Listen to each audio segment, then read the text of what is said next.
Yo, yeah, that's B-Eazy, that's the name. Way before the world knew he was running the game. Laid the groundwork, built the foundation strong. Been influencing the whole scene all along. Now everybody gotta give that man his praise. A living legend for the rest of his days. Oh, he deserves all the accolades, yeah. B-Eazy, B-Eazy, gotta give that man his praise. A living legend for the rest of his days. Oh, he deserves all the accolades. B-Eazy. B-Eazy.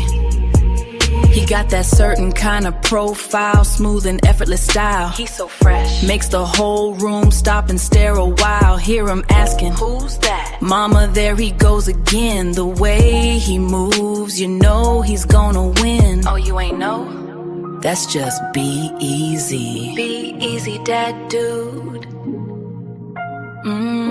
That man right there. B-Eazy. Yeah, yeah. Listen up.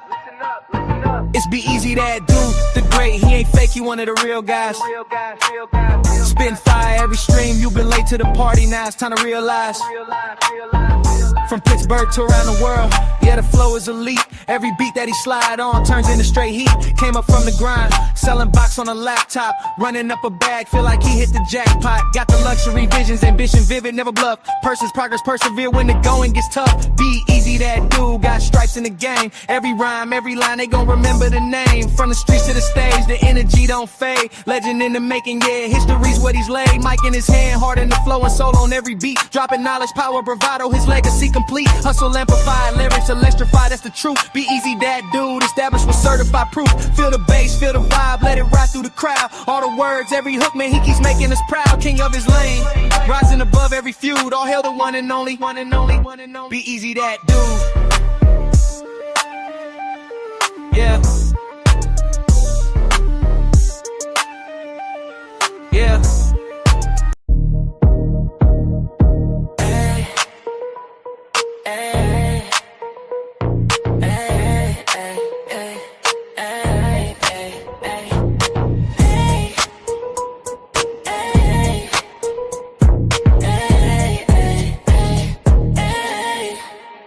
He always do it big, you know who it is. B-Eazy, B-Eazy, B-Eazy, that dude. He on his way to the top and he ain't about to stop. You thought he would flop and didn't wanna give him props. The things you dreaming about, he already did, dude. Now it's time to soak a game, he about to give you. Like, share, follow, and subscribe. Hit the notification bell to tune in when he goes live. Make a contribution if you feeling the content. Tap into the realness if you tired of the nonsense. I mean, no disrespect, ain't trying to sound rude, but the world already knows that B-Eazy's that dude.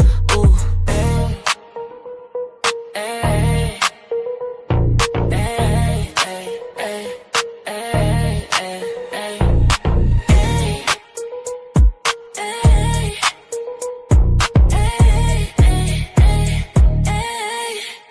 Hey yo, who is that dude? Oh girl, that's just B-Eazy. Oh boy, that's just B-Eazy. Well, who is B-Eazy?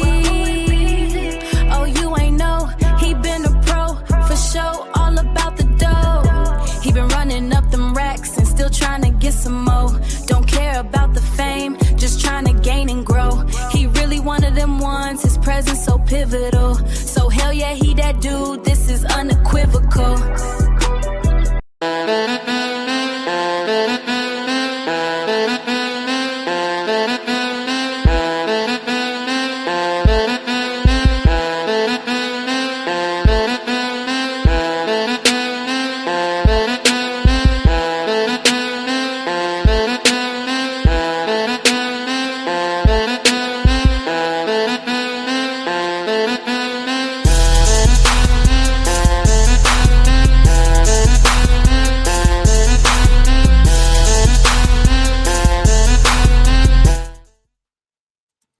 Turn your radios up.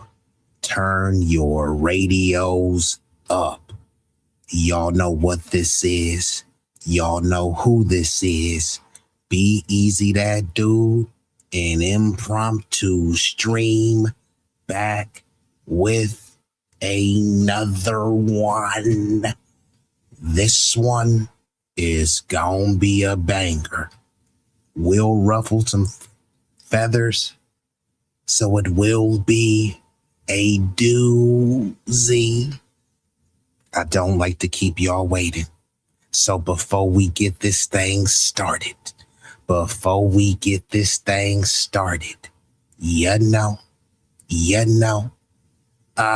gotta hit you. If you know the song, sing along. Yeah, you're right. 私も地元民と言っても実際さすがです。もう友達できたの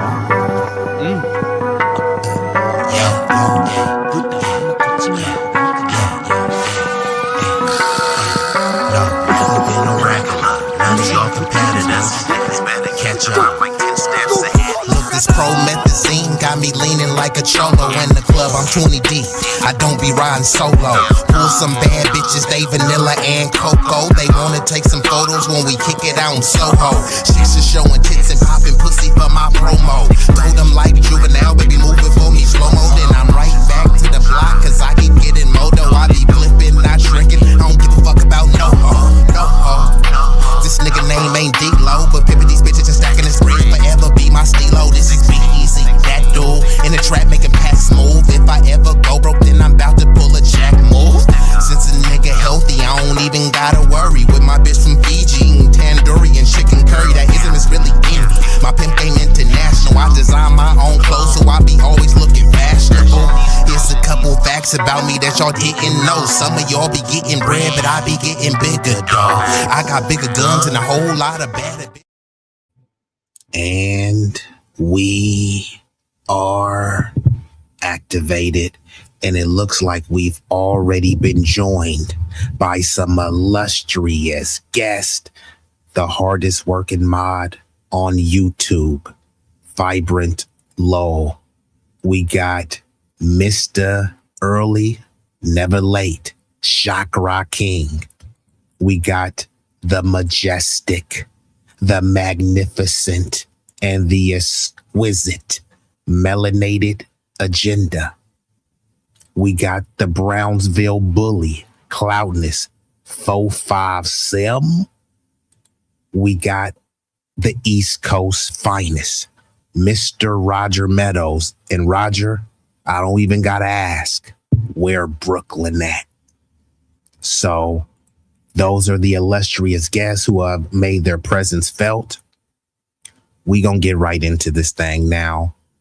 I won't be here for a long time, but it will be a strong time. Now let's get into this. In case you haven't heard, Trump in his Supreme Extreme Court has ended temporary protected status for Haitian and Syrian immigrants, right? It was about 6,000 Syrians, about 350,000 Haitians. Now, y'all know what the word temporary means, right? Temporary doesn't mean permanent, right? So if you were in a relationship and we said, hey, baby, we gonna do our thing, but this is temporary, would you truly be heartbroken when it ended? I mean, they didn't put a ring on it, so it wasn't permanent. So why were you expecting permanence in a temporary situation? So I'm gonna give a balanced and nuanced perspective. You know, I'm sure it will ruffle some feathers. Now let's get into this. Now, some people want you to be biased just because if you have a certain level of melanin, then you're supposed to think, act, and behave in a certain way. But no, we are not a monolith in the way that we think and the way that we behave. So I'm going to react to a series of creators. This one is from Love Jones, the Love Jones Show, and she is reacting to this. And we've been joined by John Cien, one of the coldest and the dopest with a pen, John Sinatra, and all of the other illustrious guests in the building. Let's get into it.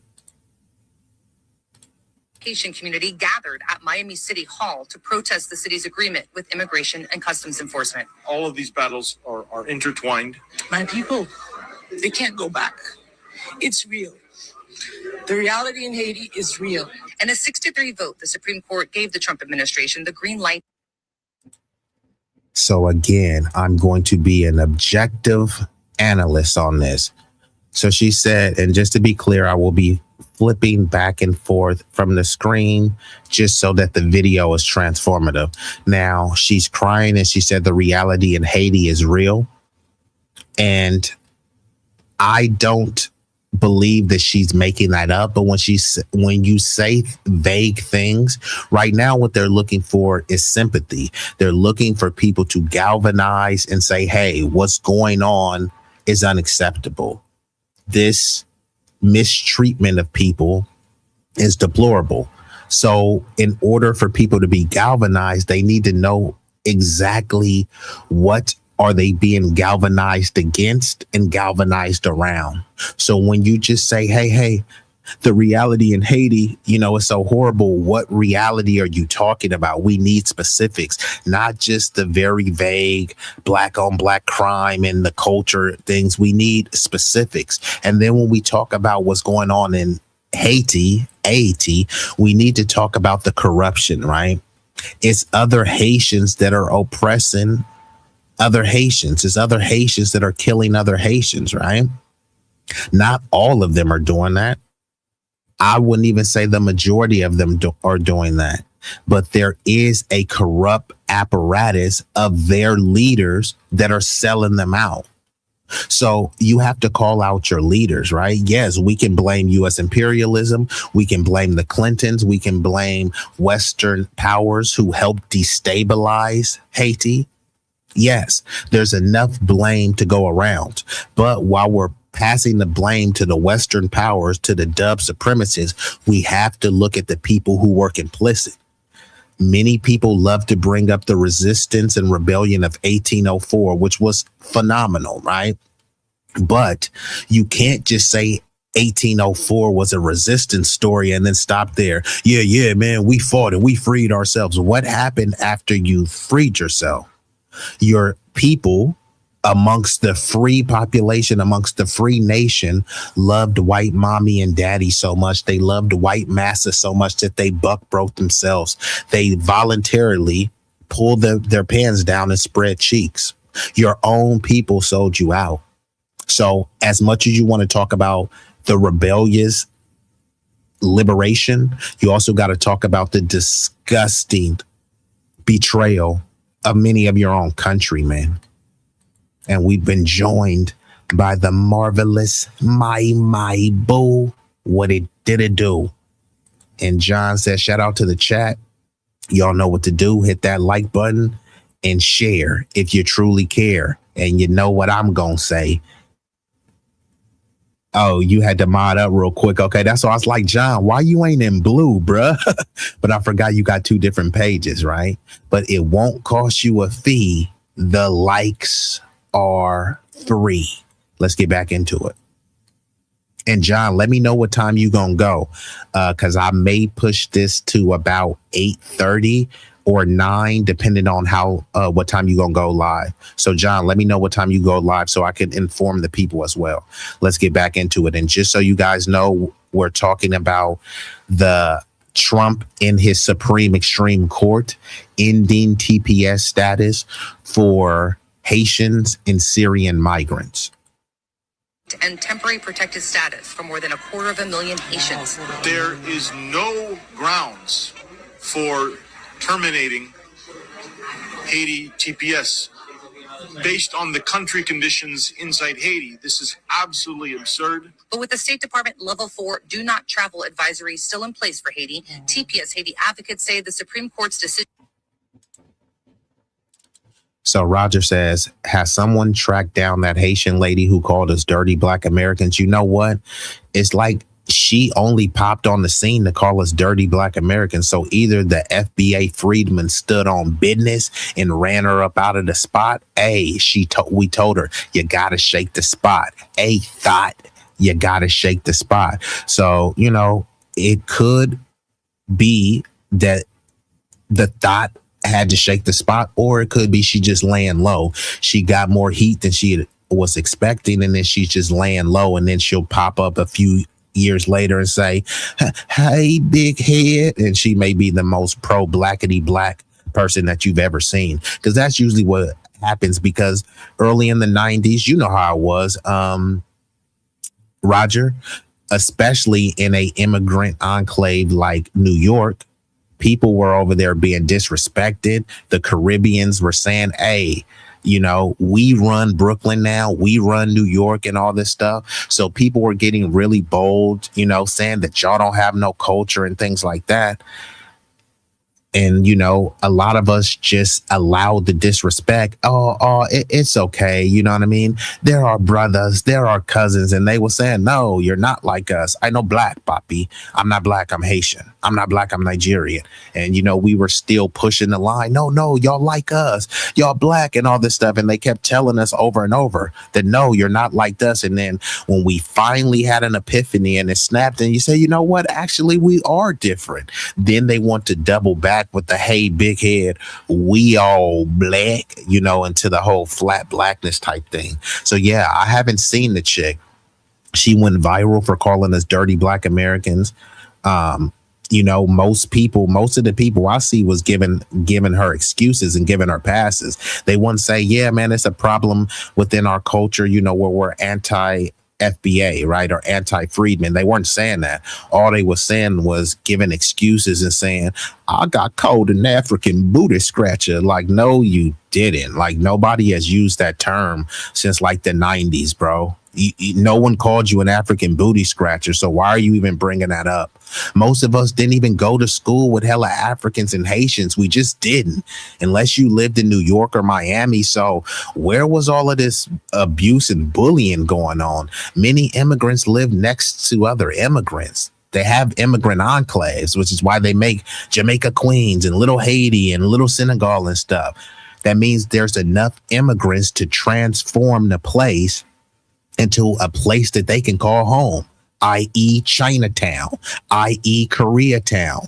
Immigrants that are coming to create a safe space that reminds them of home. Some would call them transplants, right? I'm in the Bay Area, right? Yeah, there may be some Haitians here and some Africans, but they're like spread out. And this is a recent phenomenon. We didn't go to school with a bunch of Africans and Caribbeans. We just didn't. So the whole African booty scratcher and the name calling, we were calling each other other names. So really think about this. They're supposed to be our brothers and cousins. Well, if we are calling our brothers and cousins names, why wouldn't we call you a name too? It's called roasting. It's called playing the dozens. Remember that show on MTV that was so big? Your mama so fat. Your mama so skinny she can hula hoop through a Cheerio, right? We were the ones coming up with those jokes. That is part of our culture. If you can't stand the heat, get out the kitchen. And if you can't stand foundational Black Americans, get out the country. I'm just saying, if you don't want to be bothered by us, then, you know, get out our neighborhoods, get out the country. You know what I mean? I'm not being xenophobic. I'm just saying, you hate us. We're so violent. We're so degenerate. How the hell would you want to be around us? Make it make sense. Let me get to the chat, though. John says, "B, get at me like I showed up to work without my uniform." Well, no, you didn't show up without your uniform, but you showed up without your equipment, and you have a job to do, bucko. Salute to John in the true blue. Hey, my lightweight with the subtle jab. John, you going live finally. And you know what? My, you inspired me because, John, I don't know if you're still in here, but John, since you haven't been going live, John, hey, Johnny boy, Jonathan Sinatra, I gotta hit you. Hope, please. Nigga, please. Hope. Nigga, what? Nigga, please. Nigga, please. What? Had to hit Johnny. Where's Johnny? You better be going live today, buddy. Don't make me look like a fool. I'm telling everybody you going live, so don't make me look like a liar. But let's see who else we got in here. And keep smashing that like button. It will not cost you a fee. I meant in the terms of she's hiding out from ICE now that TPS is done. Oh, you know what? I didn't even connect the dots. You right, Roger. She don't give a damn about FBA. She running from ICE. It makes sense. Got you. And we've been joined by the illustrious Tay-Bay.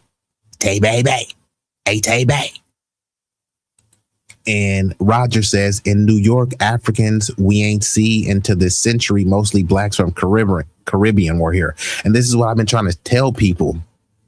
All of these claims, allegations, and flat out lies, many of them are based on a recent phenomenon. Like, we literally didn't grow up around a bunch of Africans and Caribbeans. We just didn't. Not because we hated them. It's just they didn't grow up around us. Many of them wanted to live next to the Lily W's. Many of them were actually sponsored too, right? There were a lot of sponsorships because you see all the times with the celebrities, right? They don't like black people. They have no history of standing up for black people.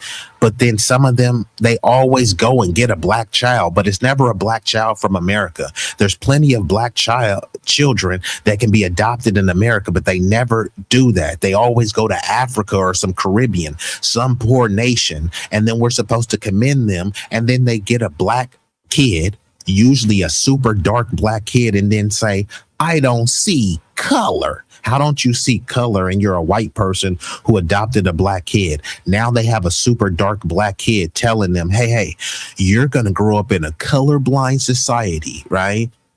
And they start instilling all of these things, right?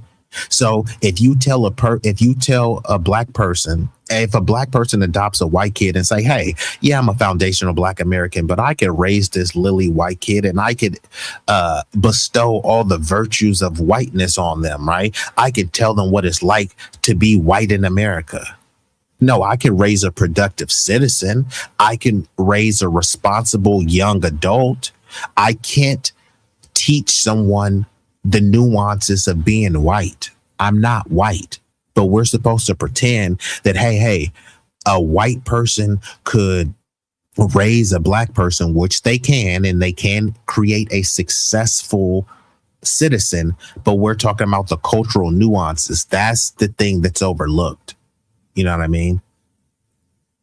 And we've been joined by M.P says, I'm pretty sure that most African voters are going to vote for the Democrats. Yeah, they probably will. Of course, they're going to vote for the Democrats because the Democrats, at least rhetorically, the Democrats are always the one. This is a nation of immigrants built by immigrants, right? So the Democrats, both parties support open borders, but the Democrats verbally support immigrant exceptionalism, right? All of their bleeding hearts is for immigrants, and there's nothing wrong with immigrants. Some of the greatest people in this nation are immigrants. Some of the greatest minds in this nation are immigrants. But there is a bit of a lie with this whole immigrant exceptionalism, saying that they built the nation and all the stuff, which they didn't. They came to contribute and helped make the nation more beautiful and more prosperous, but they didn't build it. Like, no one comes and, to some barren land where there's not any opportunities. They come when the opportunities were already plentiful.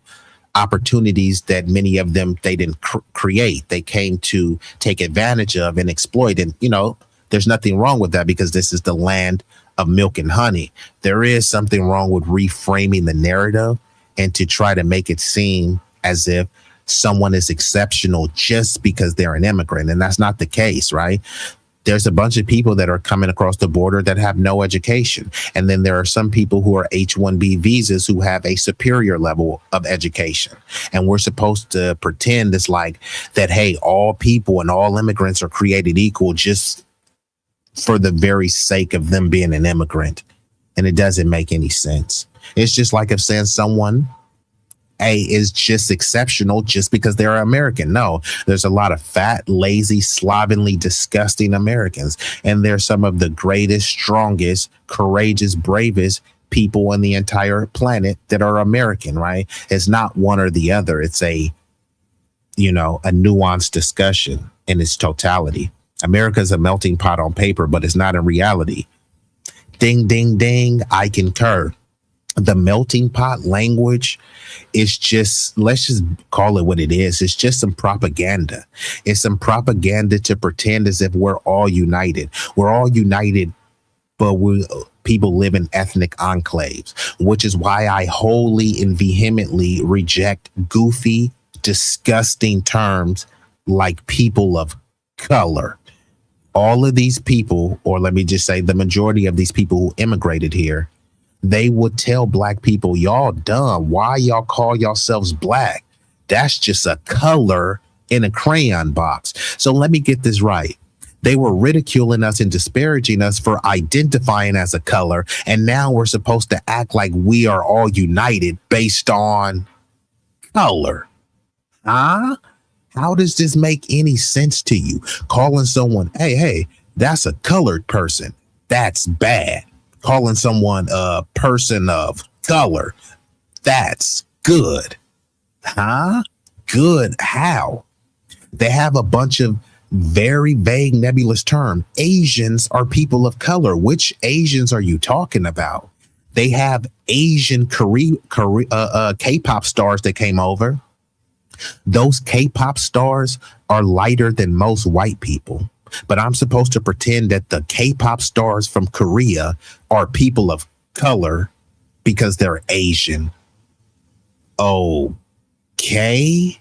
And then it's a melting pot. But hey, we don't want to live next to other people of color. Well, really, we just don't want to live next to the black people. So if it's about black people, just say it's black people. Stop trying to use these little vague terms and try to pretend like we have some solidarity based on skin pigment. We don't. And it's not because for lack of trying on our part. We've tried. We've opened our doors to everyone. And all of these other groups have turned around and said, kiss my behind where the sun don't shine. Where are the black businesses in Chinatown?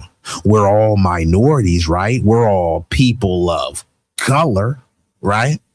Where are the black business? Show me a Hispanic neighborhood and show me where the black businesses are there. Go to Dearborn, Michigan. It's a bunch of black Muslims. Dearborn, Michigan is supposed to be a Muslim haven. Show me the black Muslim businesses in Dearborn, Michigan. Matter of fact, show me the black Muslims that live amongst the Arab Muslims in Dearborn, Michigan. What the fuck is the point of being Muslim and, oh, I'm so Muslim in Islam, but they see you as a bead? They see you as a slave. They see you as less than them. And you're supposed to be worshiping the book and the prophet Muhammad. I mean, are you guys worshiping the same prophet? Dave says, stop fighting. Dave, stop babbling incoherently. If you're going to say stop fighting, then you got to be coherent with what you're talking about.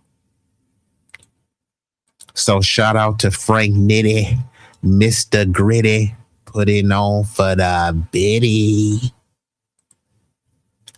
M Dub says, when I go to Eden Shopping Center or Asian owned businesses, I don't see too many of them hire FBAs or American citizens. Well, they don't hire FBAs. The only time that FBAs do get hired is occasionally in a nail shop. They didn't hire them, and this was done reluctantly. Before, they didn't hire any FBAs. Then they start occasionally hiring some. And let's be honest, we don't truly know if they're FBAs. Sometimes they hire melanated people, and then people assume that they're FBAs. But most immigrants identify as immigrant first, so they don't mind uplifting and collaborating with other immigrants. But when it comes to the native foundational Black American population, they'll collaborate with whites and Hispanics and stuff. It's just, their disdain and their vitriol seems specifically reserved for foundational Black Americans, right? And then other melanated immigrants will kind of side with the Asians and say, hey, I'm not like them. I'm not Black. I'm not a nigga. I'm different. But then when we look at them and say, hey, yeah, you're different, then they try to frame it as xenophobia. It's like, nah, I agree with you. We are different. Also, Asian-owned businesses hire Hispanics for cheap labor. Of course they do. There's a bunch of Asian-owned taquerias, and they just hire Hispanics for cheap labor. They always try to say they're just doing the jobs that no one wants to do, which is a lie, because no one will do construction. No one will work in fast food. You mean to tell me no black people know how to do nails? So it's just a matter of no, they don't want to hire these people, and they want a exploitable labor pool. And I coined a term called MAE, mutually agreed exploitation.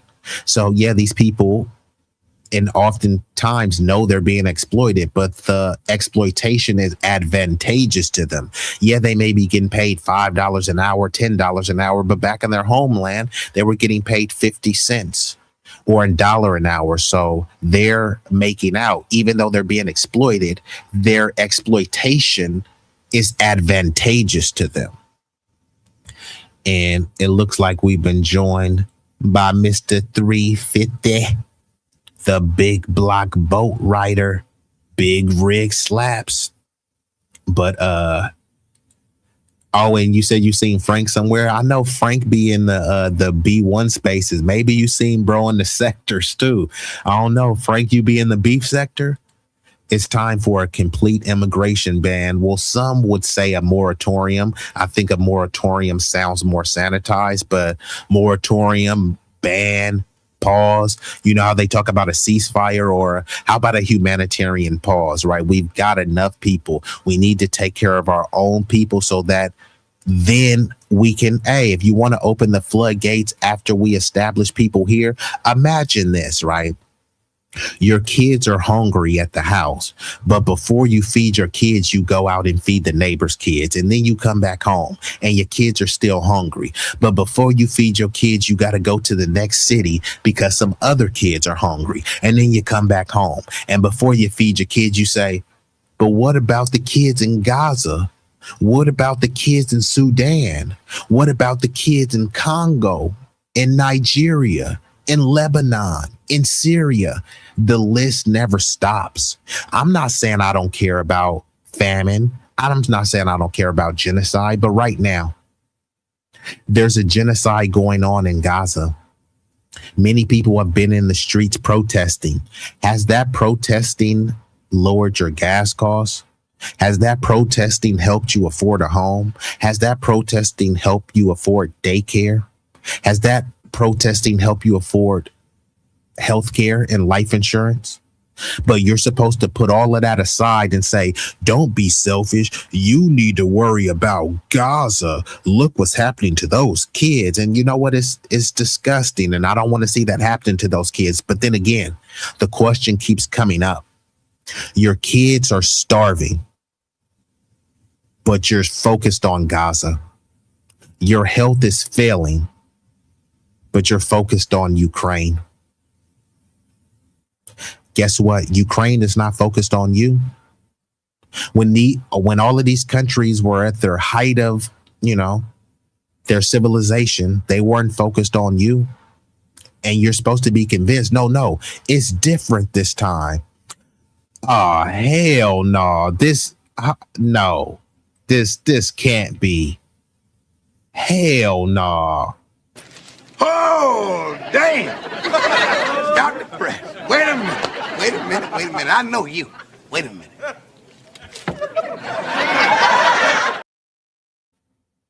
Is it the cataracts, or is that really her? Lola, is that you? That's what I was like, hold on. Is that really her? Who the hell are you?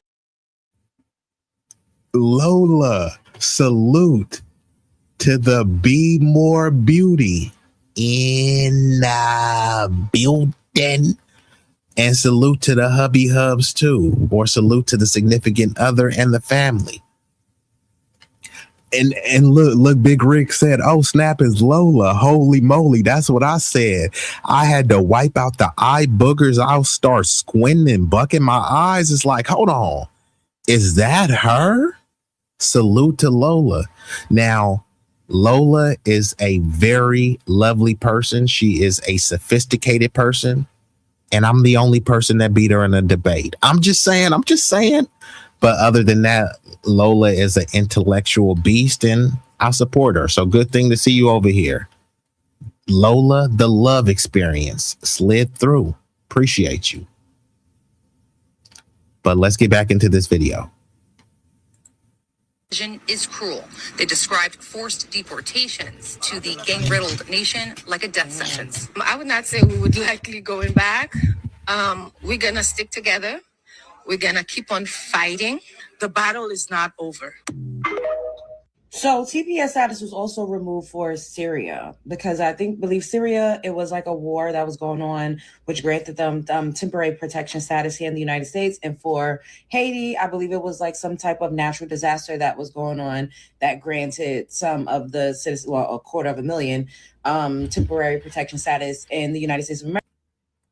So just to be clear, there was a Haitian earthquake, and this was some time ago. And then many of them were granted TPS, which is temporary protected status. And then there were some other things too. There was some civil unrest. They had a president that was assassinated, right? And, you know, people just kind of moved on like there was nothing to see here. Now, I do believe there was some foul play. You know, some suspected foul play. But yeah, so realistically, it is a bit of a contradiction because all of these like MAGA morons, they love to say, oh my God, Haiti is a hellhole. Haiti is a shithole. And unfortunately, there have been many Haitians that have said that. If you look at someone like Kodak Black, he's a jailbird and a junkie. When Kodak Black is doing degenerate stuff, they try to frame it. He's black. No, he's Haitian. So all of that goofy stuff he's done, you put that on Haiti, right? Don't just put that on the broad banner of blackness. But Kodak Black, who's Haitian, he's never been to Haiti. He doesn't want to go to Haiti. Kodak Black calls himself a gremlin. He's super dark. I'm talking about extra crispy, rotisserie burnt dark, but he doesn't like dark women. I don't even know if he likes black women, but he definitely doesn't like dark women. So he worships the W. He loves the Lily W's. Fine, if that's your preference, right? But then he said he doesn't want to go to Haiti. He'll fly a Haitian flag, but doesn't want to go to Haiti. Kodak Black has made millions and millions. He'll fly a Haitian flag, but don't want to go fix up Haiti. He'll fly a Haitian flag, but said he doesn't want to go to Haiti because they eat people over there. So he's calling his own people cannibals. But then you're looking at foundational Black Americans to stand up and crash out for Haiti when you got prominent Haitians that aren't even standing on business for their homeland. People like Kodak Black is disgusting. What do you know Kodak Black from? Gun-toting, robbing, pistol play, goon stuff, degenerate stuff. And it gets framed as, that's black culture. No, it's not. It's Haitian culture, right? We can't try to pretend that when he does something good, he sells a platinum record. Haiti, stand up. He makes $1 million. Haiti, stand up. He does a crime. See, that's black culture. No, it's not. It's junkie culture committed by a black Haitian. That's what it is. Don't try to put that on all blackness, all black people. Why should Senegal have to answer for what a Haitian Kodak Black is doing? Why should foundational Black Americans have to answer for what a Haitian Kodak Black is doing? And on the flip side, if some crusty, musty, dusty nigga from Oakland does a drive-by, that ain't no Haitians. That was a foundational Black American degenerate dweeb who did a drive-by. The nigga needs to be held accountable. We don't need to be looking at Nigerians and say, hey, Nigerians, what are y'all going to do about that? We need to clean up our own mess. And 'tis the season to hold your own nuts, hold your own lineage, hold your own culture, heritage, hold your own filth, hold your own failures, but hold your own victories and success. That's what you've been doing the whole time. When they get a degree, they don't say, hey, African Americans stand up, black people stand up. No, it's Nigeria stand up, right? Fine. Be Nigerian all the time. Even right now, they're talking about Haitians are being deported. They're not calling them African American. So hold on. If you already know that they're Haitian, why they immigrate over here, you call them African American. They get deported. Haitians are being deported. But I thought you said they were African American. Shows you how goofy that term is and how nebulous that term is. I've never called myself African American. There's no documentation of me calling myself African American. There's no videos or songs of me calling myself African American. No one in my family. We've always just been black because we have been the only ones standing up, and standing on business for black people. All of these other groups, I'm Hebrew, I'm Israelite, I'm Moorish. Black is just a color in a crayon box. Okay, fine. Why would you want to claim a color in a crayon box? Stop claiming the color. Then they turn around and say, hey, you can't gatekeep blackness. It's like, I thought you just said you didn't want to be a color out the crayon box. Now you over here begging to be a color out the crayon box. Does this make any sense to you? And think about how stupid this sounds. They talk about black being a color in the crayon box, but guess what other colors are in the crayon box? White is a color in a crayon box. Yellow. Weren't they calling Asians yellow? Well, guess what? Yellow is a color in the crayon box. Black and brown. Well, brown is a color in the crayon box. Don't they talk about the red natives and black people, red bones? Red is a color in a crayon box. They talk about some people being blue black or purple black. Blue is a color in a crayon box. Come on, man. How far do we want to go with this? I'm confused. Illegally coming or staying in the U.S. is a federal crime. How people mad at deportation? Egypt told me at customs, please don't make them come get me. Lola? Oh, wow. Lola, well said. I wasn't even expecting, Lola. I thought you was going to disagree with me on this. I concur 100%. I'm not confused. I am flabbergasted. I am bewildered. This is not about hatred. This is not about skin tone. So this is what people try to do. Haitians is black. You black. So you need to stand up for Haitians, huh? And no, it doesn't make any sense. This isn't about hatred towards Haitians or Syrians.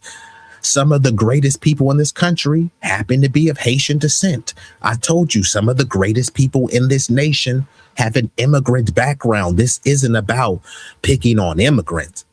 This is about what's right and wrong, what's just, moral standards, right? I am an American, right? I am America first. I'm not about the isolationism where it's just America only. What I'm saying is America first. Think of it like this. If you're in a committed relationship or you're in a marriage, right? There's a lot of marriages that are failing. Would it be responsible for you to tell your wife, hey, baby, I love you, but there's a woman down the street who's been sexually deprived, so I gotta go give her some soul pole. Baby, I love you, but the lady down the street has been sexually deprived. I gotta go worry about her needs and her wants. That's essentially what they do, unfortunately, with many immigrant situations. They talk about, they're just seeking asylum, right? They're fleeing gang violence. But how many times you hear a bunch of Sambos, tethers, you hear a bunch of people, what about black on black crime?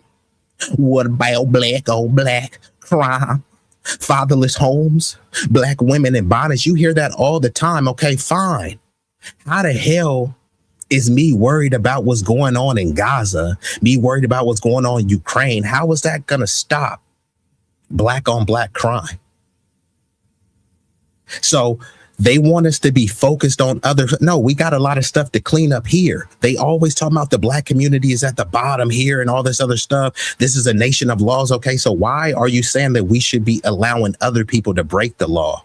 It doesn't matter how minuscule the law is, right? They'll say, hey, this person crossed the border illegally, but hey, that's not a real crime. That's just a misdemeanor. Huh? Okay, but then when someone steals from the store, that's a misdemeanor, but you lock him up. So let me get this right.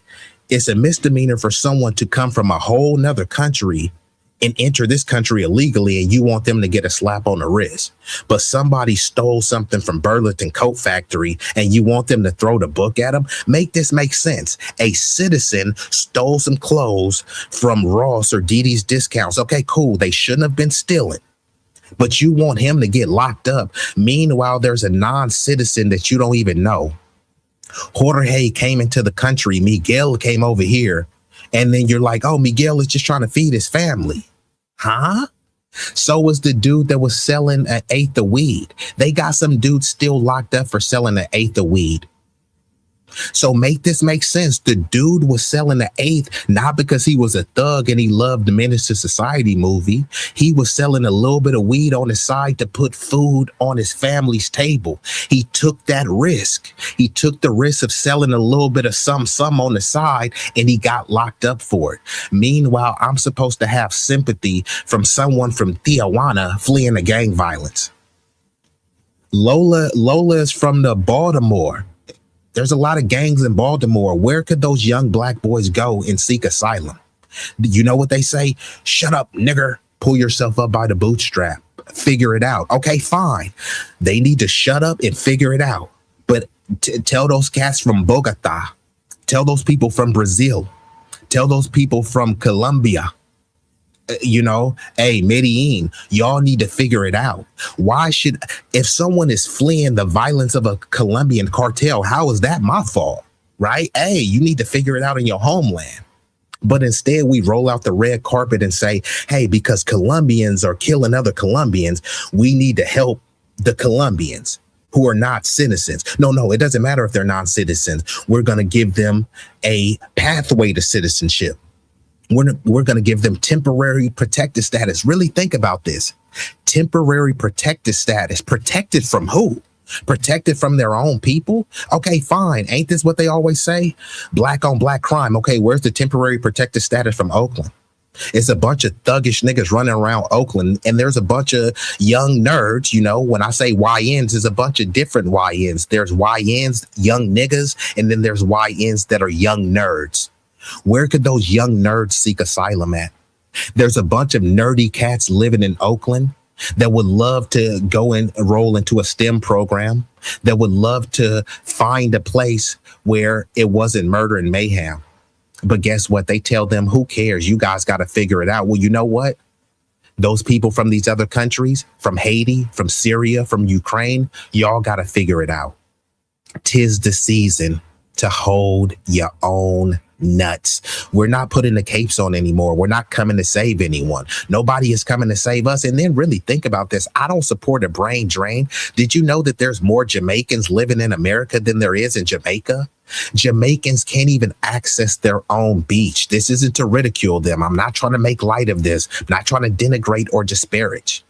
What is there to celebrate? You see a bunch of Caribbean festivals here. You see a bunch of Jamaicans here. Did y'all know that it's Caribbean American Heritage Month? But y'all don't even want to. So you'll fly a Jamaican flag, but you don't want to go build up Jamaica? How does that make any sense to you? It doesn't. They have no access to their beaches. They're being slapped around by Chinese people. Don't take my word, just look it up for it. What is there to praise? There's a brain drain. Many of the most prestigious professions are moving here. How could you build up Jamaica if the most prominent Jamaicans are here? It doesn't make any sense. They have Nigerians who love to talk. Hey, look, I got a degree. I'm a doctor. Do we need more Nigerian doctors in America or in Nigeria? So why should I be praising that you're a doctor in America? We got a bunch of doctors in America. We've had a multitude of foundational Black Americans. They've already cornered the market and said that, hey, we're going to get a bunch of Indian and East Asian people to be doctors and stuff like that. So a Nigerian or a Haitian doctor would be better suited in their homeland. They would have more impact there, but you wouldn't have that much prestige. So is it about uplifting your people, or is it just about prestige? Is it just about being recognized by white mommy and daddy? Is it just about competing with Black people saying y'all don't have a culture and we're doing better than y'all? Actually, you're not. Because if you compare the average Haitian to the average Black American, it's not even a contest. Compare the average Black American to the average Nigerian. I mean, some of these people, their annual earnings are less than 10,000. And I'm not trying to disparage or anything. I'm just trying to give people a clearer picture of what we're talking about. Many of the immigrants come over here, they're hyper selected. So they'll take a Nigerian doctor and then compare him to some broke nigga from the hood that has PTSD from being a homeless orphan. And then they'll compare that Nigerian doctor to them and say, see, their culture is superior. But then when you compare a Nigerian doctor to a Black American doctor, I mean, there's not much difference, right? Compare the most prominent Nigerians to the most prominent Black Americans is not even a contest. And we don't make it a contest. We have been the ones uplifting flat Blackness. We have been the ones saying we all Black. We have been the ones doing that. All these other groups they've been on the not like us. You know what I mean? So we're just late to the delineation party. But you know what? You can't put the toothpaste back in the tube, you know, and I had to go on a bit of a harangue, but M. Dub says white Europeans came to America illegally before, during, and after U.S. chattel slavery. Correct. No argument there. And many of them are not heritage Americans. Many of them are not WASP. You know, they came way later. Many of them came even after the Ellis Islanders.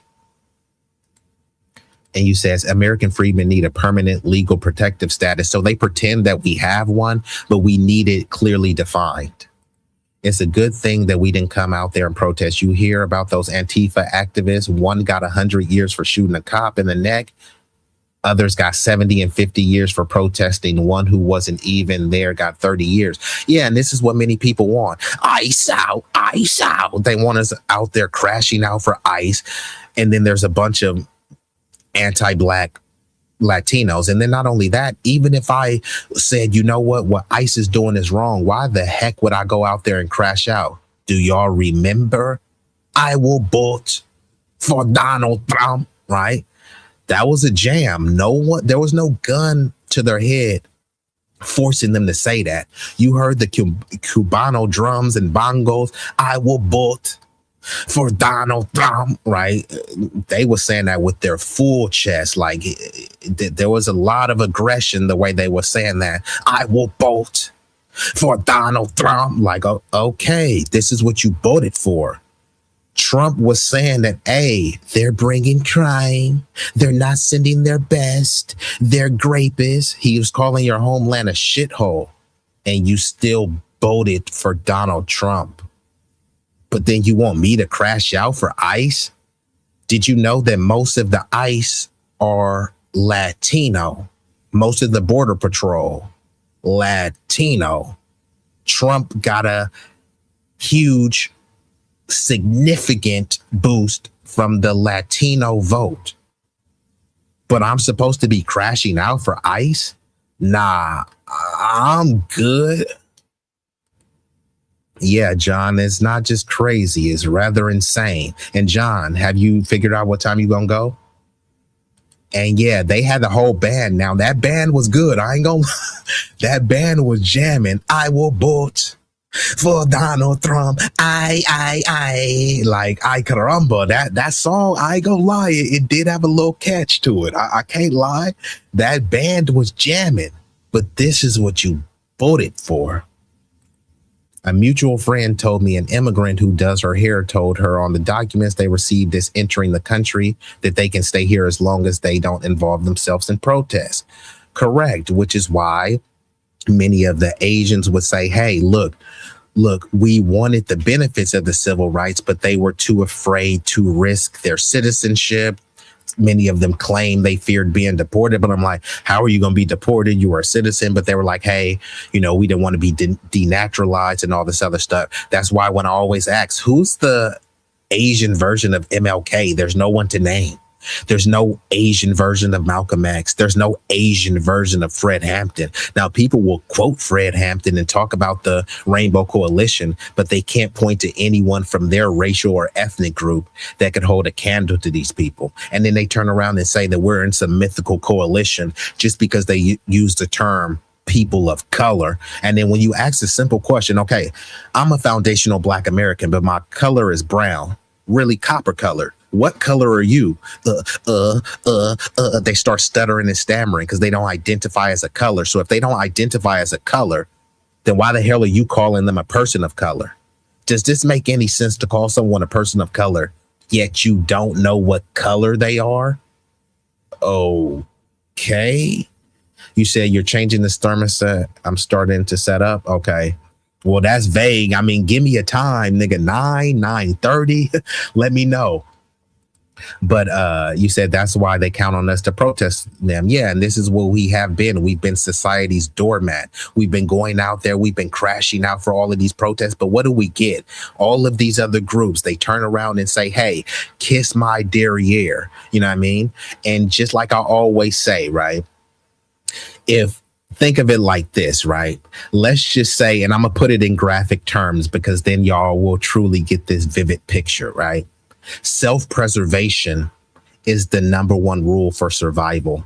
So imagine there's a Black dude, a white dude, an Asian dude, and a Hispanic dude, right? And all of y'all had ate some bubblicious burritos and the bubble guts was bubbling, right? So all of y'all had to go cop a squat and drop a number two. But it was only a limited amount of toilet paper. So you know what? Hey, I got a bunch of toilet paper. And then you say, here's my white friend, Brad. I'm going to let him have a roll of toilet paper. And then I'm going to let my Asian friend have one. And I'm going to let my Hispanic friend have one. So everyone has a roll of toilet paper and everyone has wiped their behind. But guess what? You have no more toilet paper. So now you're left there with a shitty behind and no toilet paper. And those people are not going to say, hey, you helped us and you gave us your last rolls of tissue. They're going to look at you and say, damn, why you still got a shitty little booty, bruh? Like, you need to learn how to wash your ass. They're not going to accept the excuse like, hey, I would have washed my ass. I could have washed my ass, but I gave the tissue to you.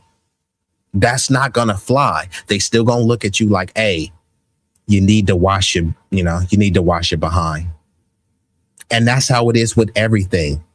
You go out there and protest all these other people issues and you think, yeah, I'm protesting. And then when it comes time for them to stand up for you, they're like, I ain't standing up for you. Like, you on your own. You know what I mean? And they gonna treat you just like as the person who gave them that tissue. They needed to wipe their behind. You gave them your last roll of tissue. And now you there with some skid marks and they just talking about, that you got racetracks in your drawers. They ain't gonna tell the part that you helped them and you gave them your last roll of tissue because you were so loyal to them, right? They're not gonna say, hey, we know the Black community is at the bottom and they still chose to go out there and protest with us. They're not gonna say that. They're gonna say, hey, we didn't force you to protest with us. We didn't force you to give us your last roll of toilet tissue, right? So at the end of the day, self-preservation is the number one rule to survival. So just like I said with the tissue, right? Think of the tissue like the mask in the airplane. So when the plane is crashing, you could be sitting next to your mama. You could be sitting next to your wife or your hubby. They don't say put the mask, the oxygen mask on your hubby first. They say put it on yourself first because you have to preserve your life and able to protect someone else's life, right? And that's how it is with the tissue, right? Yeah, you may not want to see your friend walking around with a shitty booty, but hey, you got to wipe your own ass first. I'm just saying. But what the hell? The hood table? The corn husker herself slid through? What'd it do? I ain't seen you in a minute, the hood table. Appreciate you. And Big Rig. Okay, Big Rig got specific.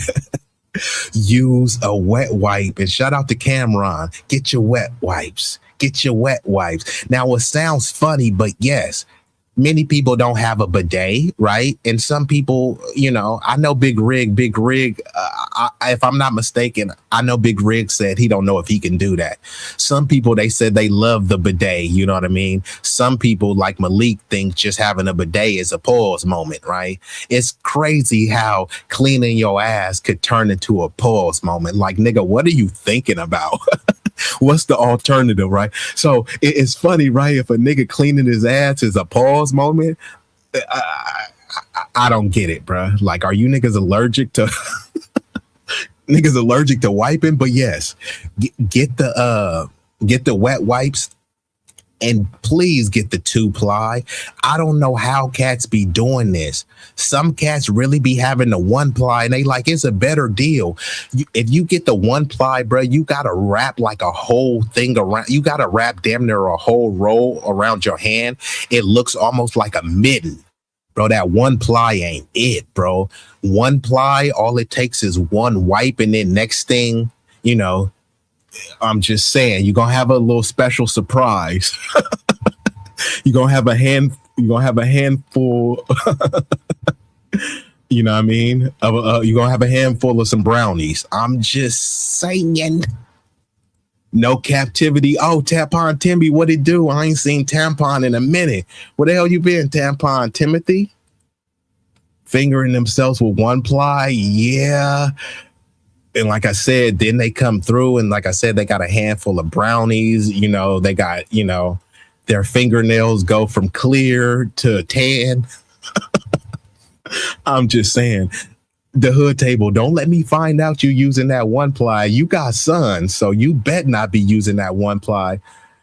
The hood table, if you use 1-ply, I love you, but I might have to block you. Hey, send me. I had the sound effect, but I lost it. So you're going to have to send me that sound effect tonight so I could have queued it up. But yeah, here we go. I knew he'd only could. So Tampon Timmy, he's glad that Mello is locked up. This is a kind of low IQ, moist lunatic. But, you know, I appreciate Tampon Timmy. Sometimes his trolling is funny. Sometimes it's kind of dry and incoherent. She said, hell no, it's most definitely 2-ply over here. Okay, I was like, don't let me. I was this close to blocking you, the hood table, but now that you use that 2-ply, you are safe. Let's get back into it. That's what I was like, don't let me find that you the illest corn husker in Nebraska that use 1-ply. You said I had to hit Tim for 5 minutes. He'll be back. Yeah. Thanks, Big Rig. Cause like this dude he's a troll and that's why his name is Tampon Timmy. Cause he's just a kind of moisturized maniac. But let's just get back into it. And just in case you tuned in, I'm talking about the deportations of the ending of the temporary protected status and the potential deportations of thousands of Haitians and Syrian migrants. And this is a reaction to the content creator, The Love Jones Show. America, and I believe this started in 2010, the 2010s. So they've literally had 16 years to build something viable that they could take back home, because 250,000 people, that's a lot of people. And if all of them gathered all of the resources and the money and everything that they've been able to make while they were in the United States for over a decade, and they pooled that money together and they went back home and they, you know, built some type of community over there, it seems like they should fare well. Now, with all of the crime and everything that's going on over there, I could not imagine what it's like to live in a, you know, a place like that. Like, you know, a lot of them love to talk about Chicago and the mean streets of like Brooklyn, New York. Yeah, and see, before, unfortunately, many of us have been subscribing to that what about black on black crime. And then it's one thing to say that, but then when we see like, okay, a lot of that black on black crime, it wasn't just black people. A lot of it was immigrant crime. So it's like, fine, foundational Black American freedmen, we're not perfect little angels. We have a lot of issues, you know what I mean? But 'tis the season to hold your own filth. If we're cutting up in the streets, we need to be admonished for that. We need to be held accountable for that. I'm not being held accountable for what some non-citizen did. I'm not being held accountable for what someone on the African continent did. So that's what they try to do in mix. You notice how they always pivot.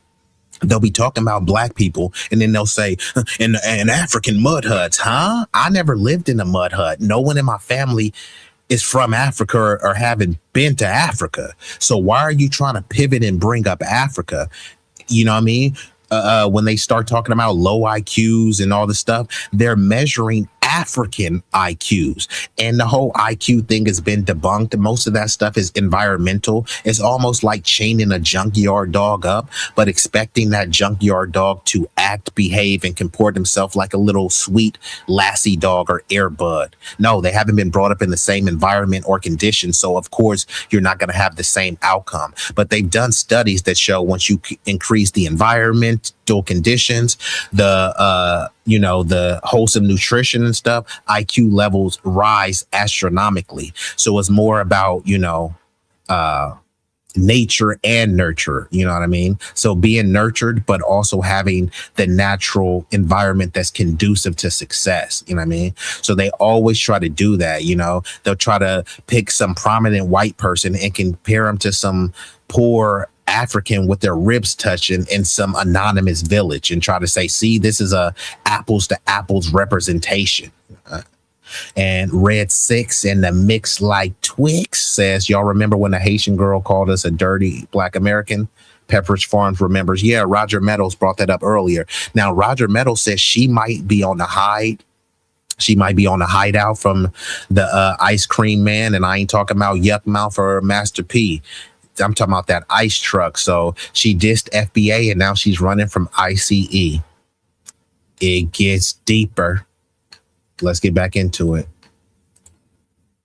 But it is not compared. There's no comparison between what is happening in Chicago and New York City versus, and even in Cali, versus what we literally just saw in this clip that I played before. And this is what I want to say. It's like, look, many of these immigrant groups, and it's not just melanated ones, it's them from all stripes of life, right? Some people will try to talk about our culture and degenerate and, hey, I come from a homeland where my culture, and then many people don't really look up their homeland. Many people in their homeland, most of their age of consent is for childhood marriages. Speaking of Japan, right? Japanese people are supposed to have superior culture. They're so smart. They're the model minorities. Did you know up until recently, the age of consent in Japan was 10 years old? So you can be a 50-year-old man and make love to a 10-year-old legally. You can be 60-year-old and make love to a 10-year-old legally in Japan. And it was just recently, years ago, that they upped the age to 13. So now you can be a 70-year-old man and make love to a 13-year-old woman legally. That's their culture. It's literally embedded and entrenched into their country's law, right? But they want to convince you, what about George Floyd and BLM? Okay, how did BLM affect your life? It didn't. How did George Floyd affect your life? It didn't. But you spent hours upon hours talking about how disgusting and degenerate it was. But you don't think it's degenerate that certain Asian countries have a very low threshold of the age of consent? And it's not just Asian countries, Nigeria too. Nigeria, an African nation. Their age of consent is around 12 or 13 years old as well. There's a lot of child brides. There's a lot of child exploitation, a lot of child trafficking. Whose culture is that? So you can't try to say because one dude from Chicago did a drive-by, the entire black community has to answer for it. But then when I say, hey, well, there were multiple pedos in your community in your country, but suddenly no one has to answer for that. And hey, you can't generalize all of us. So you generalize us based on a handful of knuckleheads that do crime. But it's not just a handful of knuckleheads that are fondling these young kids. It's not just a handful of knuckleheads that are trafficking kids. It's a well-oiled machine. How is that not a culture, right? What Black American illicit massage parlors have you ever known, right? Illicit massage parlors are are associated typically with a particular racial and ethnic demographic. Ask yourself what demographic that is. It's not a foundational Black American. So whose culture is that? When you look at who's the plug, right? They love to paint Black people as the face of crime. Who do you think actually distributes more drugs? Black people or Asian people? Asian people have access to shipping yards and shipping ports. Black people don't. When you look at the violence in crime, right? Who is literally more violent? The Crips and Bloods or the Colombian cartel? The Mexican cartel? MS-13, Tren de Aragua. So it's framed as gang culture is Black culture. Okay, if gang culture is Black culture, but the Latino gangs are bigger. The Latino gangs are more organized. The Latino gangs are more violent. No, but that's not Latino culture. Huh? How does this make sense? The Black gangs are smaller. That's Black culture. The Black gangs are less violent. That's Black culture. The Latinos are more violent, but no, you can't generalize them. You can't say that that's Latino culture. Okay. Don't take my word for it. Look it up. 7 of the 10 most dangerous cities in the entire world, in the entire globe, are in Latin America. 7 out of 10. That means 70%. That would mean the majority. 70% of the most violent cities and places in the entire world are in Latin America. Should I generalize that as a Latino violence problem? No. You can't generalize them. Most Black people don't commit crime. Most Black people haven't killed anybody. But because there are some Black people that kill people, we have to put that on the entire community? Fine. I say continue to generalize us, continue to stereotype us, hit us with all of the disgusting tropes. But you know what? I'm going to do the same thing. All slurs matter. All stereotypes matter. So because we've been used to being calling low IQ, sub-Saharan, savage niggers and lazy, right? We used to that. So continue calling us that, because that will just be us brushing dirt off our shoulder, because we've heard that for decade after decade. But then when I start bringing up your culture and the degeneracy and debauchery in your culture, suddenly you don't like that. Then it turns into stop Asian hate. Okay, it turns into xenophobia, and y'all just don't like Africans and Caribbeans. No, it's not even that. You know, we can take it, but we also could dish it out too. And M-Dub, who is an Asian, so this is a Asian speaking from an Asian perspective, says Asians distribute more drug than FBAs. Of course, right? First of all, they say that we're too stupid and disorganized. So we're too stupid to cook the drugs, and we're too stupid to distribute the drugs. So clearly it's not us being the plug, but guess who they don't say is too stupid to distribute them? They don't say Asians are too stupid. They also don't say that Asians are unorganized. So Asians are organized. Asians do have the infrastructure, intelligence, and acumen to distribute drugs. And rather than focus on the supplier, you want to focus on the nickels and dimers. He sold an ounce to his whole people. Yeah, but what about the people who sold 2 pounds, right? You want to focus on the thug that did a drive-by. The thug was held accountable. The thug was locked up and given multiple years. Was the gun manufacturer held accountable? No. You said 8, not 7. I don't know what you was talking about, Roger, but let's get back into the video. Before I started speaking, like, it's completely 2 different worlds. So I'm not going to sit up here and like make fun and be like, oh yeah, you know, go back, whatever, whoop-de-whoop. My whole thing is like, I've had conversations with a lot of Haitians that have come onto my platform when I've done my live streams, and they've, you know, talked a bunch of shit and basically said that they were better and they were warriors and they're the reasons why we're liberated because of 1804. And I'm just like, well, if you guys are that, You have way more resources now. Like all of you all, they say they rich, they got, the degrees, they're doing so much better. It's so y'all should really be able to make some shit shake. I mean, you all, the ones that have been here for over a decade, plus the ones that were here before then, I'm sure you have more than enough resources to pull together to create a little utopia in Haiti. To be quite frank, my heart does go out to those who really have no options and are not going to be able to survive if they go back over there, because once again, I am human, I have empathy, and I don't wish that on anybody. But for the arrogant ones that's always talking shit, like, and making it seem like we wouldn't be shit without Haiti, and it's just a lot to unpack with that type of mindset. But for those ones, this now is your chance. It's your time to shine. Show us that you're warriors. Show us that you're builders. Show us that you're the first and the best to ever do it. Like, show us. Now is the best time to put on for your country, to put on for the people that you left behind. What y'all think about this? Sound off in the comments below. Spread love is the Brooklyn way.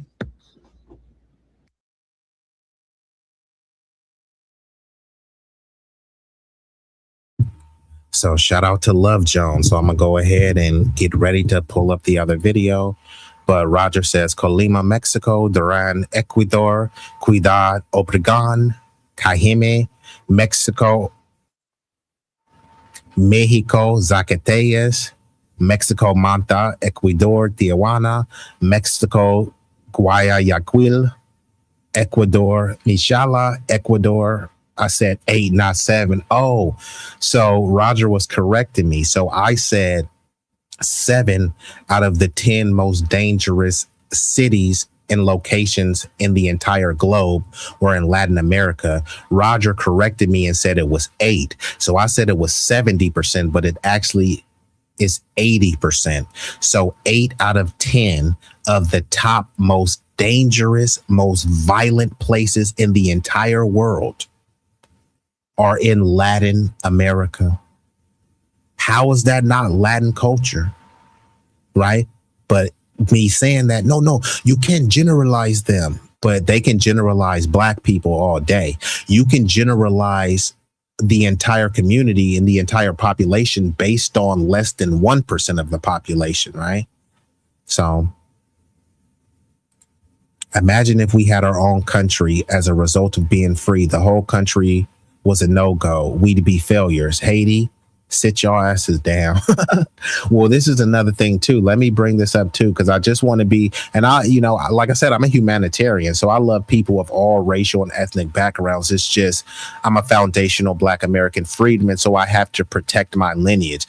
My family fought, bled, and died here. They didn't fight in any wars in Africa. Salute to anybody that did, but all of these people that come over here, when they have African and Caribbean ancestry, I mean, what wars didn't any of them fight in? Not to say that they didn't, but just ask them, right? We fought in every war here, right? No other group can say that. And we're supposed to give all of our credit to Africa, a place that I've never been and probably will never go, not just because I hate Africa. It's just I love my country. Maybe I'll go, but it's just not an obligation to me. I have too much to build here. I have too much that I've already built here in the past and that I'm working on building presently. And we've just been culturally and ethnically ostracized, and is attempting to be a ethnic erasure. One thing I like about Lola, and even I'll shout out Malik too, right? Baltimore has a distinct accent, and people will kind of laugh. Oh man, we know you from Baltimore because the way you say you and true, you know what I mean? The way you say you know what I mean? Like, we know that, right? There's nothing African about a Baltimore accent. And there was just some backlash from this David Oulo dude, whatever this dude's name is. I think he's like some Nigerian Brit. He came over here and saying, man, an American down south accent is just a Nigerian accent slowed down with some subservience on it. Nigga, what the fuck are you talking about? Bro, I've never heard no Nigerian sound like someone from the deep south. I've never heard a Nigerian sound like someone from Memphis. And if they were trying to sound like them. It didn't come natural. There's nothing wrong. People love hearing people with accents. We don't like people with accents trying to pretend to have a FBA type of twang, which is why a lot of people didn't like Kamala. Kamala Harris, when she's around white people, hi, my name is Kamala Harris and I'm married to Doug Emhoff. But then when she gets around black people, you about to thank a union member? Huh? Where did all of this shit come from? AOC did the same thing. AOC is married to her little white Brad, her white zaddy. Nothing wrong with that. She gets around the whites and she's like, hi, my name is Alexandria Ocasio-Cortez and I married a white man. Right? Fine. But then she gets around black people and she's saying, it ain't nothing wrong if you a janitor. It ain't nothing wrong if you a rapper. It ain't nothing wrong if you a maid. I was like, where the hell did this accent come from? She's pretending. Many of these people are pretending to have our accent. There's nothing African about our accent, and that's fine. I want to hear people like Michael Blackson. Man, what is this shit, nigga? Like that's funny, right? It's not funny that he has an accent. It's funny that he's using his accent to be funny. We respect other people's culture and accent. We don't respect people tethering and try to pretend. It's like, bruh, just be yourself. I like you for being yourself. I don't like you trying to pretend to be me. It's just getting like, it's giving extremely desperate, right? But to try to pretend like a Baltimore accent. Okay, if Baltimore accent is so African, point to me the African nation where they say you and you and what it do. Like where do they do that at? I haven't heard nobody in Senegal talk like that. I haven't heard no one in Burkina Faso talk like that. So everything we do, we gotta give it to Africa. But I'm like, this shit had nothing to do with Africa. Our dances and stuff. Oh, yeah, you got your rhythm from Africa. No, I didn't. There's no Africans doing the dances we do. And if they do it after after they copy us. Africans typically do tribal dances, which requires multiple people in the tribe to do a synchronized dance. That ain't what we do. That's not our culture. It's not. It's like a nigga Crip walked in the hood. You owe that to Africa. How? Ain't no fucking niggas Crip walking around zebras and cheetahs and shit. Like, it just didn't happen, bruh. I'm just tired of this ethnic and cultural erasure. Those days are over. We might be related, Easy. My father's maternal great-grand last name was Friedman. Oh, wow. You know what? That's why I knew I liked Lola. Cousin Lola. You said you ain't lying about that. We can't say Aaron, earned, and iron and earn. Every word sounds the exact same. And that's what I'm saying. We love a Baltimore accent. We clown it in. It's kind of like something like Big Rig talks about this. The people from down south, they be clowning on Cali people. Because they say, man, y'all be saying shit too proper. You know what I mean? And then some of us be like, well, shit, nigga, y'all hella country with it. You know what I mean? But nobody say, nobody says you sound hella African proper or you sound hella country and proper. Like, these accents are cultivated based on the environment. There's no environment in Africa where they sound like that. It just doesn't. And there's nothing wrong with it. I'm just saying, like, I love Baltimore accents because it's a staple of America. There's nothing African about it at all. Kamala Harris code switch her accent so that she sounds authentic. Yeah, that's what I'm saying. You better thank a union member. Us like, come on, Kamala, you don't talk like that. When we ask for reparations, they all of a sudden know how to speak proper all of a sudden. Yeah. Hey, man, I told you it will be a doozy. I'm trying to, Big Rig. I'm trying to tone down the temperature. I'm just saying. African trying to jump on the popular train, but it's too late. Yeah, it is. And see, go back and watch some of these movies. When we was kids, we didn't really look at it. Look at that movie Sugar Hill. There was a scene in there where the African didn't want to do business with Wesley because he said, "We do not do business with the Akata." And now they try to frame like the Akata, which the Akata is trying to say, y'all don't know who y'all are. It's a stray cat. It's basically a lost, cultureless cat. They're trying to frame and act like Akata means something good, but no, it doesn't. They have all of these pejorative terms for us. They just don't expect us to know them. Akata is one. Jareer is one. Abid means slave. That's another one. Even when they call us Yankee, they're saying it in a derogatory term and stuff. And before, a lot of us just have let this stuff slide because we all black, you know what I mean? We've been practicing this flat blackness, but guess what?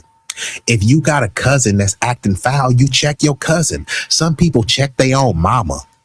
So if people are willing to challenge and check their own mama, why the hell do you think I'm gonna let somebody come from a underdeveloped nation and try to boss me around or try to talk down to me? It's not happening. You know what I mean? Because all of these people, they love to talk about, oh, y'all got baby mama culture. You don't want to do that. If you look at Jamaica, rife with paternity fraud. If you look at Nigeria, rife with paternity fraud. And again, this is not to disparage or denigrate, but I fight fire with fire. I don't fight fire with water. I don't fight fire with the fork. I fight fire with more fire. I fight fire with an inferno. So I'm just saying, if you can't stand the heat, get out the kitchen. And if you can't stand the heat, keep them zips lit, because this ain't about hate. This is about straightening. If you don't stand for something, you'll fall for everything. And my ancestors didn't fight, bleed, and die just to let someone immigrate here and disrespect me. And you can't immigrate into a lineage.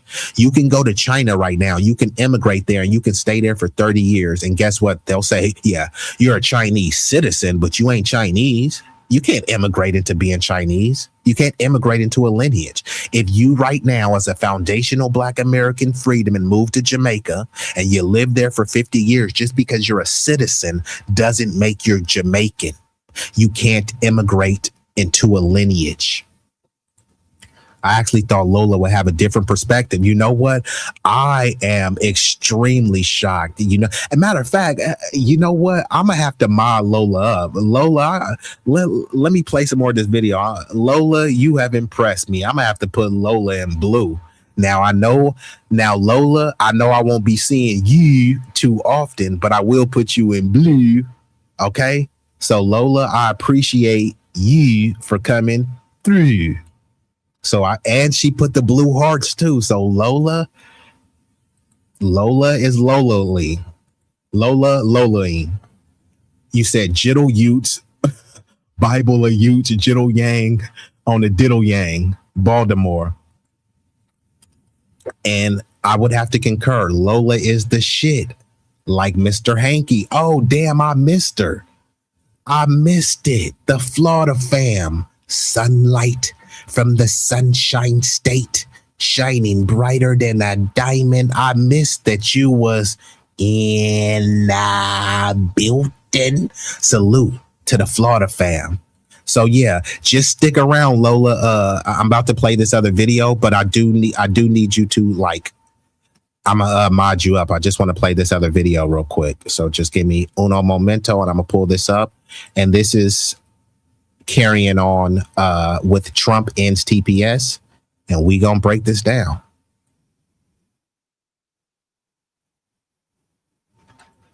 Our culture.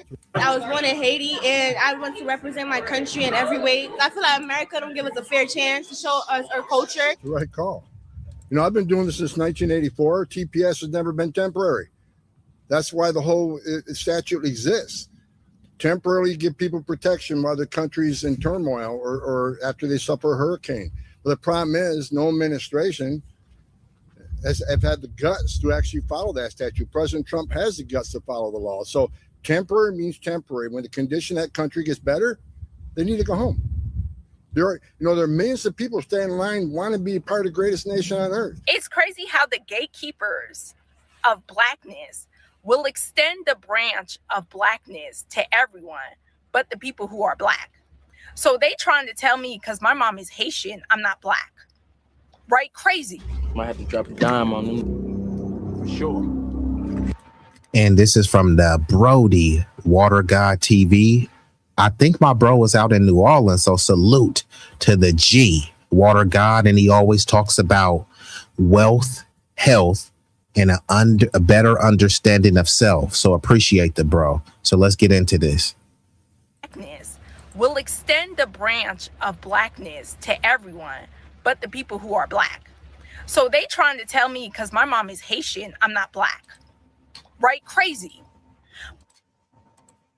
Actually, it's not crazy, but I'm gonna get into it because I did want to get into the chat because I didn't want to leave y'all. You said Wesley beat him down in the movie too. Frank Nitti putting on for the biddy. Frank Nitti, what you know about the Sugar Hill?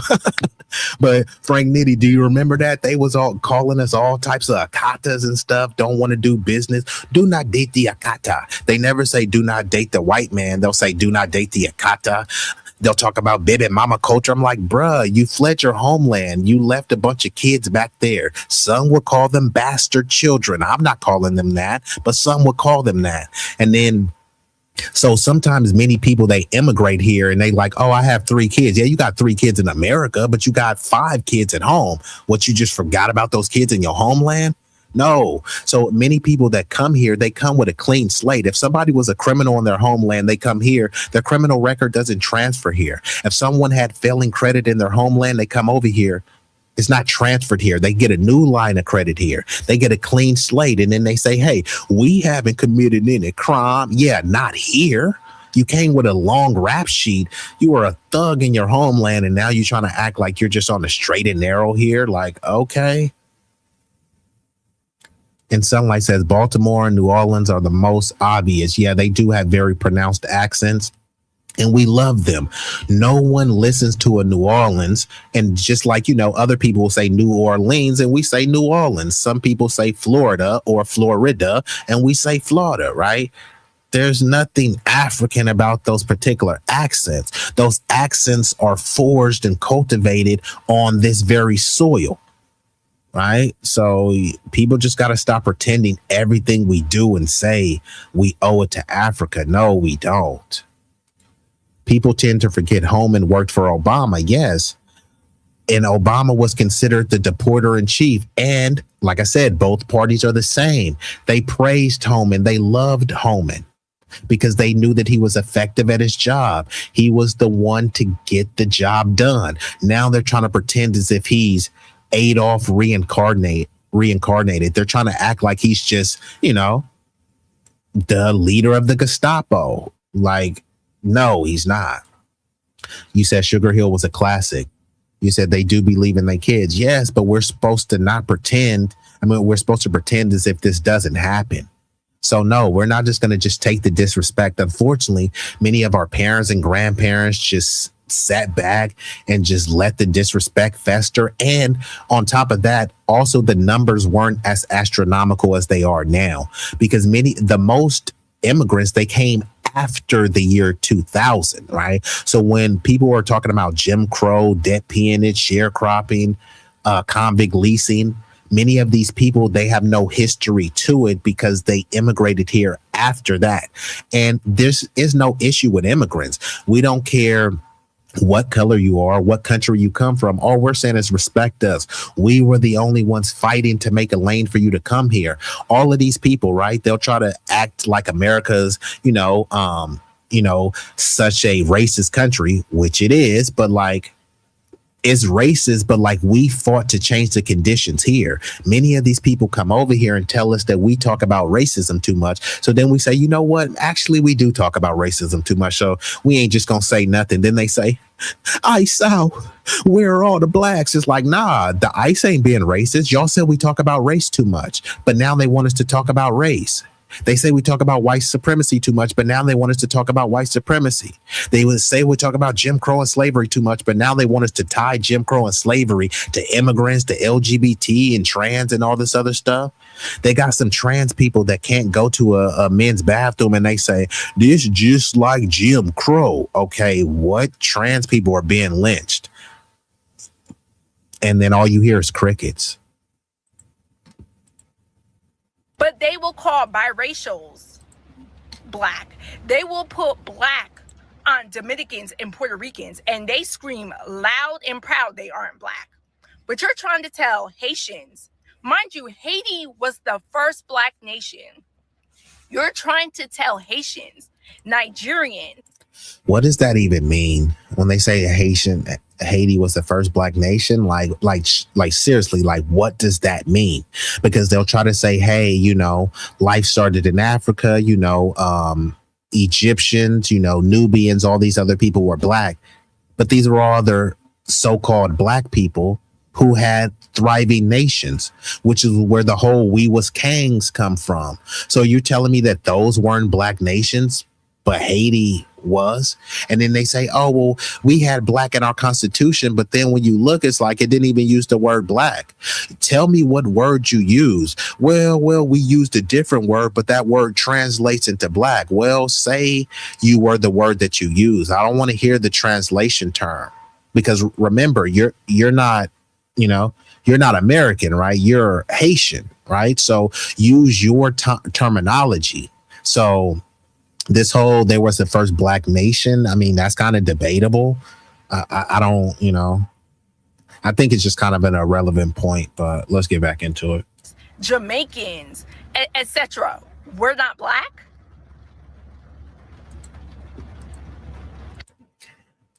And this is where it gets annoying, because now people are trying to act confused. Yeah, what they're saying when they say you're not black, because this where some people get confused, and it's rather pathetic that they get confused because they always talk about how high their IQs are, right?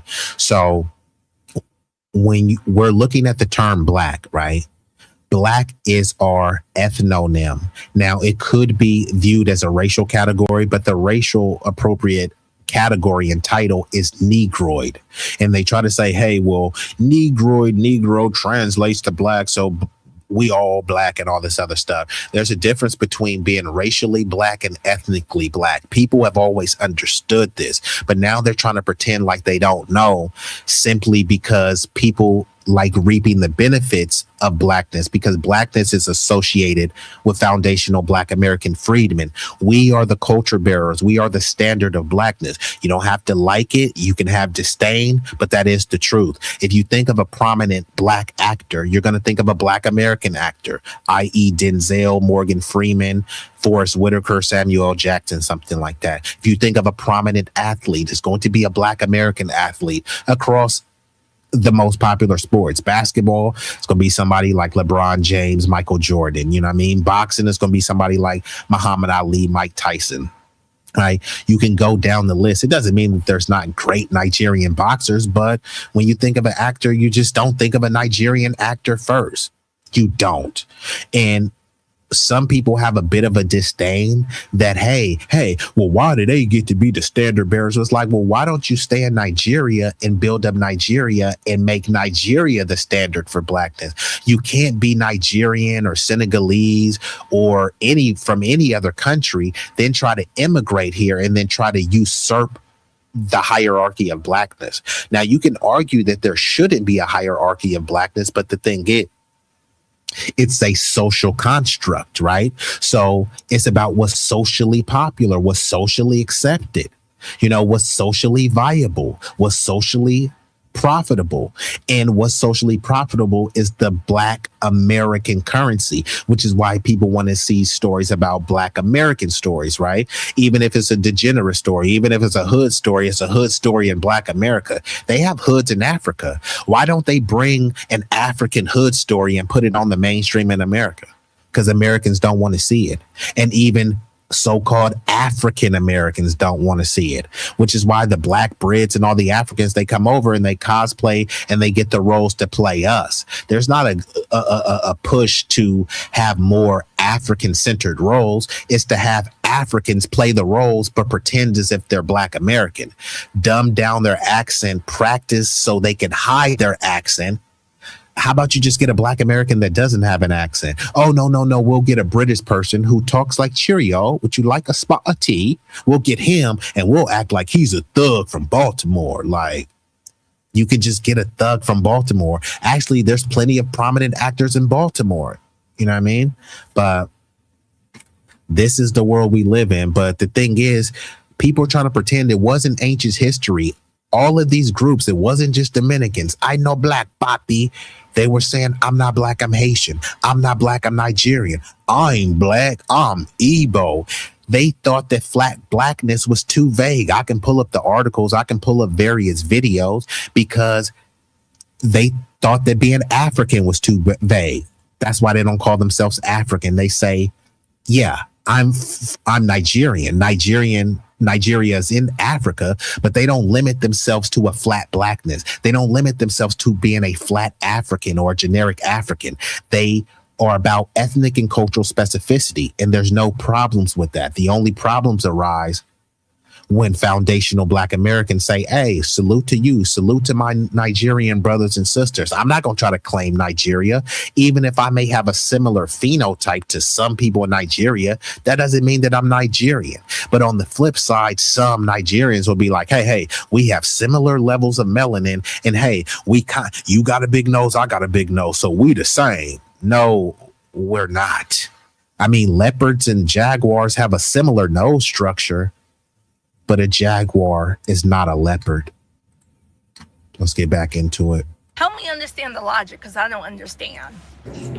But now, since we've been on our delineation and we've been on trying to, take care of us, a lot of people have been upset because we don't consider them Black. So you have people out here that are only supporting Black American-owned businesses. I just saw this girl promoting her nail shop, and she has an accent. She's African, I think from the Congolese or whatever the case is. Her shop is right here. And then just really think about this. They're delineating right there. She called this other lady African. So really think about how stupid this is, right? I'm a foundational Black American. And there's this concerted effort to try to make us a generic African. But when you go to Africa, when you're on the continent of Africa, guess what they call you? Guess what they identify you as? American. So Africans on the continent of Africa call you American. But while I'm in my homeland of America, I'm supposed to call myself African? How does this make any sense? It really doesn't. And then think about this. They want us to call ourselves African American, which don't ever call me that. I've never used that term. I've been labeled that. I've been classified as that. I've never conceded to that term. I've never used that term. But let's just go with that, right? If I'm an African American and she's just calling these other people African, so what are they? African? Okay, she's from Senegal. She's an African. But I'm from here. I'm an African American. It doesn't make any sense. You know who's an African American? Elon Musk. You know who else is an African American? Charlize Theron. Dave Matthews from the Dave Matthews Band is an African American. French Montana, who is some Moroccan Arab Muslim, he's African American. He's African because Morocco is in Africa, and he's an American citizen. You put two and two together, African American. The New York mayor, Zoran Mamdani, who's an Indian. He's an Indian who was born in Uganda. And guess what? When he tried to get into college, he called himself an African American. And he said it made sense. I'm an Indian born in Uganda, so I'm African. And then he's an American citizen. So you put two and two together, you have an African American. But guess what he can't say? He can't say that he's a foundational Black American. He can't say that he's a freedman. And I know some people try to say, I'm an American descendant of slave or descendant of slave. That's not even codified enough. Because did you know Mexico? Mexico was a slave colony. Puerto Rico was a slave colony. So there's plenty of people that were descendant of slaves, but you're not a foundational Black American. You're a descendant of slaves from another foreign land, right? So you have your own rich history, your own lineage. Stop trying to tether leech to minds. All right.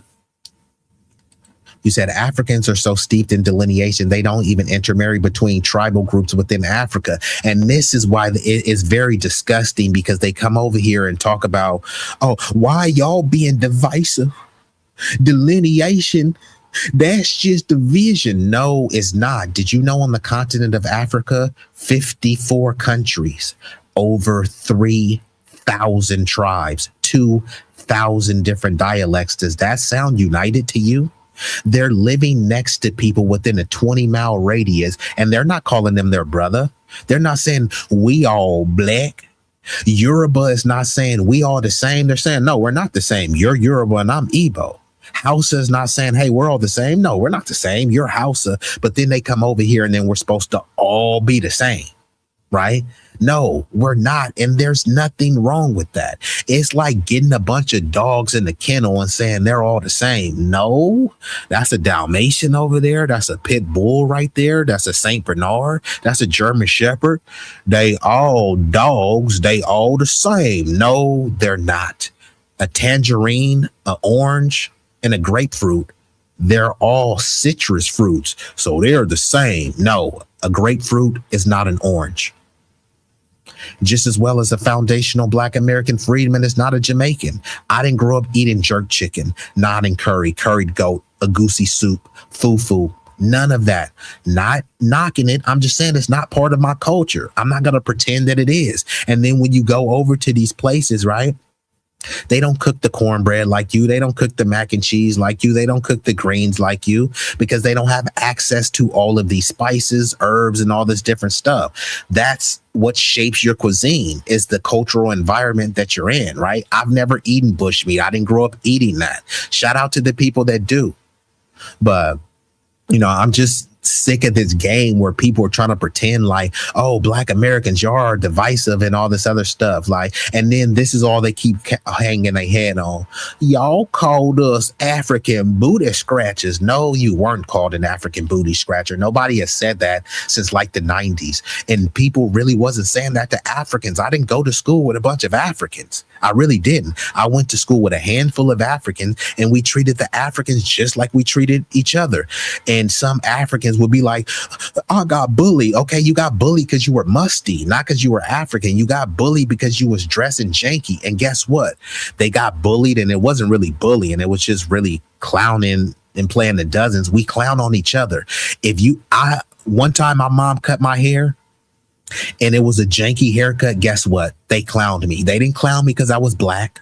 They clowned me because I had a janky haircut. When my shoes was janky, I got clowned. And guess what? I start hustling. I start doing what I needed to do, and I got my shoe game up. The same thing with all of these musty cats. Hey, you was musty. People start clowning them. Then they start wearing deodorant. Nobody was clowning you because you were an African. They clowned you because you were musty, because your hair was nappy. They would have clowned a Black person for being musty.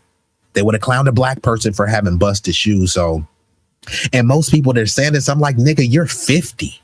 Why are you talking about someone called you an African booty scratcher when you were 6?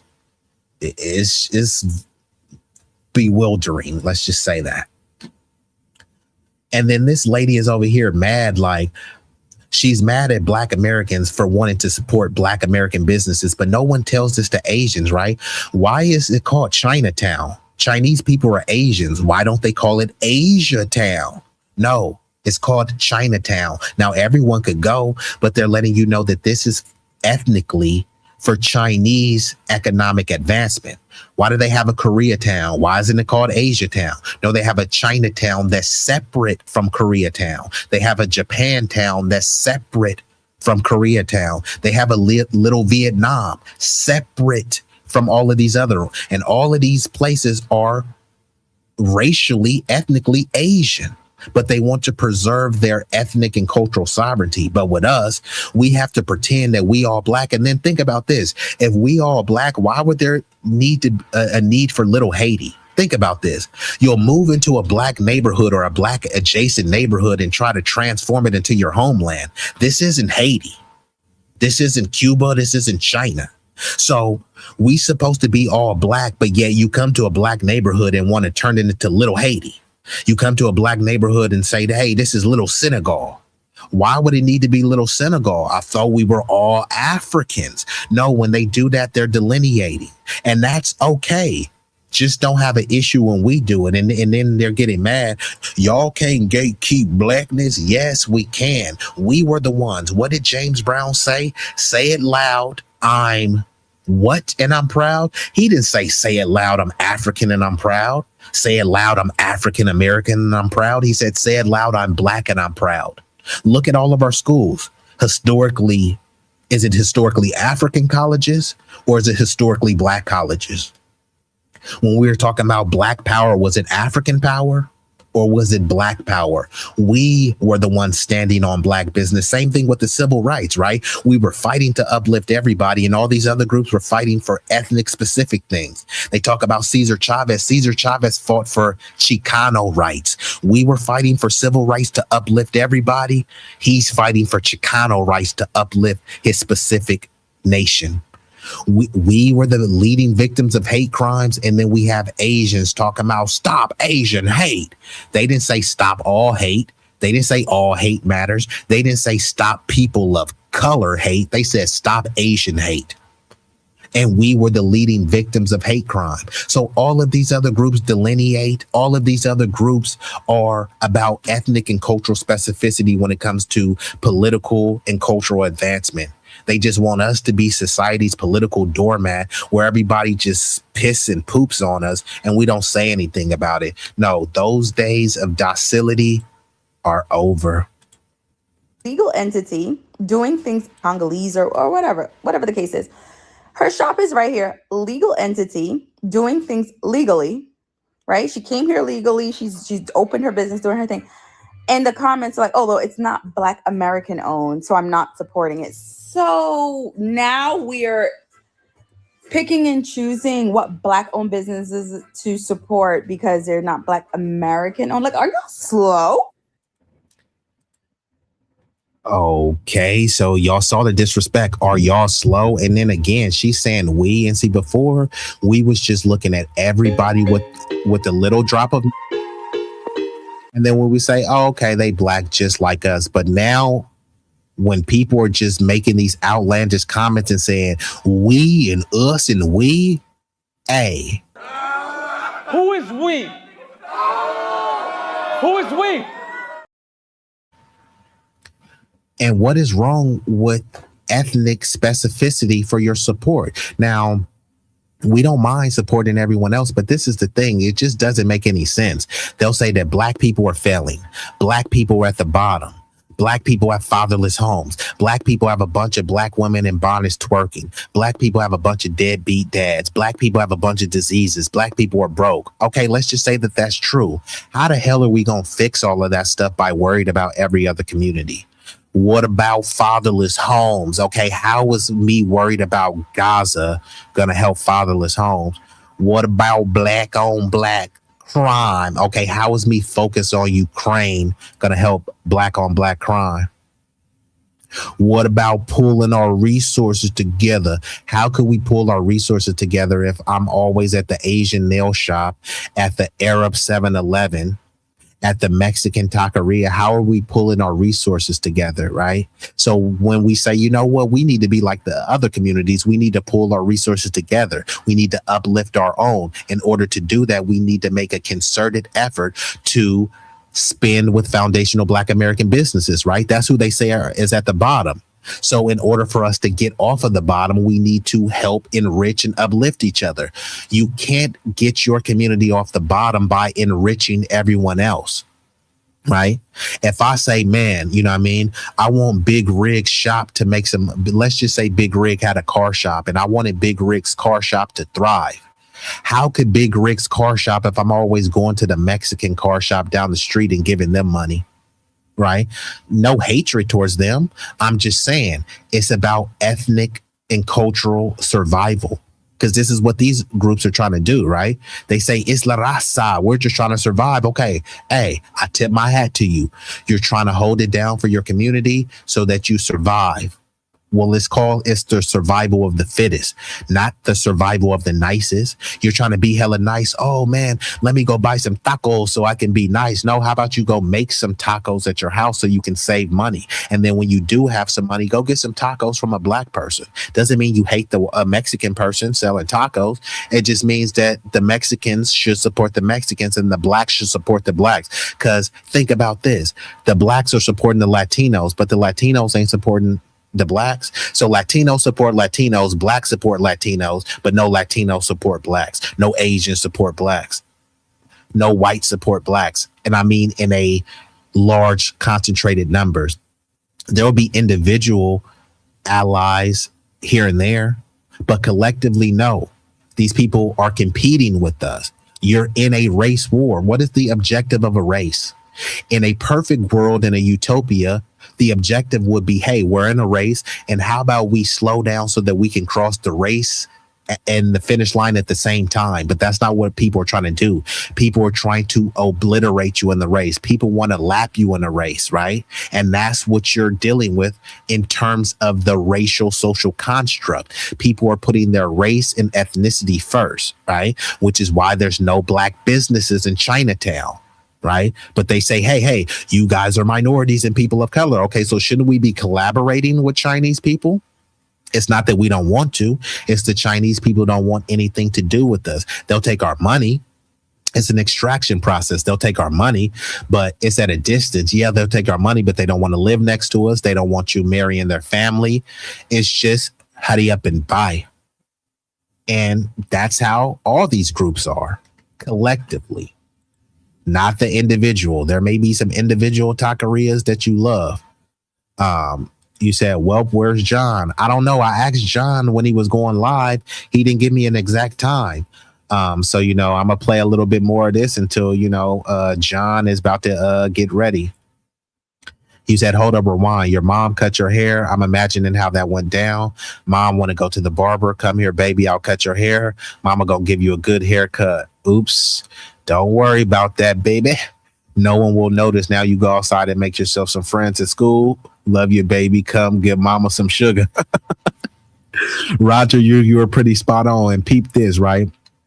So there was something called like a bowl cut where like so you know how there's a bald fade, right? Some people would get a cut, but it would be like it looked like a bowl. It's really like what some of the Latinos get, which is called like an Edgar type haircut, right? So my mom gave me such a janky haircut, bro. I didn't even have a bowl. It was a plate, bro. It damn near was like a mohawk, bro. I was over there looking like, damn near was lightweight looking like Mr. T, bro. And you know what? I had to get into a fight. See, some cats was clowning me. That's how it was, bro. They was clowning me, not because I was black, you know what I mean? Not because I was a young man. They clowned me because I had a janky haircut. And you know what? I had to, give somebody that sweet chin music, and then I didn't get clowned no more. But after that, I was like, hell to the no, mom, you are not cutting my hair. I don't care if I got to go cut some grass, if I got to deliver some newspapers. And after that, mom's never cut my hair again. I just couldn't do it. I was like, I'd rather go with the Mr. Clean Baldy than have that plate. Bro, it was many. And this was before like mohawks was in. Like Mr. T could pull off the Mr. T because he was Mr. T. Oh, Red 6. Damn, Red 6. Damn, not my nigga, Red 6, bro. Hey, Red 6, I gotta hit you. And I quote, you know your damn role and shut your damn mouth. Bruh, I wish I had a chili bowl, bro. I had a chili plate. Bruh, it was wild, bruh. But like I said, I got into a fight. And after that, mom's never cut my hair again. I think she did, but I was like, moms, I'll just go with the baldy. So for like it was a couple cycles, I just went with the straight bald head. Luckily, I don't got one of those like hook heads, you know what I mean? I got like a circular head, so it's not like, one of those alien like Sam Cassell, Alien versus Predator heads, you know what I mean? But yeah, after that, I had to go with the baldy, bruh. And then I was, I had to play it off. Hey, I'm just a fan of Jordan. I'm a fan of Barkley. Hey, I love me some Shaq, man. I'm inspired by Shaq until I can get the money to go get a taper fade. But yeah, bro, those was the times, bro. Man, that Mohawk, it wasn't the one. It was before the Mohawks got popular, bro. So bro, man, I had to kind of fight for my life, bro. And then peep this, I couldn't holler at no chicks, bro. Like, man. Y'all don't know the struggle was real, bro. It wasn't the business having a 90s in the a Mohawk in the 90s, unless you was like a white, like Red Hot Chili Peppers 9-inch nails type. It was cool for you, but for the brothers, a Mohawk, that's like, nigga, what are you doing? But let's get back into it though. But yeah, y'all took me back with that one, bro. I had a little traumatic experience. I don't know what's the problem with this, because when you in your cultures, and this specifically for like Nigeria, Trump's rhetoric has made life tough. They're eating the dogs. They're eating the cats. As Haitians, we've been through so much adversity politically. The agenda that was made against us when it came to eating animals, all the false narratives that was painted upon us as people. I was born in Haiti, and I want to represent my country in every way. I feel like America don't give us a fair chance to show us our culture. At this Haitian restaurant, See, this is where you lose me. Like, what the hell are you talking about? America doesn't give you a fair chance to highlight your culture, bro. Do y'all know what month it is? It's literally Caribbean American month. Is this the Caribbean? No, this is the United States of America. But remember, this is a melting pot. This is a nation of immigrants built by immigrants. You know what I mean? You know all the BS rhetoric. Fine. You have a whole Caribbean American month. So what are you talking about that America doesn't really showcase? They have enclaves where they're called Little Haiti. Last time I checked, this is America. This isn't Haiti, right? I see a bunch of Haitians flying the Haitian flag. That's not an American flag. That's a Haitian flag. So I don't get what you're saying. Like, America doesn't allow you to be this. Like, no, all the stuff that they're doing in America, if you're in Haiti, you wouldn't be allowed to do that. If you were in Haiti, do you think that you can just recklessly fly an American flag? Do you think that you can take a Haitian holiday and try to Americanize it? But that's what they do with ours.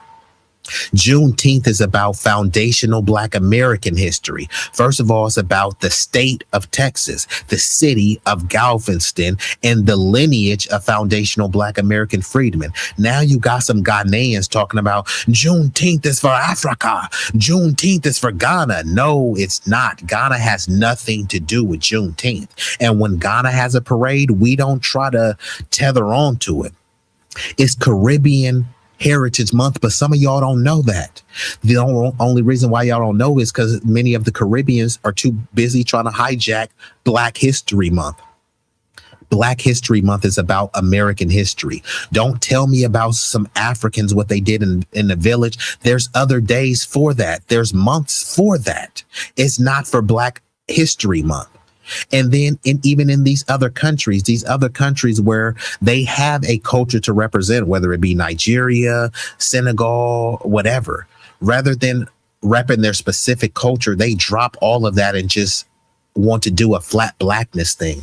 See, why we say Black is because we always stood on Black. When others were rejecting Black, we said, hey, I'll be Black. Y'all heard multiple people. Why y'all call yourself Black? They say that I'm an Indian, I'm an Israelite, I'm a Moor, I'm Nubian, I'm Berber, I'm all of this. Hey, that's fine. I'm not telling people not to identify as that, but then go have a conversation with other Israelites. Stop talking to FBAs. You're an Israelite, so go have a conversation with Israelites. You're a Moor, go have a Moorish conversation. But what they're trying to do is trying to impose their ideology, and they're mad. Why you call yourselves FBA? We Moors. Why y'all call yourselves Black? We Israelites. Okay, me calling myself a foundational Black American freedman, how is that stopping you from being an Israelite? Israelite. The thing is, many of you guys haven't built nothing under being a Moor. You haven't built nothing under being an Israelite. You haven't built nothing as a person of color, as a Nubian, as a minority. So you're trying to tether on to blackness the accomplishments that me and my ancestors fought for to try to build something completely new. And we're just not having that. And Big Rig said the Mohawk was out. You sure you never had a Mohawk, Big Rig?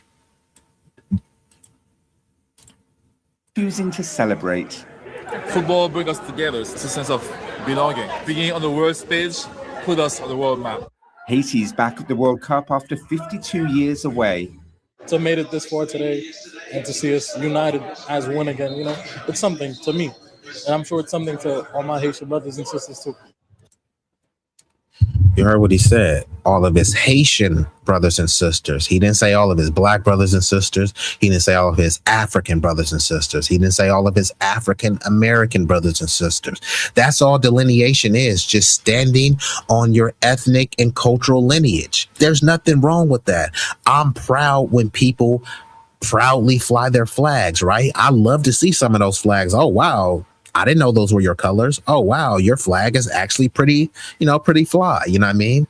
But some of these people, they try to pretend, they try to hide their accents and try to pretend to be foundational Black American. They'll denigrate us and pretend as if they're speaking from an internal perspective. No, you're an outsider. Now, some people may still value your perspective, but we need to know that this is an outside perspective.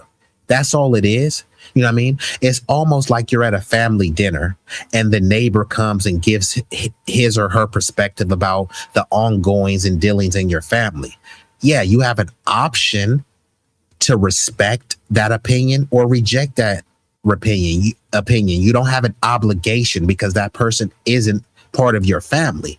They may have been cordial, they may have been accepted to sit down at the table, but just because you're at the table or just because you're at the cookout doesn't mean that you have the same input as someone that's at the head of the table. Since we've been giving these cookout invites, which I say the cookout invites should be suspended indefinitely, many people, they try to, you hear Latinos say it all the time.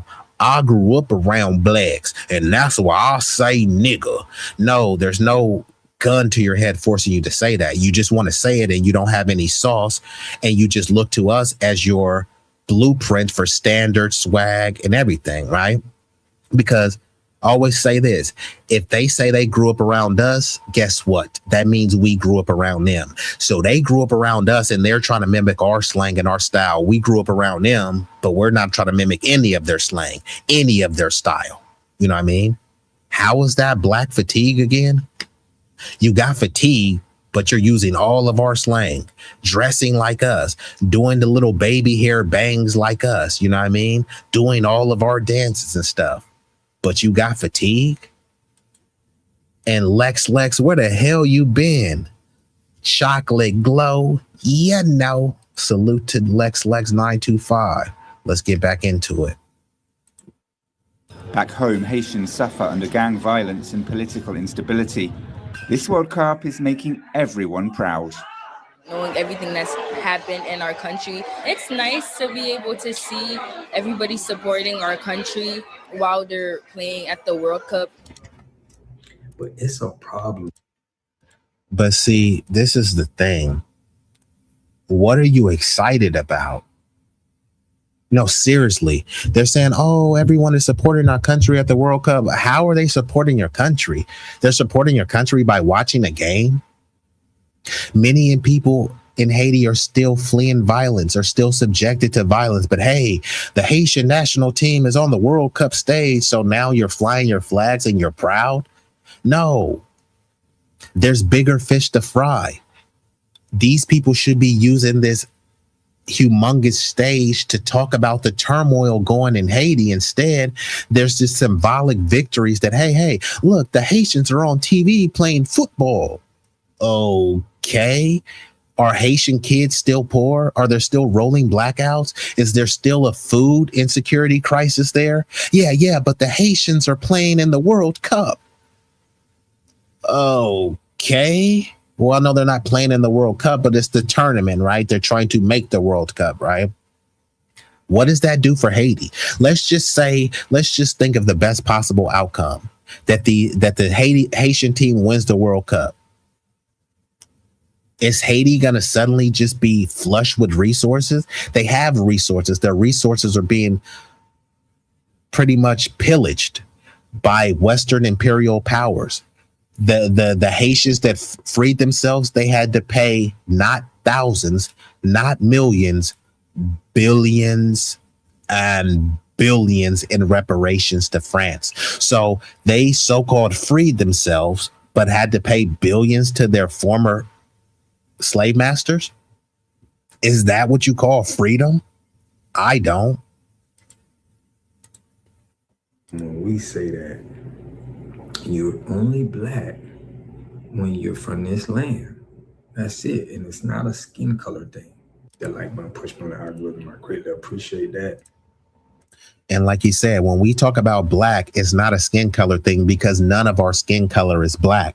When they talk about copper colored, most foundational Black American freedmen are copper colored.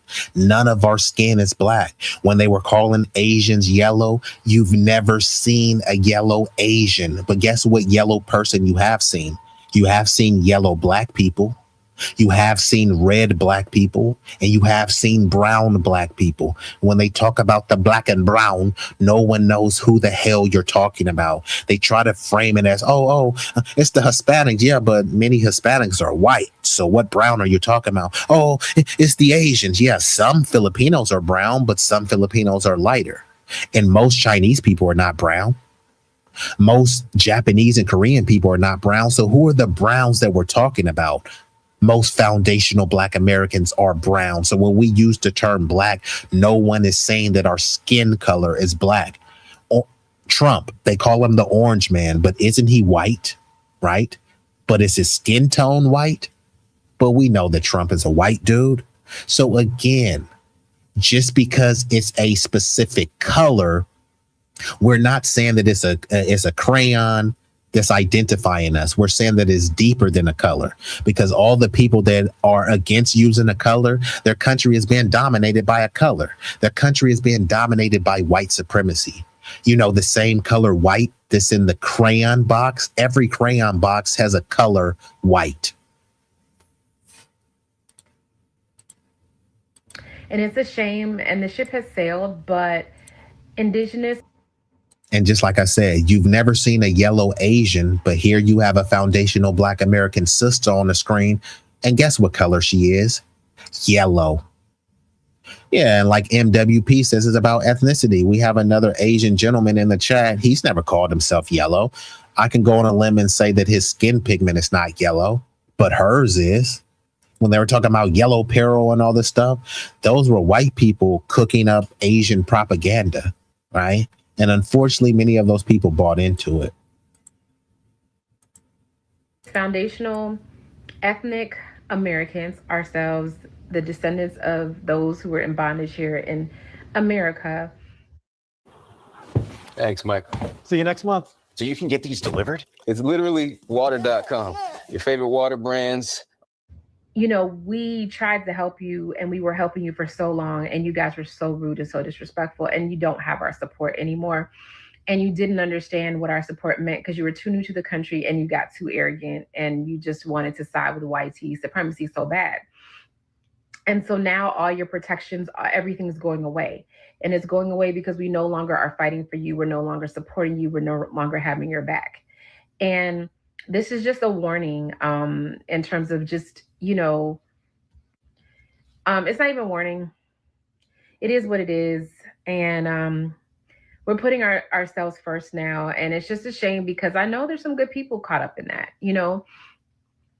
But next time, if you guys are allowed into somebody else's country and there's a group that you think are quote unquote oppressed, but they fought for you and they side with you every time, they ally with you and they support you, maybe don't piss them off. Maybe don't get to them to a point where they don't want to help you anymore.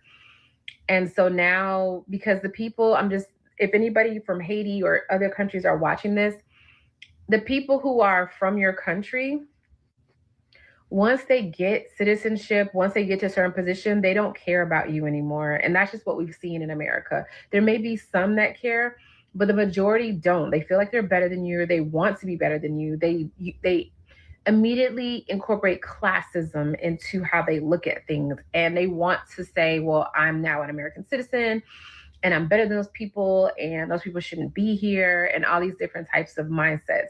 They don't help you.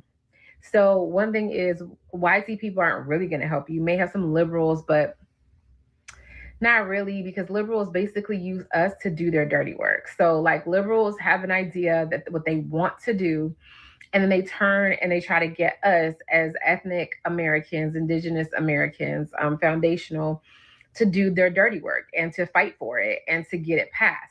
And you guys don't know America well enough, so you didn't understand that part. You thought you were better. You thought you knew things. You thought, they gassed you up, made you feel a certain way. And now, and it's just a shame. It's just a shame, because I know the horrific conditions that some of them are going to have to go back to. So in any case, that's the decision.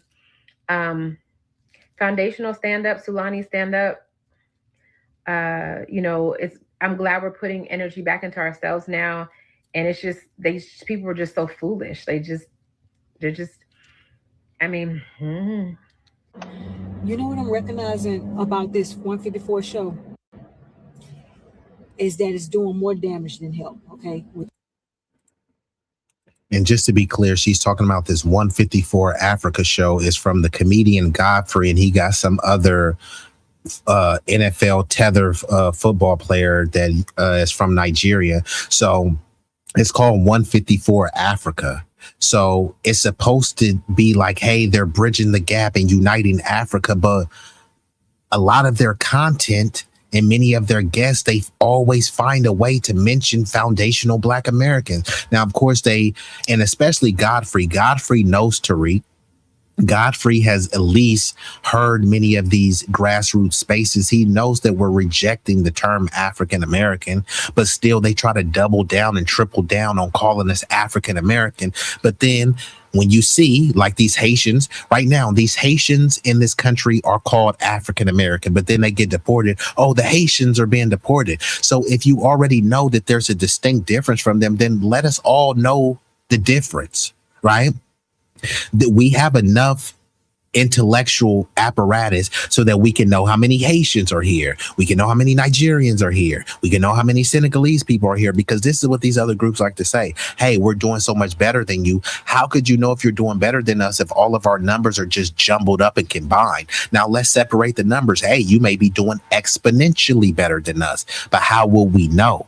Because when they talk about Black crime, they're talking about Nigerians who commit crime, Haitians who commit crime, immigrants who commit crime, undocumented citizens who commit crime, Dominicans who commit crime, anyone with one drop of Negro blood. They say that was a Black person who commit crime, but was it a Black person? That person identifies as Latino. That person is a Nigerian person, right? So we have the apparatus to disaggregate, but people love the nebulous terms like African American because then they could kind of tether on to stuff. They had these Juneteenth scholarships. There were no foundational Black Americans who got it. It was all Latino and African names. And then they try to frame, hey, we all Black, or we all people of color, right? They try to use these vague, nebulous terms. And then you start saying, oh, well, I guess we are people of color. And then you don't realize, they're not helping you. All of the names, look, like Alawatunde Matumbo, Abasola, you know what I mean? Jarir. It's like all of these different names, foreign names, but there's no Americanized names. Right? Because they've been looking and seeing that, hey, look, all we got to do is just uplift someone with melanin, and then we can, show these people as a model minority. Hey, look at the Africans. They're doing so much better than you. But I thought we were all Africans. Make this make sense. We're all Africans, but then they'll call the Africans African. So like I said earlier, so are they African Africans and we're African American? How does that make sense? And if that, and let's just say that it does make sense, shouldn't that be reflected on the census? Shouldn't it be an African American box and an African African box? The African American box is a euphemism for foundational Black Americans. The African African box should be for those who don't identify as Black. I'm not Black, I'm Nigerian. Okay, cool. Check the African African box. But they don't want to do that. They want to say that I'm African and I'm American. I'm just like you. No, you're not. And based on the vagueness of the term, they can get away with that. Hey, I'm actually more African than you. I'm from the motherland. And because of U.S. citizenship, they'll say they're just as American as you. And if you try to argue against them, it's framed as xenophobia. So fine. You know what? You can just be an African African and I'll be a foundational Black American. Because they shouldn't be able to claim the term African American because most of our accomplishments are registered under an African American banner. So, yeah, that term needs to be eradicated and it needs to be replaced with foundational Black American freedmen. Not something, even American descendant of slaves is vague because when we're talking about America, we're talking about the United States of America. And then they talk about, no, what about the Americas? You know what I mean? Because they're talking about the continent of America, but that's not what we're talking about. That's why we specifically refer to the United States of America, which is a country, and America is a continent. We're not talking about South America. We're not talking about Central America. They know all of these places are not the United States. That's why they have to immigrate here. You know what I mean? If you're going from Utah to Louisiana to California to Alabama, you're not immigrating to those places. Now, if you do want to go to Brazil or Honduras or Venezuela, you'll have to immigrate there. But that's part of Latin America. Yeah, it's not part of the United States of America, which is why people try to play this little backdoor game. I'm an American descendant of slaves. Yeah, you're not a foundational Black American freedman. So yeah, maybe you are an American descendant of slaves, but you're not of this lineage. And there's nothing wrong with that, right? You don't need to be of the lineage for us to be cool. You don't need to be of the lineage for me to have respect for you, for me to help you, to me to want to uplift you. But we have to be having a meeting of the minds with truth. We got to lead with truth. And if you're willing to lie about your own lineage, then, I mean, you'll lie to me about anything else. Something as small as your lineage, that's very minor. That's a rudimentary thing to tell the truth about. If you're lying about your lineage and where you're from, yeah, it's kind of hard to view that person as trustworthy. My colleague and I suggested replacing the Congressional Black Caucus with the Congressional American Freedmen Caucus. That sounds good, but it would never happen because now, unfortunately, many of the Congressional Black talkers are immigrants, and there's nothing against immigrants, but these particular immigrants don't give a fig Newton about the Black community. All they care about is helping their respective immigrant groups. So if someone comes over and they're Haitian, they say, I'm Black, and then they win, and then they say, Haiti, stand up, and they spend most of their time trying to fight for Haitian immigrants, right? But they got in off, we all Black, support me because I'm Black, blackity black. And then you're like, okay, cool, I'll support the Black candidate. And then they say, Haiti, stand up, Haiti in the building. It's like, what? Where'd this come from? I thought you were standing on Black business. It's like, yeah, I'm Haiti first. And I say, you know what? I respect it.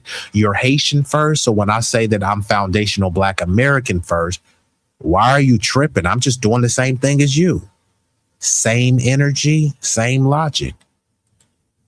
Big Rig say, I don't do the liars of any sort. I ain't had fig Newtons in a year. I love them things. Shout out to the fig Newtons. What you know about them? Hey, I know they had these strawberry ones and the strawberry, raspberry, blueberry. Fire. But then they also have the fig Newtons with the fig flavor. And the fig Newtons, they used to have some cold commercials too. What happened to the good commercials? When we do that throwback stream, we got to talk about the commercials. Now, I don't have TV, so I cut the cord. So maybe that's why I haven't seen it. But it seems like they don't make good commercials anymore. The commercials in the 90s was fire. For real. FBA Tutneys, what it did it do? Late, bruh, you're extra late. Damn, Tutneys. Hey, better late than never. Salute to the fam. Let's get back into it though. But salute to this sister here. I mean, a rich melanin. Like I said, we come in different shades. So let me show this, right? Like I said, this is the spectrum of being a foundational Black American. So when we say Black, why y'all call yourselves Black? Black is just a color. It ain't no country called Black. How many times have you heard that? Over and over and over. And none of us are saying that our skin pigment is Black. I am a brown, copper colored freedman.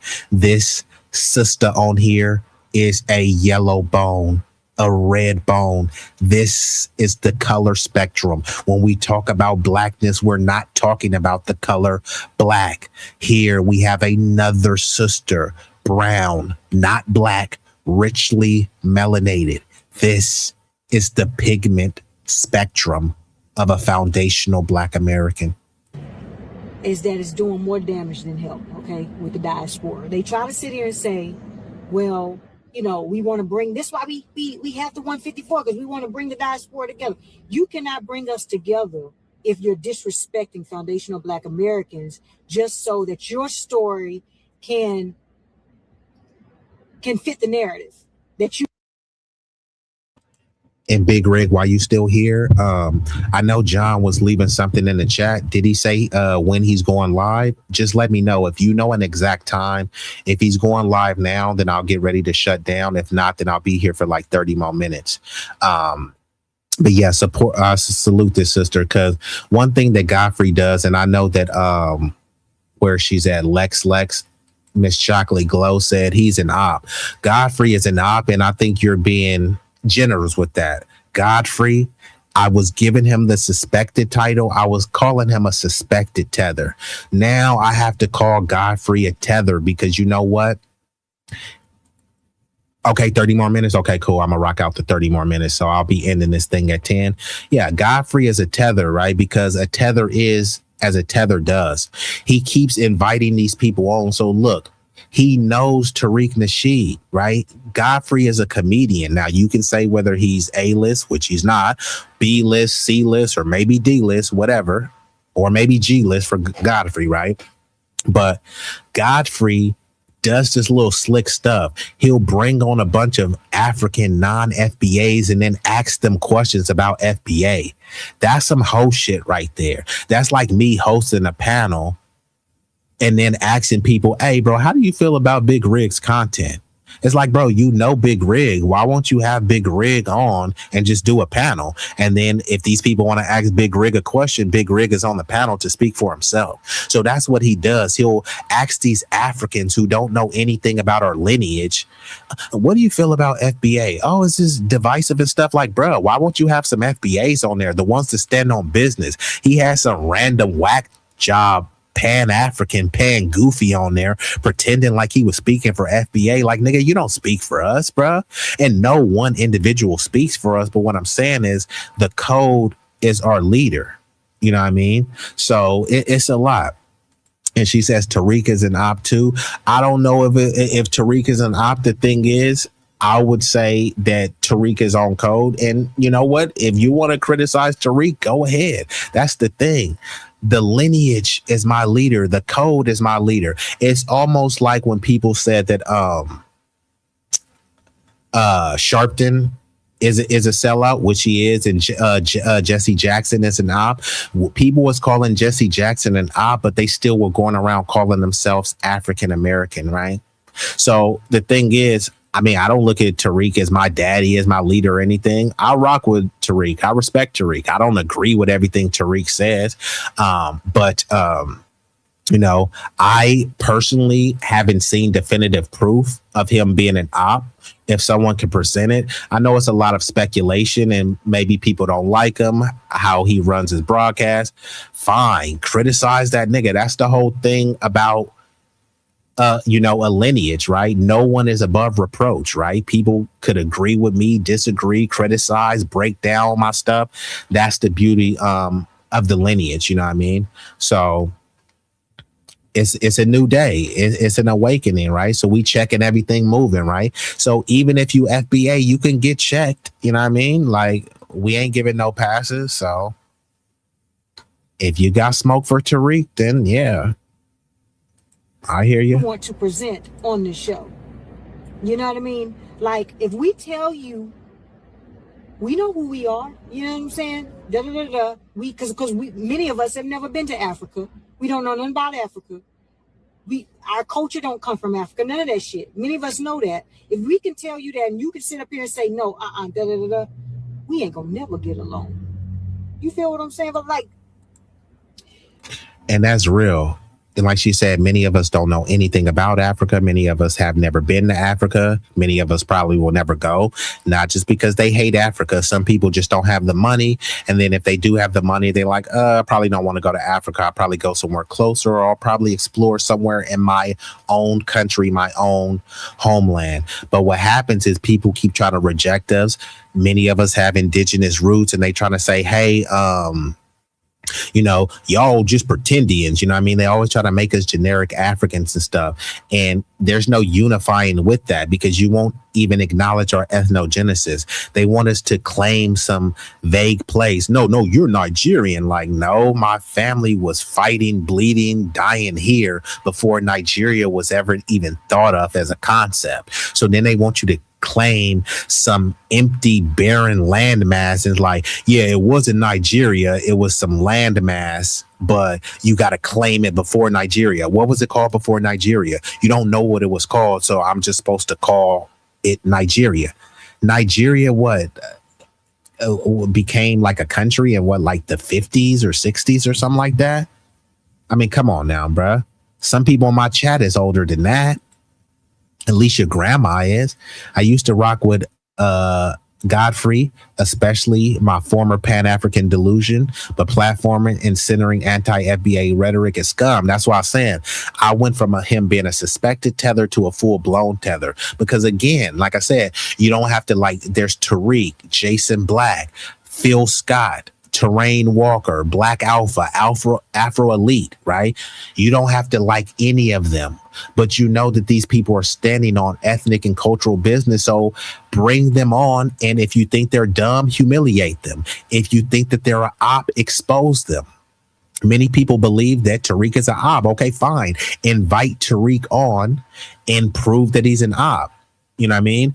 You know, some people think that, hey, man, FBA, y'all just MAGA or black MAGA. Okay, cool. You're saying that based on you seen someone tweeting. Why won't you bring on a prominent person that's saying that, hey, I'm from the lineage, and have them defend themselves? If you think they're too dumb and too cultish, this will help galvanize your audience. Instead, they do what I call intellectual cowardice. They talk about people, not to them. That's cowardly, bruh. Like, don't talk about me. Don't talk at me. Talk to me. And if you're too afraid to talk to me, then you've just let everyone know that you're not intellectually formidable enough to challenge me. These Africans think they can sit up here and tell us what it is. When you coming from a third world country, coming to our country to eat and cosplay us, you'll never bring us together. No matter how much you fix in your mind that you should be able to do what you're doing and cosplaying, you know what I'm saying? We will never, most of us will never accept that. You know, because you're not only cosplaying, you're being malicious about it. You know what I'm saying? And so I'm just like, this show is causing problems. You feel what I'm saying? If y'all notice, this show is causing problems. About they can allow, so the president has the constitutional authority to make it temporary and not permanent. It's the right call. You know, I've been doing this. So I'm going to go ahead and transition since I only got like 25 more minutes, but y'all get the gist. I've already been rocking out for 2.5 hours. It's unfortunate, but 'tis the season to hold your own nuts. I don't want to see any group being abused or aggrieved, whether they're Haitian, Nigerian, foundational Black American, Chinese. No, I'm a humanitarian, so people should be treated with respect and dignity. And like the Saint and Sinner says, be good to good people, but also be good to yourself. And all too often we haven't been good to ourselves. We've actually been punishing ourselves. We've been hard on ourselves. We've been very displaying harsh treatment towards ourselves, but then we've been trying to uplift everyone else. We've been loving on everyone else. We've been loving on people that hate us, and it's been misguided. It's been delusional. It's been deplorable. But you know what? It appears those days are coming to an end. Now I'm gonna play one more story, and then I'm gonna shut her down because the homie John Sin is going to go different with his It Gets Deeper podcast. So I'm going to go ahead and rock out with this. And I do want to say I appreciate y'all. Y'all could have been anywhere in the world. Y'all chose to be here with me, at least momentarily. And for that, I thank you. Now I'm going to hit y'all with this. Now they say, I got black fatigue. Now I say it's white fatigue and black obsession, right? White people are really fatigued of their selves, right? All of the stuff that they're whining about, right? They were whining open borders. Okay, who opened the borders? It was people in the white community, right? Most of Congress is white, right? Who are the movers and shakers in society? It's mostly white people. So it's funny, right? Because they'll say, hey, we didn't steal the land, we conquered it. So then you say, hey, so you guys are running this thing, right? You're in control, right? And then they say, yeah, we're in control. So if you're in control, then that means you get the blame when it goes left. When the country is failing, we have to blame who's in charge. And then they suddenly, no. What about George Floyd and BLM? George Floyd isn't here. BLM isn't running the country. They love to say that they're high IQ and they're running the country, and then Trump is saying that the country is failing. Okay, cool. I agree. The country is failing. Who's ran this country into the ground? Most of Congress is white. Most of the CEOs, white. Most military, white. Most defense contractors, white. Most policemen, white. Most astronauts, white. Most pilots, white. Most farmers, white. So again, you guys are running all of these industries. Most of Hollywood run by white. Most of the XXX corn industries, the Bang Bros, the X videos, OnlyFans, run by white people.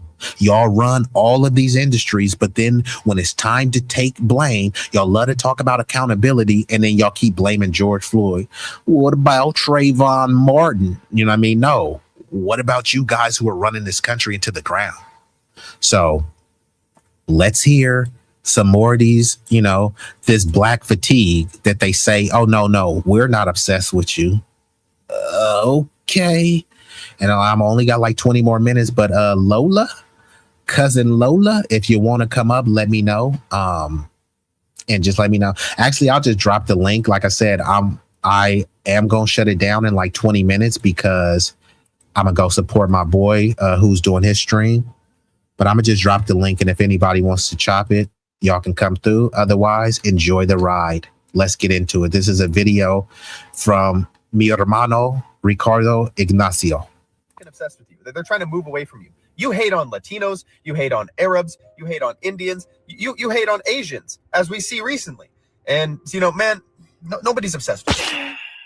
You said, I'm not obsessed with black people. We white people are not obsessed with black people. It's not that you're obsessed with black people. It's you're obsessed with speaking negative about black people. You're obsessed with convincing the world that black people are bad. Not only are you obsessed with doing this, but a very large percentage of white content creators are obsessed with this agenda. For example, what's the difference between Batman and a black man? Batman can go out in night without Robin. Are you there, Miss O'Shawn? Hey, B-Eazy, how are you? I'm here. Oh, that's what's up. Hello. How you been? Man, you shocked the world today. And I love that profile pic. I ain't gonna lie, y'all do look good. I ain't gonna lie. That's a fire. Hey, shit, Big Rick still here. No, that's I think you had made a public post or something, and I had commented that because I do love to see that from two awesome individuals, you know what I mean? But like that is fire, you know what I mean? The black love is loving. I'm loving the black love. Thank you. I Yeah. appreciate it. Yeah, well, I don't be on social media a whole lot, but every now and again, I stop and take my time and scroll and then get back to life. But yeah, no, it's been a ride, but that's my baby right there. But yeah, we actually made that our official logo because we trying to do something together, and you know how it is when both y'all busy. Yeah. No, I agree. Well, that's a thing too,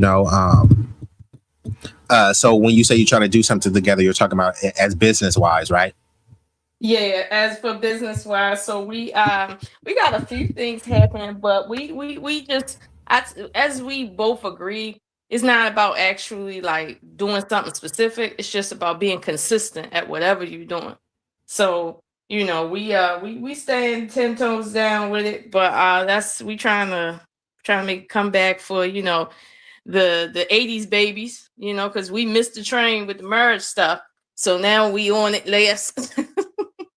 Hey, it's better later than never, right? And you know what? As dysfunctional, right? Because when it comes to the 80s babies, they think that literally all of us was crack babies, but it's like there was a crack era, but not everybody was a crack baby. You know what I mean? Right. So, but right.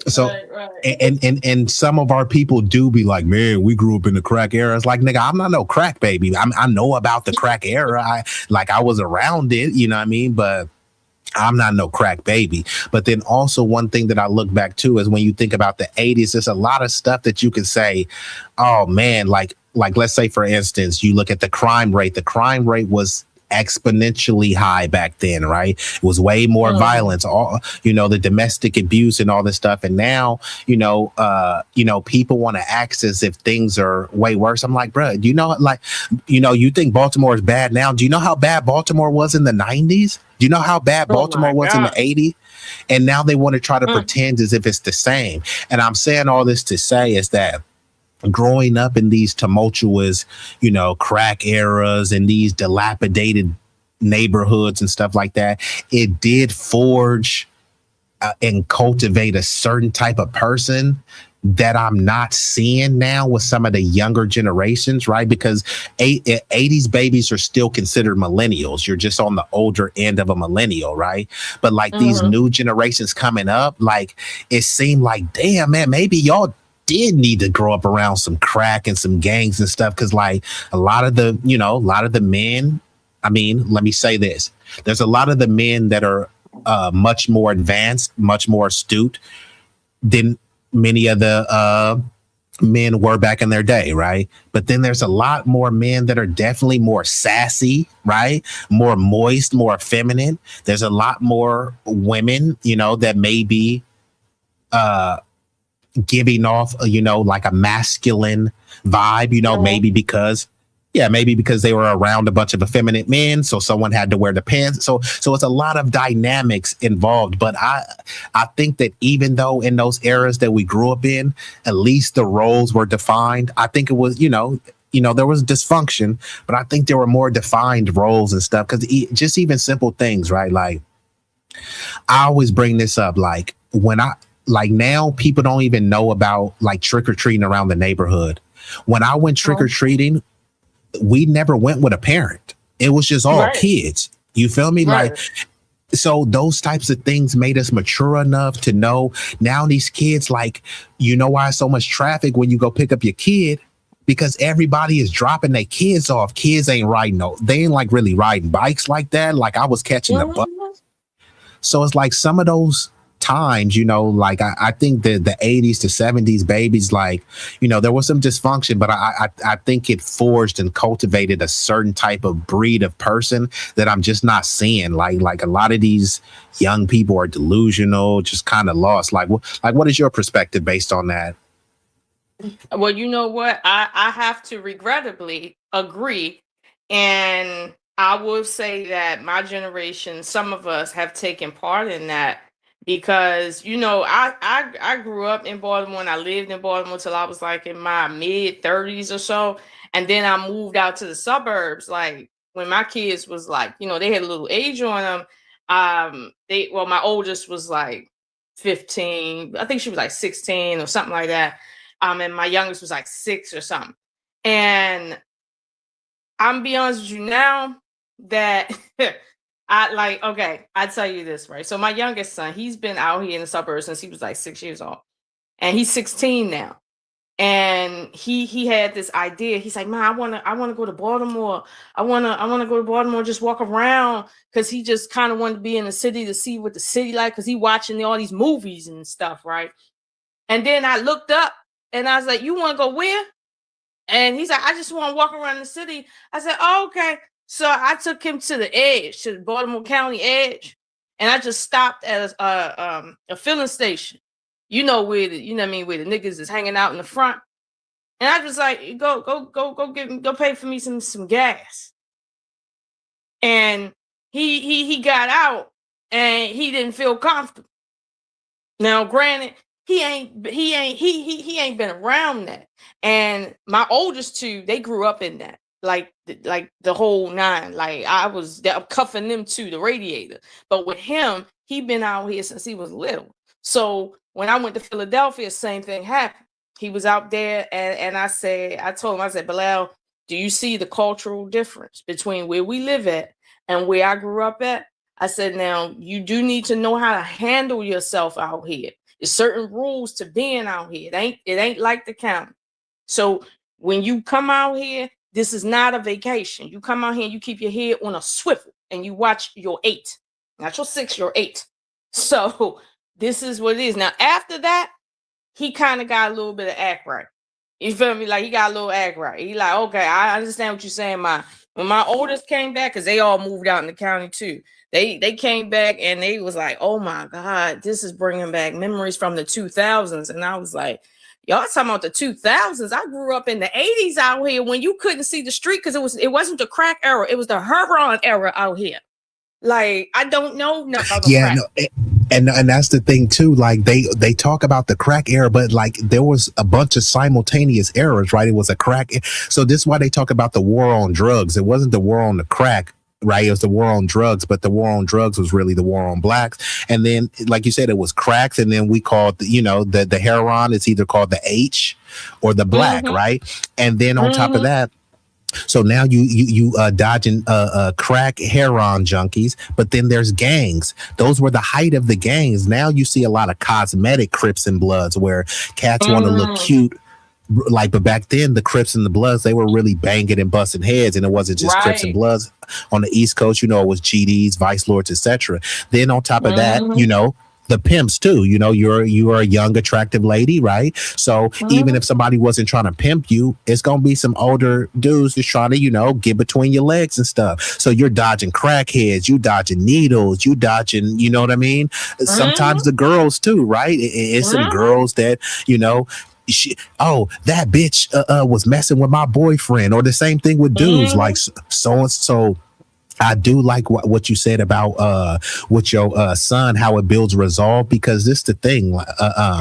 I think coming from those environments, it allows you to thrive and flourish better in those corporate settings when you're able to code switch, right? And I've been around like Harvard, Ivy Leaguers and stuff. I don't got no masters. I don't have any like prestigious degrees or anything like that. But I've been around these people and they be asking me like, "Bro, what college did you graduate from, or what university did you go to?" And then when I tell them I didn't, and then they be thinking that I'm lying and stuff like that. But the thing is, I was a product of my environment. I look and see, people dying, getting killed and stuff like that. And I say, like, how could I avoid this outcome? They would tell us that, like, hey, you may not make it to see 18, or then, okay, you 18, you may not make it to 21. And people would internalize that. So some of these young males, they would live a fast life. If I'm only going to live to 18, who cares if I rob them or shoot a bunch of niggas and stuff like that? But I do think it does create a certain level of fortitude while being able to be in the midst of that, but then navigate those hurdles and not get caught up in it. Because it's a bunch of smart cats from the hood. Like, not every little chick from the hood was a hoe. There are some of the smartest chicks that were getting straight A's. It's just they lived in a bad neighborhood. And it's funny because like if a kid is born with a silver spoon, they say, hey, don't blame that kid because they was born with a silver spoon. But then on the flip side, they'll blame the kid if he was born, you know what I mean, with some holy socks in a like, how are you blaming the kid? Like, he didn't ask to be born here. He didn't ask for his parents to be poor. You know what I mean? So, and even like, remember like the school buses and stuff too? Like, like kids is like, what? Y'all caught a bus to school? Like, yeah, you had to walk to the bus. So as you got older and they stopped having the public bus, I mean, you know, the public yellow bus, you would catch the public transit. But you know, a lot of stuff happened on that school bus. Like, you had to be prepared. Like, people were going to roast you, right? Sometimes it was a lot, but I think those really built resolve, because if your mommy is always dropping you off at school versus you got to ride to school with a bunch of the kids, you know what I mean? It builds, you know, your social emotional character. What you think about that?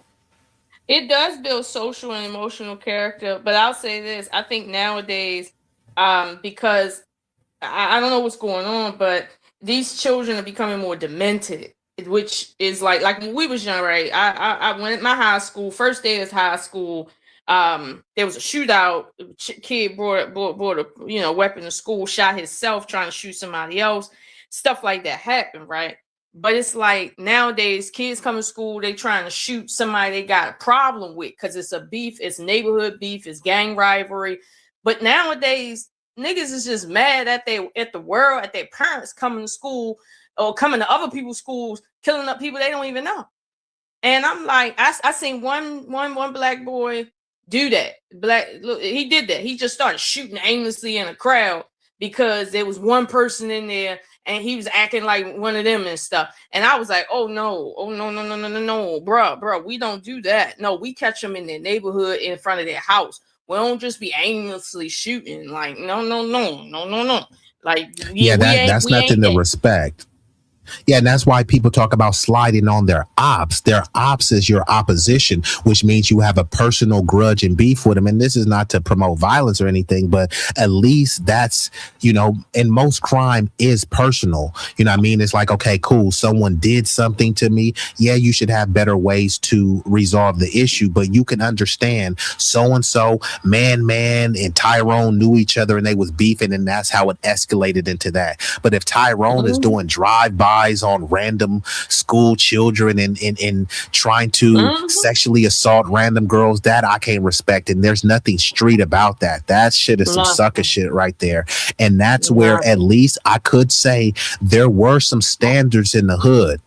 Like, you know, if you was a nerd, like people used to want to keep nerds on the straight and narrow. They used to try to tell like, hey, nerd, like, my life is already done. Like, I already got 2 strikes. Like, you don't need to go down this road. But now, like you said, with some of the demented nation, and after this, I'm gonna go to you, Cloudness. But with some of the demented mentality, you know, it is like, you know, what is up is down. You know, it's like everything is backwards.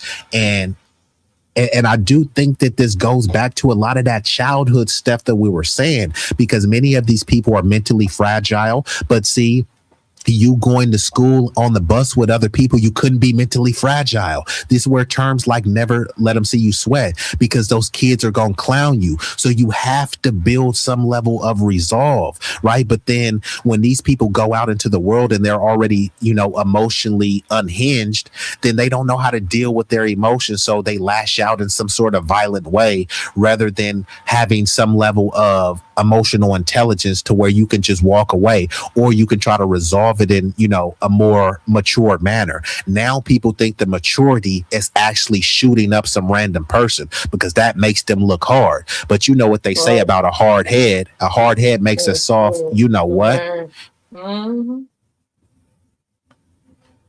So yeah, you could just add to what I said, and then I'll go to my bro Cloudness from New York. No, you 1,000% correct. And like I said, I mean, nowadays I would Hey, agree. and Like I know it Lola, sounds rough. Big Rig said you popping it. He said you cooking it. Look at you. But I'm telling you that I sure enough believe in that though. Like I'm not saying that I think we should make gangsters out of our kids, but there's a certain level of gangster that you need to appreciate the world. Because if you You don't, you're do. gonna come feeling entitled. And that's one Well, think thing about this, that Lola. Think about this, Lola. If you don't make gangsters out of your kid is going to be a doormat. If you think about Ruby Bridge, and this was when they were doing segregation, right? They had a bunch of grown adults that were harassing and accosting a young little black girl who just wanted to go to school, right? And they didn't look at her as a little girl. You know how they always try to adultify black children, right? If you're a black woman in birth, they say, "Hey, Lola, you're a black woman, so really you could tough it out with the pain. You don't need no drugs. You're a black woman. You can tough it out." The same thing with the kids. They gonna look at your son. Your son is 16. They see him as 26. They see him as a grown man. So we can't afford to have our kids in this little Pokemon mindset. We need to let them know, hey, you need to be prepared, you know. And I know Lola, shout out to Lola. I know Lola gets her time in at the range, right? You need to be prepared to defend yourself, but you don't need to promote that. It's kind of like a Kung Fu master, right? The Kung Fu master, they want to train you how to beat people up, how to break people's arm, but they tell you never to do it unless you absolutely have to. This is a break glass if emergency, right? So you need to be proficient in weaponry. You need to be proficiency in self-defense tactics, but you use it only when you need to. Not to say, hey, I'm a black belt, so I'm gonna go pick a fight to beat somebody up. And you need to be doing this, you know. This needs to be something continuous, right? Because you never know. You might get into a fight at Walmart unexpectedly, and you don't have time to go and train for a fight. You need to have already had the training. So yeah, could you speak on what I just said, Lola, before I go to my bro Cloudness? I think back in the day, the culture was more geared towards understanding that people in general, but specifically boys, need to learn one, self-control and self-defense skills. There was a lot more after-school programs and things like that was geared towards that. Like, you know, sports programs was really geared towards making sure that boys were, in my opinion, more masculine. But nowadays, that didn't change to the point coaches are complaining that they can't even properly train the kids because they can't yell at them now. Yeah, that you see what I'm saying? Yeah, that was the thing too, because now, see, when I played sports, there were really no parents around, but now there's a lot of parents that go to the practice and it's like, you better not yell at my baby. It's like your baby is a little brat. Like he needs. So there's some of that stuff going on with the stuff too. And I'll shout out to Big Rig, because if I'm not mistaken, Big Rig told me, I think he said he got paddled or something when he was a kid. Now I'm not advocating for that, but you know, Lola, some of those schools was paddling. And actually, hold on, Cloudness, didn't you say like you went to school and they was paddling niggas and shit? Yeah, I got paddled when I was that's when I moved when I was living in Georgia. I got a paddling. I lived in Georgia. Yeah, they paddled me. But I beat a teacher too, so I beat a teacher though, so she put her hands on me. I tell you don't own no black kids, and she thought it was a game. I put a 2-piece on that bitch. Hey, did you get suspended, expelled? What happened? I got suspended and I got a paddling too. Damn, you see what I'm saying? But see, like now, as bad as that sound, I think that made you a more solidified dude. That's why I call him the Brownsville bully, right? Like when we grew up, and I was talking to Lola, and then Cloudness, you could chime in on anything that we talked about, right? But like our whole thing was like, our parents didn't know where we were. It was like, just come home before the lights is on. And I was talking to a family member, right? So I'll disclose this. And I was like, bro, why don't you go out and play with your friends? And this family member said, I am playing with my friends. They're on Bluetooth playing Fortnite. I didn't do that. Like, we had video games, but it's like the video games is after. They're not riding bikes, bro. They're not in the streets playing. We was playing football. We was playing some little manish games. We was playing hide and go get it. We was playing a lot of games. But now these kids are interacting with each other through virtual reality. So rather than talking to your friend Cloudness, you're talking to an avatar that looks like a blue alien, trying to pretend as if that's your friend.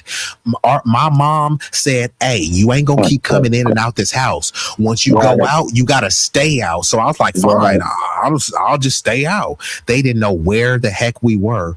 All we had to be in was before the lights came in. Go ahead, Cloudness, you got it. Yeah, I mean, shit.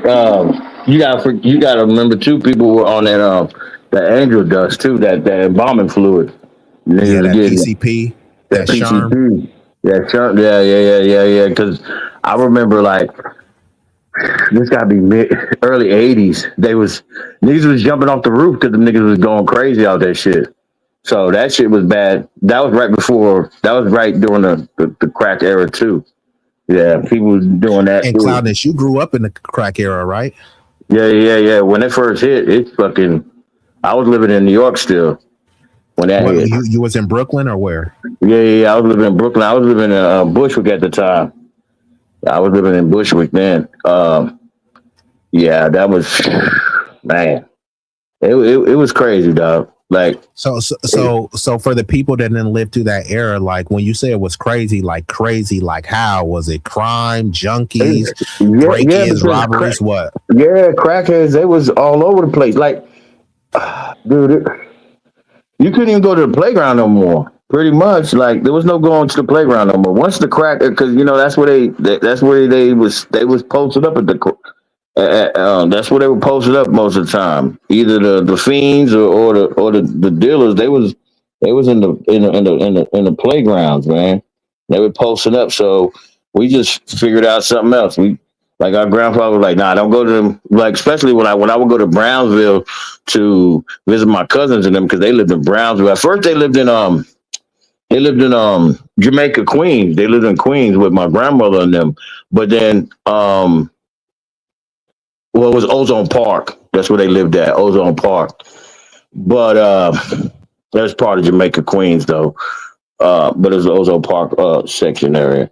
And then they moved back to Brooklyn. So one of my dad's side of the family, my mom's side lived in Bushwick, and my grandmother, my dad's side, they stayed in Ozone Park. But then they moved from there, and they moved to Brownsville. So that's what it was really crazy. Like that was like if it got close to dark, you had to come inside because the shooting started. Like that's when the shooting started. Soon as the lights got ready, we couldn't even be on the stoop. We couldn't be on the stoop. We couldn't be on the stoop because they would like I lived on Legion Street. Well, I lived on Legion between Sutter and Blake. Well, Grafton and in Saratoga, those were the streets on each side of Legion. Niggas was shooting from Grafton and Blake, and they were shooting down to Saratoga and Blake. They were shooting so we was in between that. So there was the best, and like we had a PS 158, which was right there, where we played. We played in that little school lot. That's where we played stickball and and whatever we played there. You had that too? Like, we used a broomstick and a tennis ball. But we also because we couldn't go to the park because the park was further down towards Tapscotch. That's where the park was. And it was too far away. That was too far away. My grandpa and them, they were like, nah, we don't want you going that far down. That was like 5 or 6 blocks down. So yeah, they didn't want us because that's a nice little travel. You can get murked going down that way. Let me ask you this, Cloudness, before I go back to Lola, because Lola was talking about how because she raised her kids, right? And some of her kids, they were raised in the hood, and some of her other kids, they had to get reacclimated. I know you lived in multiple different eras, right? Like do you think like you growing up around all that crack drug violence, do you think it was, do you think it made you a more mature, more experienced person, or Oh do you think it had a detriment? No, I grew up. Yeah, we was. You got just so used to it, like it wasn't even. You know what I mean? So it wasn't. It was like if we did, like I said, we went to sleep to gunshot. The gunshots didn't stop until early in the morning. So like we went to sleep to gunshots. That was the soundtrack of the night. And that was they had Uzis and all that. It was semi-automatic weapons, yo. They wasn't playing around. You know what I'm saying? So yeah, you heard shotguns and all that. You heard all that. You heard that all night. Like I said, soon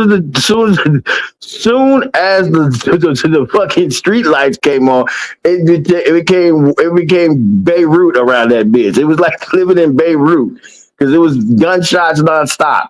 So and like like in the morning, I remember we had to go to, like when you went to school, like they would have it was so many crack vibes out there on in the park area, in the school lot area. Before we could even have recess, somebody had to go out there and sweep the whole because there was nothing but crack valves all over the place. They were like all over the place, yo. You couldn't even go out there, otherwise you get cut up by the crack valves because they were, the little blue and all the different tops. They were just laying around all over the place, b. Because they just posted up and it was look, you like. Have you ever seen New Jack City? How like when he looked down, and he was in the schoolyard, and he looked down, and he seen all the crack valves. It was like that, b. Like it was really like that. That wasn't no, but it was more crack valves than that. Like it was like covered with that shit, dog. Because the crackheads be all over the place. They was out there just wilding. It was crazy, yo. Like but it kind of you got desensitized because you seen it all the time. So it wasn't like if you didn't see it, then you would feel out of place. You know what I mean? Like it was normalized. So I can't really explain it, bro. Like so, you Yeah, know what I mean? because Like all of this stuff sounds like unfathomable now. And the reason why I was just bringing this up, not to glorify, but just to let people know all of the juxtaposition of people who are talking like, oh my God, crime is out of control. And actually, and I'm gonna go back to Lola, because Baltimore, and I believe the state of Maryland specifically, crime is the lowest it has been in 50 years. Now, it doesn't mean that crime is at zero, but it's the lowest that it's ever been. So people want to try to make you convinced that all of these areas are a war zone and Brooklyn is bad, nigga. How you gonna tell that to somebody that grew up in the heart of the crack era, right? How you gonna tell somebody that grew up in Baltimore in the 80s and the 90s how bad it is? You know what I mean? So sometimes people try to overblow. And I think some of it is like maybe some of us did get desensitized to it, but then some of us just have adapted to, this particular treacherous environment to know how, to navigate like the obstacles as well. So I do get a little bit annoyed when people try to act like, hey, man, the crime is just out of control. It's like, no, actually it's steadily on the decline. It's nothing like it was back then because it wasn't no cameras nowhere. It was so people. Yeah, so nobody was getting caught, people were just out living. They were really letting it all hang out because it was you know what I mean? Like people were really letting it all out. They wasn't hiding nothing. There was they didn't hide anything from us. You know what I'm saying? So none of that shit was hidden. You know what I mean? Like that's what it was. That's what it was. It was nothing. Like they talking about, oh, this is part of, like, I'd have been different city. They're like, man, this is the hood. I'm like, yeah, this is the hood. Okay, yeah, this ain't scary at all. This is not scary compared to what you know what I mean? Like, even when I came back and I went to my cousin lived and she lived on Saratoga, dude. Like we went up there. We went up there for a family reunion. This was like 04, 05, something like that. And when we got into the Brownsville area, dude, it felt like it really felt different, dude. Like soon as we turned in and we was in Brownsville, we got to a Pickett Avenue, dude. It we locked the car doors. Like I had my heat on me now. He locked the car doors. He like click, click. Like, dude, the scenery changed. I didn't even stop. My uncle said, "Don't stop at no fucking red lights." He said, "Don't stop at the fucking red light." He said, "Just blow through the red light." And look, he kicked my cousin out. He said, "Look, we got Texas license plates on our shit because we came from Texas and shit." He said, "Tamisha, you getting out at the corner. Ain't nobody told you to still live in this neighborhood." My uncle said, "Hell nah, we not stopping in here." Like, you know what I'm saying? Like, but even me, I was driving at the time, so but dude, something it just like the whole atmosphere changed. Like you knew you was in a different part of town. You know what I'm saying? When you turned on Pickett Avenue because we came through, and they had like those barrier things, so you had to go through like a little maze. My uncle said, "Don't you?" He said, "Don't you stop at no fucking red lights, yo." He said, "Don't you stop at the fucking red light." And this is like they robbed my uncle. He got up the 3 train. He was the milkman he worked at Sunnydale. They robbed him coming off the 3 train, took him for everything he had. So they moved out of Brooklyn, you know what I'm saying? So when we had to come back to he's like, yo, but like my heart, like I ain't no punk B, but dude, I'm telling you, dog, you really can't. I really can't explain it until you like actually been there. But the whole ambiance changed, like the whole atmosphere changed, bro. And I was like, whoa, it was like an eerie feeling. And it was only like 9, it was like maybe like 10 o'clock, 10, 11:30. Dude, but it just felt so eerie, bro. It felt eerie. I was like, this is crazy. And sure enough, I didn't stop at no red lights either, man. When my uncle was like, look, he told me, he said, when we get to, he said, because we had to go down, where we go? We were coming. We came because we wanted to go see by the old house that we lived on Legion Street. And when we got to Sutter, he said she stayed on a corner of Sutter and Saratoga. He was like, look, he said, you getting out. And you getting out before we get to the light. That way we can just keep going. We can keep going. My uncle was, dog, and shit crazy. My cousin was a girl, dog, and we pretty much booted her out the damn car. Pretty much moving, bro. This is fucked up. My uncle said, we ain't taking no shorts around this place right here. And they grew up around there. You know, like my whole family, I had a whole bunch of like cousins and shit. How did they turn out? Was they jailbirds? Was they successful? Nah, How did they turn out? My one cousin, he ran the block back in the day. My cousin Ronnie, he's a changed man now. You wouldn't know. Back in the days, he had more goals than Flavor Flav. He had top and bottom. And if you see him now, he like a changed man. But he ran the block around that area, so it's not like we were scared of the area. Because we had so much family around that area. The Browns, you know, my last name is Cloud, but my grandmother's brother, he was a Brown, and his kids and them, they lived all in that area. They even had they lived in the 360 projects. My cousin Earlene and Earl Jr. and my Pauletta and all we had a lot of family in that area. And hey, Livonia project from the South, right? Who? Well, my grandmother, they from the South, but they moved to the North. You know what I'm saying? So my dad was born like Earlene. Yeah. But that was because my uncle Sonny, that was his kids. But so they were from my grandmother and my grandmother's brother, and they were from Florida or Georgia. They were from Valdelia, Georgia, or something like that. But they had moved up. Like my grandfather. No, there's an area called Valdelia or something like that. Oh, Valdelia, okay. Yeah, yeah. It's like central area of Georgia. That's where my grandma was from. But my dad's dad was from I think he said Salisbury, North Carolina. But they moved to they met in New York though. You know what I'm saying? So yeah, dude, it was crazy, bro.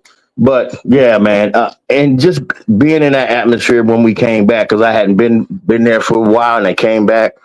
But bro, just I felt shook, and I was like, man, I even had my heat on me. I had my heat on my side, bro, because you know what I mean. I've been carrying it for a while, so I had it on me, and I still felt uncomfortable, bro. Even with it on me, I felt uncomfortable. That's how, and that was an area that I was raised in, and it just didn't feel right. And that was in early 2000s. You know what I'm saying? Brownsville's still the most ungentrified. They can't gentrify Brownsville because there's too many project houses there, and you got too many Yeah, project houses around it'd there. be But too much money yeah, to rent. they can't. That's still the only ghetto part of Brooklyn, pretty much, that it hasn't really been touched. But yeah, bro, it's so like that's why I don't be scared when I be going to these other places. Like I went to Florida, and I was in Tampa and St. Pete, and they was talking about this is ghetto. I was like, this is the hood. I was like, okay, yeah, this ain't. I'm not scared of this. No, I'm not scared of none of this. Because Well, this where is the I'm at, thing in terms of the hood. Like for me, I be sliding into the most notorious hoods, not because I'm, the biggest, baddest dude. It's just because no, you no, feel me. The earth just is my I'm turf. comfortable in those areas. I'm not Yeah, scared. Like I know anything can happen, but it just when you live that you in that should be crack era back blending in the in. '80s, you're not really scared of that, dog.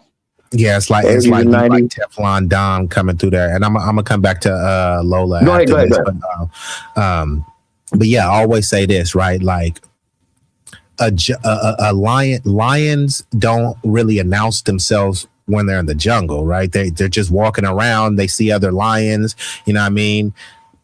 Where this is an African safari, right? You know what I mean? And as long as people are just blending in, with the pride, it's not a big deal. So once you go to these other hoods, as long as you ain't flying no colors, as long as you ain't mean mugging people, I went to some of the hoods where people from their own city, they like, bro, why are you there, bro? I don't even be going down there. But most of the times, and I noticed that a lot of these places, when I go to the next solo bolo, I'm like, they don't see it as a threat. Like I'm wiggling around. Now, if you come with multiple people, then it becomes the who is these niggas now. Even as a solo person, they can be like, who is this nigga? But like you said, Cloudness, I always got my power tools, I always got my equipment on me just in case something go left. But I mean, the earth is my turf, right? These are supposed to be my people. Like this is, I'm a Cali boy, but like I'm an American, so I should be able to go to American cities around other black people. I know there may be some dangers and all this stuff, but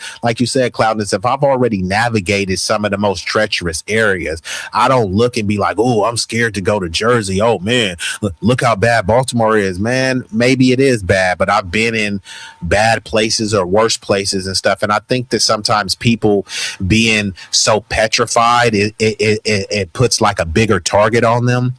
But also my whole thing is too, like, for instance, like if I'm trying to mentor some youth and stuff, right? If there's an affluent area in your neighborhood, those kids really don't really need mentorship. They probably have both parents there. They grew up with a silver spoon. They have tutors. They have all the programs that they need. The people that do need mentorship and guidance are the people in the trenches that you're scared to go to. You're scared to go to the trenches, but then you're gonna be complaining about those same young YNs committing crime and stuff like that. So how about you go give them a job? You know what I mean? How about you go mentor them and stuff? Like people ain't mowing lawns and all this stuff, but like go to the hood and, hey, look, bro, I got my Beamer over there. It's dirty. Like, I'll pay you $25 to wash it, right? They take 2-3 hours to wash the car, bro. That's 2-3 hours they ain't in the streets busting and cutting the head up. So I really like kind of be always in the hood, because a lot of cats be like, oh, you move out the hood and never come back and all this other type of shit. It's like, nah, bro, like really be in the hood every day, not to just say that I'm from the hood, to actually try to make a difference, even if it's only helping 1, 2, or 10 kids at a time. Those 10 kids could be the future scientists, doctors, etc. of society. But go ahead, Lola, go ahead and chime in on anything you said, or take it whichever direction you want to. Nah, no, that's respect. I heard about Brownsville. Being from Baltimore, you learn where not to go at. Like he says, just some neighborhoods, if you don't live there, don't go there. And then there's neighborhoods that if you come there with respect, I mean they respect you. But like East Baltimore is different from West Baltimore. It's just a different culture. But you wouldn't know that unless you out there. But I'll say that Hold on, I gotta ask you this because I'm fascinated when you say it's different from East Baltimore is different because they have it out there like that out here too in Oakland. Like they have East Oakland, West Oakland, North Oakland, and each blocks they be like in like the 20s they call those the murder dubs. The 80 blocks they call those the shady 80s, the grimy 90s. So it's like even though they're blocks apart, like there is like a different subset of culture based on those blocks. And same thing in Vallejo, like one part of the Vallejo, they only drive like Ford cars. So they'll have like Ford Mustangs, Ford trucks. The other side, they only drive Chevys. So you're recognized because they'll be like, bro, what you doing over here with that Ford? You must not be over here. So I want to ask you like what are the differences, and then I want you to explain the DMV because there's a lot of hoopla about the DMV, right? Because some people will say Baltimore is part of the DMV, others will say no, it's not part, and people arguing all this other stuff. So could you explain what it means from DMV to you, and then also the noticeable differences between East and West Baltimore?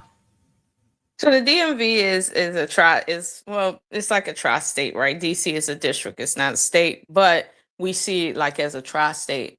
So, like just that area where DC, Maryland, Virginia converge, that is culture in and of itself. There is some slight variations from Virginia, okay?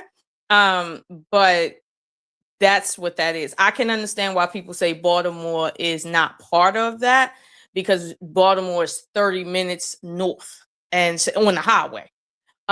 So, and sometimes with traffic that can be almost an hour. So culturally, that's like a distance. But when you want to look at it from, let's say, a nation standpoint, like if somebody from, I don't know, Arizona want to understand, well, what is it on the East Coast? You're going to loop Baltimore and DC in because they're sister cities. So, most people that live in Baltimore can work in DC easy and vice versa. So they're sister cities. That's what I would say about that. But as far as like the cultural difference, I'm gonna be honest with you. I'm a adopted Washingtonian. Okay, I work out there. You feel me? I respect the people, and then I go home. But they know like I am not from here. I tell people all the time when they get to talking to me, like I know about all these different Southeast versus Southwest streets. I be like, look, I don't know nothing about that. Okay, it's the same name. I don't know. Do you eat mambo sauce? Oh yeah. Every time I go get 5 wings and fries, I get the mambo sauce. You know that. Stop asking me these questions. I got that mambo sauce. Hey, I that was like asking is 2 + 2 4, but I had to ask. Hey, I was up in Baltimore and asked for mambo sauce, and the Chinese lady looked at me like, "You." Oh, okay, I think I know what you're talking about. But truth be told, I be at Walmart buying that DC mambo sauce that they be selling up in there with the little DC flag. Well, that joint is watered down, but it's good as shit to be watered down. But I always go get me some mambo sauce when I'm in DC. On fish, on chicken, on everything. But see, that's that cultural difference like that. Like they don't be selling seafood like we do it, but they got the sauce that match our seafood. It's all okay because like not all barbecue sauces is equal. They got KC Masterpiece, they got Sweet Baby Ray's. They're all barbecue sauce. So are all the mambo sauce created equally? No, not all of them. But I'm gonna be honest with you. They have their own regional recipe that you can taste when it's in DC. You can taste the authenticity of it. Like they all kind of know what go in. I don't know what go in that joint, but when I taste it, I know it's from DC. Versus when somebody tried to sell me, some player hater tried to sell me some mambo sauce up in Essex, up in northeast Baltimore, up in the county, and I asked for, because I'm just trying to see if it's up here yet. They sold it to me, and I was kind of happy. Then I tasted that. I was like, yo, I'm never coming here again because you're a liar. And I don't know what that was. That wasn't mambo sauce. Okay. So DC got the sauce. We got the trout fish sandwiches. and they go right together. So that's why we won in the culture, but technically not really. But I love DC.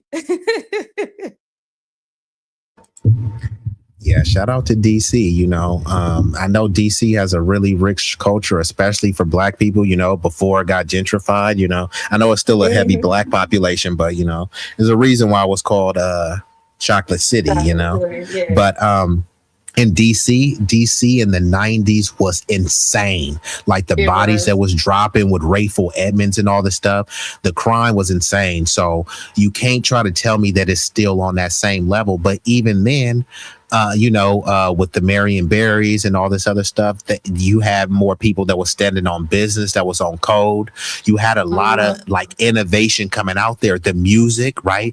The talent in that DMV area is undeniable. Many of that talent, they were coming in these rough areas, like you know what I mean? They were making this under duress, under the crack era, under, conditions like Tina Turner getting her ass beat and stuff like that. Not saying she was from there, but I'm saying like these were the conditions that was forging, a lot of the talent that came out from that, that area that doesn't get a lot of respect. Yeah, and that's big out here, and I don't think people understand. Like I know a lot of y'all just see Baltimore and they see the TV series and they hear our accents, but when you go to Baltimore, that's one of the blackest cities you're gonna walk into. Like, don't get me wrong, we got a little Italy and a Chinatown and all of that out here. We got little Greece. That was wild. But we got a lot of little stuff out here. But at the end of the day, it's when I say it's a black city, I mean like even our white people are black people too. Okay, we've inducted them niggas. Yeah, I'm just saying.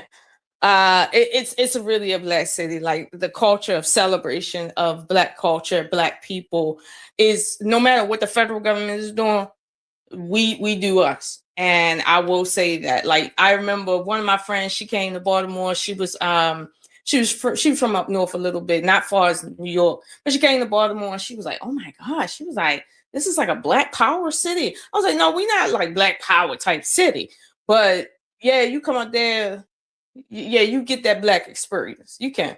Even white people get the black experience. And some people be actually like shell shocked as well, because especially, when you live in some of these like blue liberal enclaves, i.e. New York, i.e. California, right? California, our population first of all, they've priced a lot of the black people out. So black people are like moving all over. Many of them are going back down south, etc. So there has been like a exodus, but then also they flooded like a bunch of undocumented immigrants over there. They've catered a lot of the immigrants. So when people come here, they mainly see a bunch of Latinos and whites and stuff. So it will be like a shell shock when they go to these areas and it's just like predominantly black and stuff. And especially there's places like that in Texas where it's not just predominantly black, but it's people that are doing well. Every area is gonna have its riffraff, you know what I mean? But it's just they don't uplift it. Like I know they talk about and actually, could you tell me about PG County? Because I was talking to another cat. I'm surprised he ain't pop up. He from Baltimore, and I was telling him that like, because I knew some people that at least not from here, but I knew some people virtually that grew up in PG County. They were smart, they were affluent and stuff. But he was trying to frame it as if like PG County is overhyped, and he kind of was like disparaging and trying to make it seem like ghetto and stuff. And I'm like, no, bro, not every black person lives in the ghetto. Nah, see, he ain't peeping game. When I went to PG County, right, to the affluent part, I was shell shocked. And I'm like 15 minutes up the street. I was shell shocked because most people in Baltimore don't leave. When I finally got my little car and I went out there, I was shell shocked because I had never seen, like, you go into a neighborhood for blocks and blocks and blocks and blocks and blocks, almost square miles and shit, and all you see is black people, and none of them houses is under $1.1 million. None of them.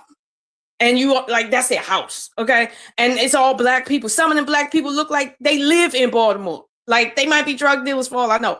But I ain't never seen that. Especially if you live in Baltimore. Don't get me wrong, there's houses out in Baltimore, right? But they usually be the white tea people houses.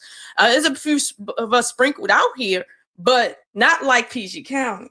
No, There's none of that in Baltimore City. I trust and believe the harbor is not that place. It's just not.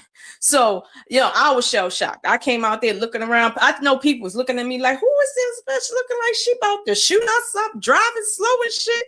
Like, who is this? Yeah, I was that one. Because I ain't never seen nothing like that. Hey, so do you know what this slang means? What does suckle yang mean? Suckle yang? I've been away from the city for a couple of years. Tell me about that one. That I don't know. I'm trying to look it up right now. Oh no, see, there's some slang out there now that I don't know what the fuck they doing.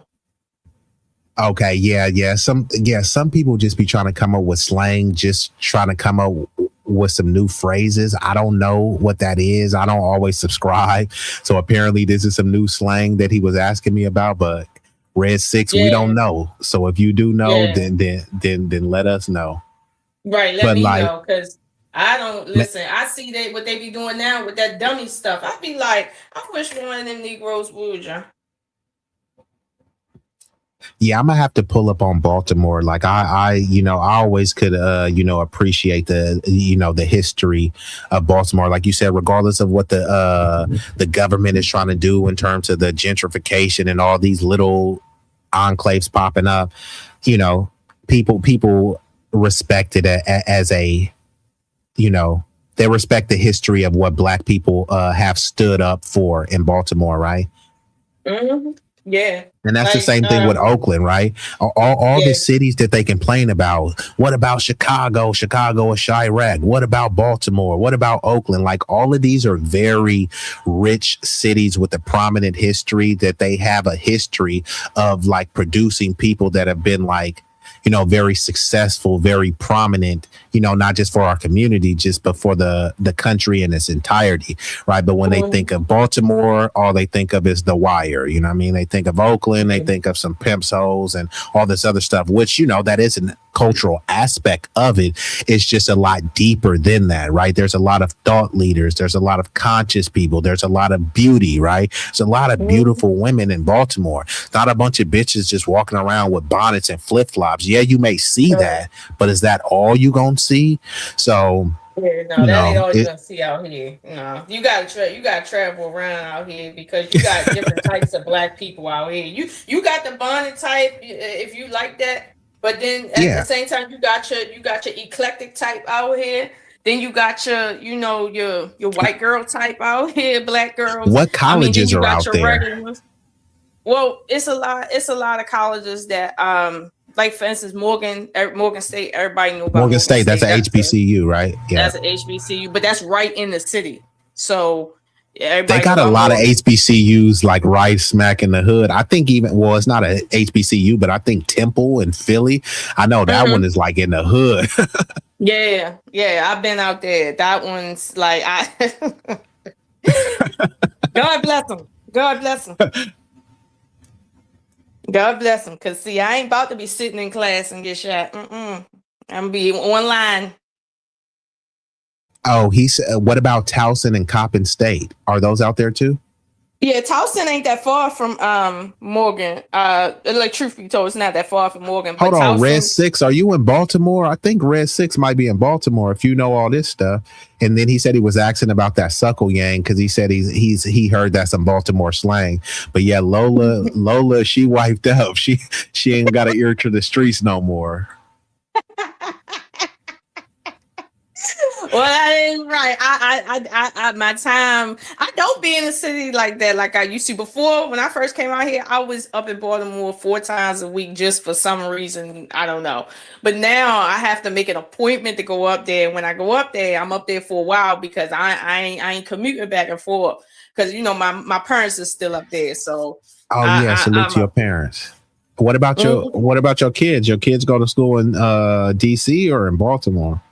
No, my son's in Howard County, and my youngest son's in Howard County, and my daughter, she 29, she 28, 29. She out in Bel Air, Maryland. Okay, like, she out in the nice part. I like out there going towards Kit Country. Yeah, she left hardcore. Okay, like ain't no. But the white people out there where she live at, they the ones driving them F4 150s. Not out here where I'm at. Where's she at? She out in the rural places. Oh, Red Six is he's from Texas. He's a Ravens fan though. And then Malik, the other resident Marylander. You know, he says Towson is a predominantly white institution, and says Towson is very affluent. Yeah, I believe that. It is. Yeah. It is. Don't get me wrong. I've known a lot of Black people that went to Towson, but it is predominantly white. But it's one of those just colleges that if you're in Baltimore, you just know about. Like it's not like it's overly segregated per se. It's weird, but I've known several people that graduated from Towson, Black people. Oh, and shout out to M Dub, says you actually live in the DMV area. Yeah, so we got the DMV is heavy in here. We got the lovely Lola, MWP, Malik. So shout out to the East Coast showing me love. I got New York. I mean, I got more East Coast people showing me love than the West Coast tonight. You know what I mean? But it's all love. You know what I mean? But I actually am about to get ready to shut it down. But since Lola, you got to come back up here. You know what I mean? Soon. And I modded you up, so you all good. But I understand. You be busy. Living the life as a royal queen. But I did want to ask you something, because I always touch on this and I usually get the male perspective, but I want to get a woman's perspective on this, especially since you have kids and I know that you are a solution oriented person. And then hold on, he says be more us, not part of the DMV. You see what I'm saying? He said be more is not a part of the DMV. And this is what I was telling you. Some cats will try to say that Baltimore is in Maryland, so it is part of the DMV, because the M in DMV stands for Maryland. And all the people that I know from Baltimore, they be kind of getting mad, like, bro, you don't know what the fuck you talking about, nigga. You ain't from it. Like, they be getting pissed. I'm like, damn, nigga, I didn't know. They told me it was the DMV. Like, I tried to put two and two together. Baltimore, Maryland, DMV means Maryland. So, but like, they be adamant that no, it's not the DMV. You got to realize that when people think about Maryland, all they know is Baltimore. Maryland has a lot of cities in it, but the only one you know about is Baltimore, because that's the most prominent city. So it's like when you say DMV, it's like, what else are we talking about except for Baltimore in Maryland? But what they're talking about is the region right at the line, which is, I think, Montgomery County, Prince George's County, and I think it's one more county all the way to southern end, maybe a little bit. But they're talking about that as far as region. But like I told you, like, Baltimore and DC are sister cities. Like, Baltimore might not technically be a part of the DMV per se, but don't be trying to act like we ain't at the street, okay?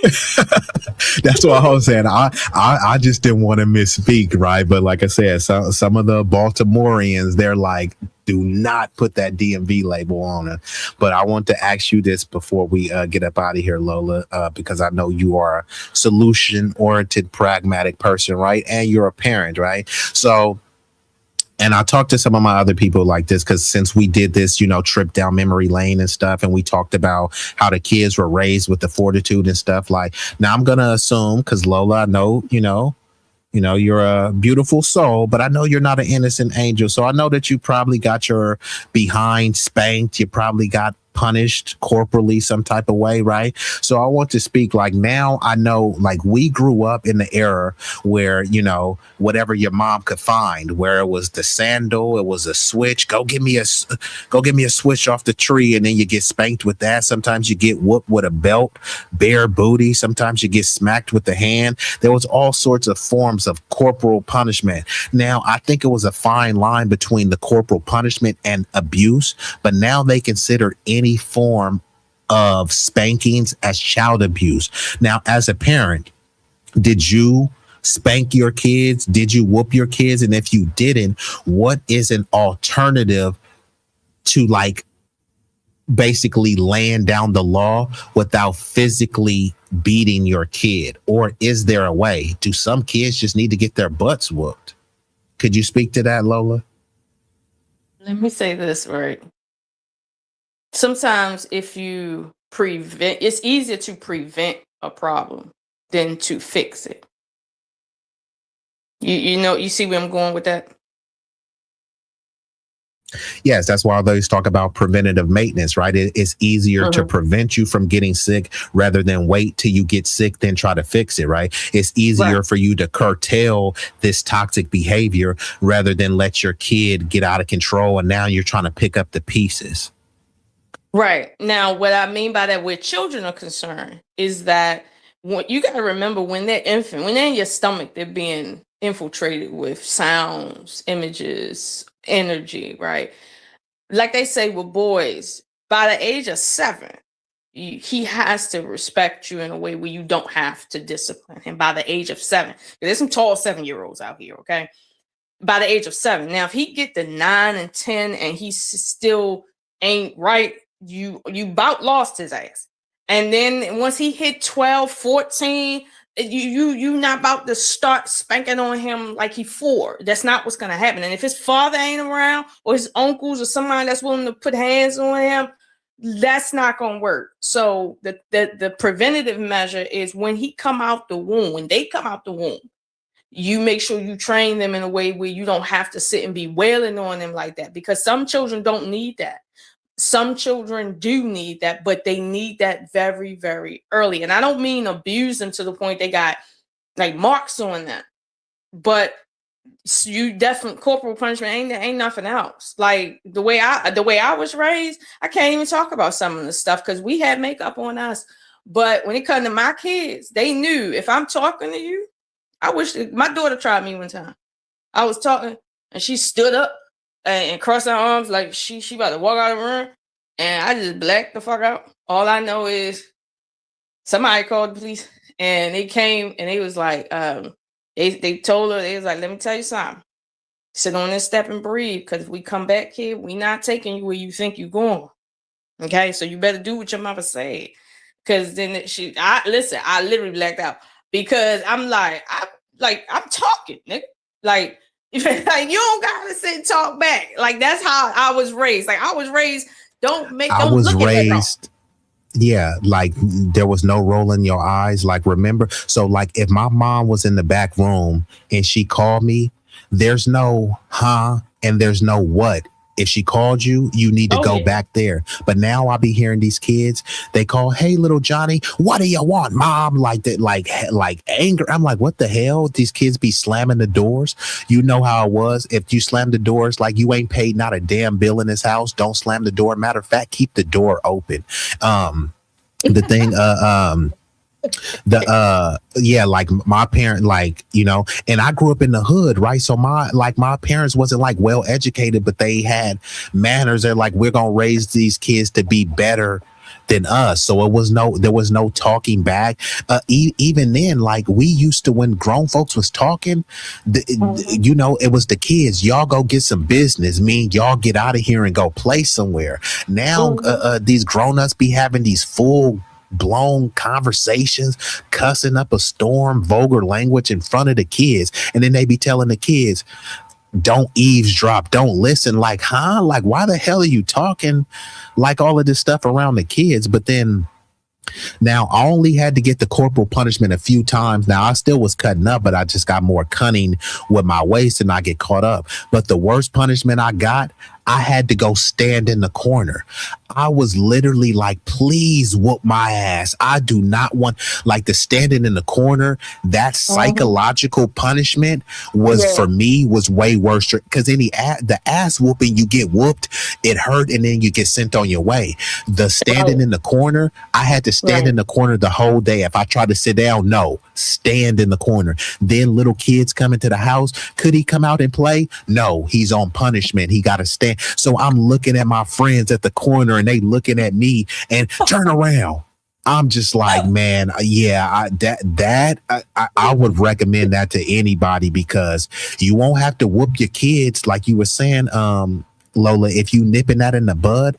If you make your kids stay in the corner, or another thing, either make your kids stay in the corner or do a certain level amount of push-ups, whether it be 100, 200 or something like that. Now, not only are they getting, you know, physically fit and healthy, they're getting punished in a way, and you're not beating them. So I think, you know, you could get more clever in you know, there's a fine line between discipline and abuse. You know what I mean? But now they consider anything abuse, especially if you with a belt. Now, some people was like they had to pull their pants down and they got whooped with a belt. Some people they got whooped with the belt with the jeans on, and then some was like, "Hey, hold your hand out." But Lola, I know that you know about this, right? Your mom tell you to hold your hand out, and then you pull that hand, and then you make your mom miss, and then if she missed, that means on the second swipe she finna like take some skin off, and then they smack you. And this was one of the worst lines that, you know, if I could talk back, you know, I would, but they'll really tear your ass up with the belt and shut up before I give you something to cry about. Like, you just did. Like, what the hell? Give me something to cry about. You just did. And before you respond to that, Lola, Malik, he's from Baltimore too. He says, where's she from in B-More? What zone? That's what he said. I'm from the 23.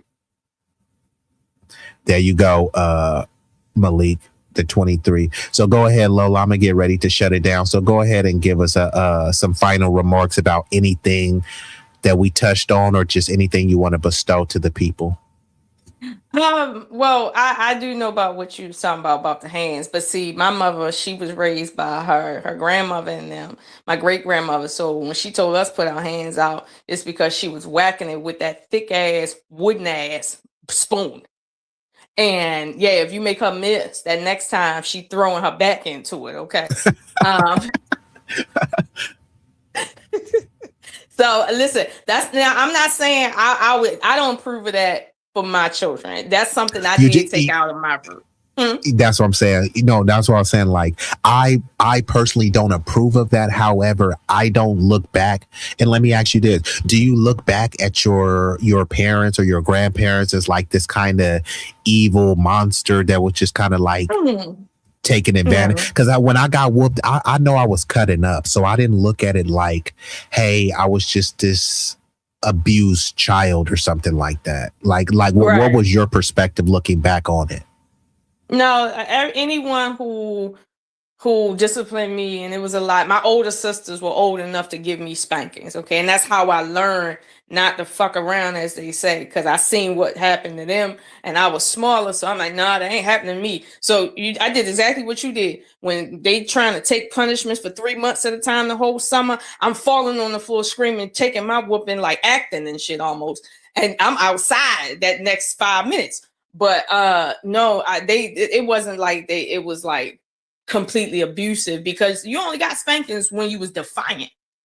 You got punished when you were wrong, but when you were defiant, that's when you got spanking. That's the type of shit that have your stepfather up at the school embarrassing your ass. That part. So I'm from which I had that too. I had that. Yeah. And you know what? Those was actually worse than the whoopings, to be honest. Let's keep it a buck. Yeah, I knew some cats some cats that went to juvie, and they was like, bro, lock me up, because all I care about is like what my mom is gonna do. Like cats was like, you know, sometimes just that long walk home, you know what I mean? Like, damn, you know what I mean?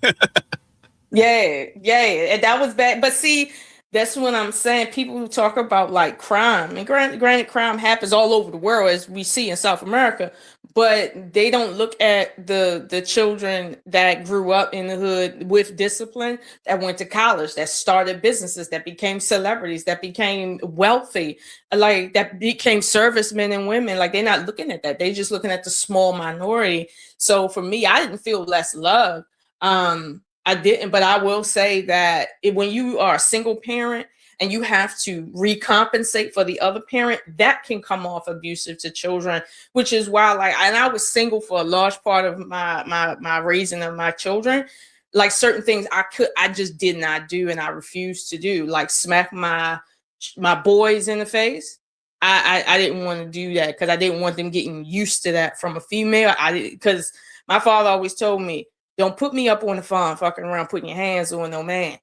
And so I didn't do that. And so I didn't want to teach them that through how I was.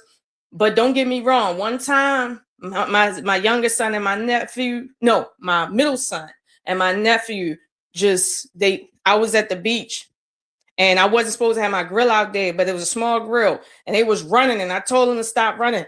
And they ran and knocked my joint over with the coal still fire and my food on the floor. When I caught them two niggas, I slapped both of them at the same time. I was like, "Die, y'all gotta get this."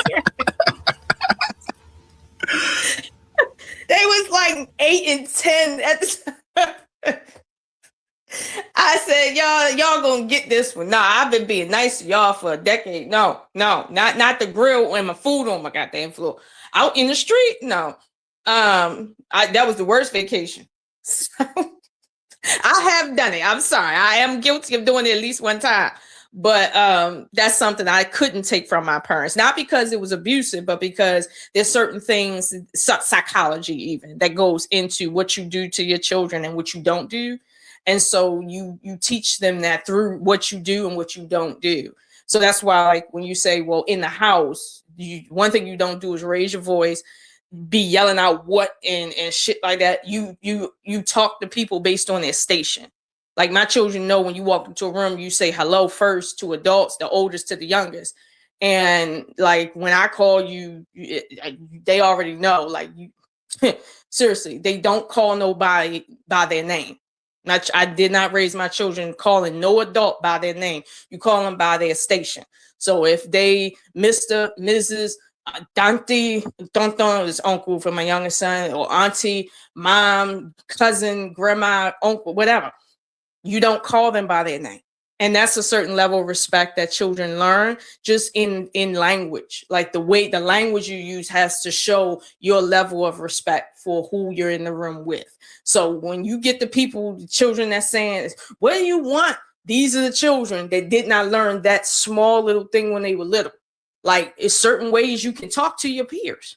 And in certain ways you can't talk to your peers. And certain ways that even if you are a sibling with someone, you still have to respect them as an adult because of their age. Like, my sisters, when I was born, they were like 16 years old. So by the time I was 10, they was grown adults. I couldn't talk to them like they my age because we sisters. They was punishing me and shit. And I was just sitting there fumigating. Like, as soon as I turn 18, I'm gonna whoop your ass. But yeah. That's the culture, and I'm proud of it. And I'll just say that I'm not saying that Baltimore raises good children by itself, but we got some good people out here. All right. That's what I have to say. Hey, yeah, no, I believe it. And, we need more people like that, because, like, this is the thing, like, there's no such thing as a perfect person. But someone asks, are you familiar with Cecil County, Maryland? Mm-hmm. That's up north. Yeah, Cecil County. I don't go up there. I drive through there on the highway 95. I don't stop in Cecil County. And if you ask me about Cecil County, you know about Cecil County. So what is that? Is that like a sundown town or something? I don't want to find out. Let's just say that. Okay, and then M Dub has another question for you. Why do you think that older folks in your community did not set boundaries or rules earlier before physical punishment? So basically, like, the boundaries that you're setting with your kids, like, why do you believe that some of the older people didn't set those boundaries? I believe that in the generation before me, they were boggled down with drug addiction real hard. And the ones that wasn't boggled down with drug addiction, they were boggled down with drug addiction because they were coming back from the war. And a lot of people don't realize. Yeah, there was a lot of PTSD. Correct. Yeah, I had talked to one of the older generations. I'm glad you made that point. And they had told me that too, because they said a lot of people, it's easy for us to look now and look back then. But then when you look at, many people's parents were born, and some in the 50s, 60s, 70s. Look what was happening, right? In the 60s, Malcolm X and Martin Luther King got assassinated, right? Fred Hampton, right? So these were public executions, public assassinations by the COINTELPRO, by the government and stuff. There were still lynchings going on. There was mass incarceration, sharecropping. There was still a lot of racial terror going on. Tulsa, Oklahoma being burned down. It wasn't just Tulsa. It was Ocoee, Florida, Wilmington, North Carolina. They talk about Black Wall Street as a singular sense, but it was in a plural sense. So many people were so close to that a lot of our parents and elders and olders, because not all old people are elders, right? But a lot of them still were so close to the pain and the trauma that it basically curated a certain level of docility, where many old people told me that their parents told them, hey, just keep your head down, don't try to be too blackish, too Afrocentric, right?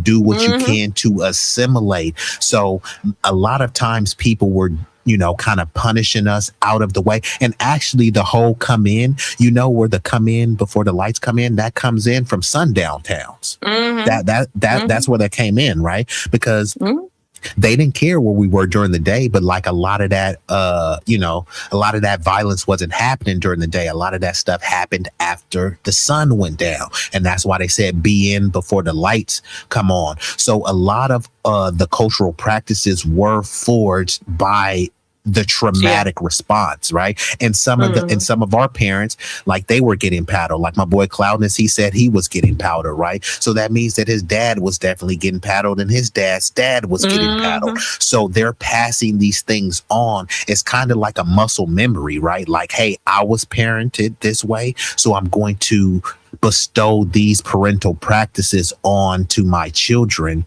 you know, vicariously or inadvertently. And then as we evolve and mature as humans, then we just say, hey, maybe this worked, maybe this didn't work, etc. And you can add on to what I just said, Lola. No, I'm in 100% agreement on that. Like you don't throw the baby out with the bathwater.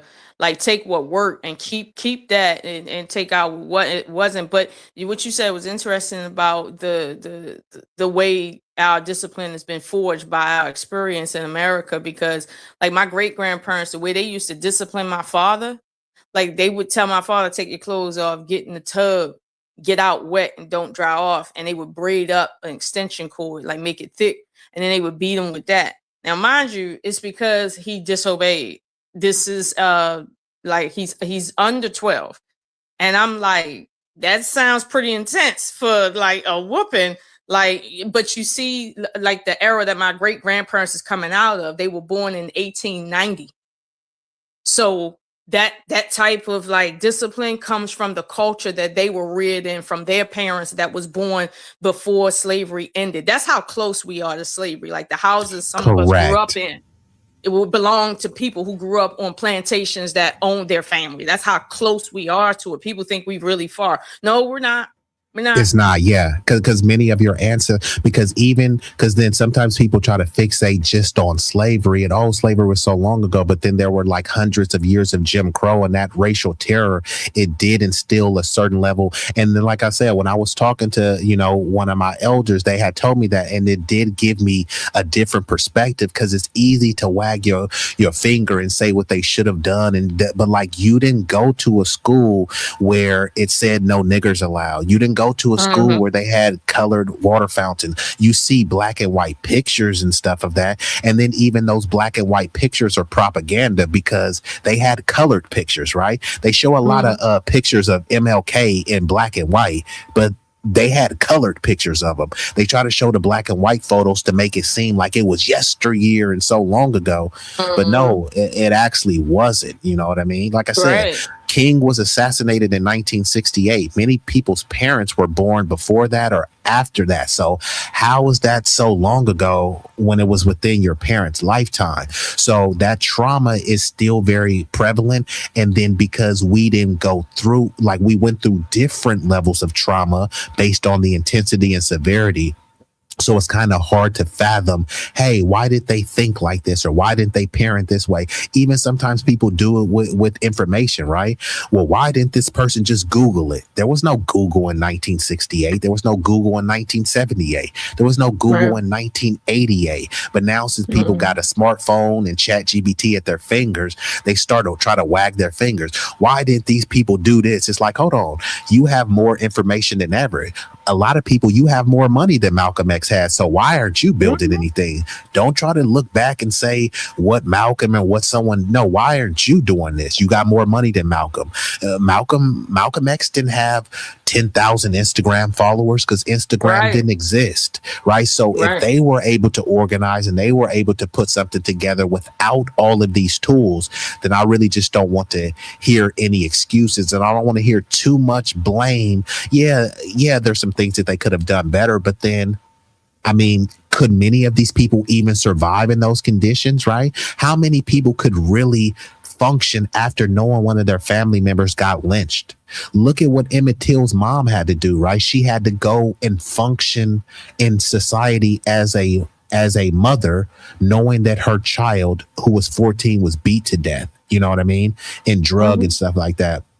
People don't know anything about that.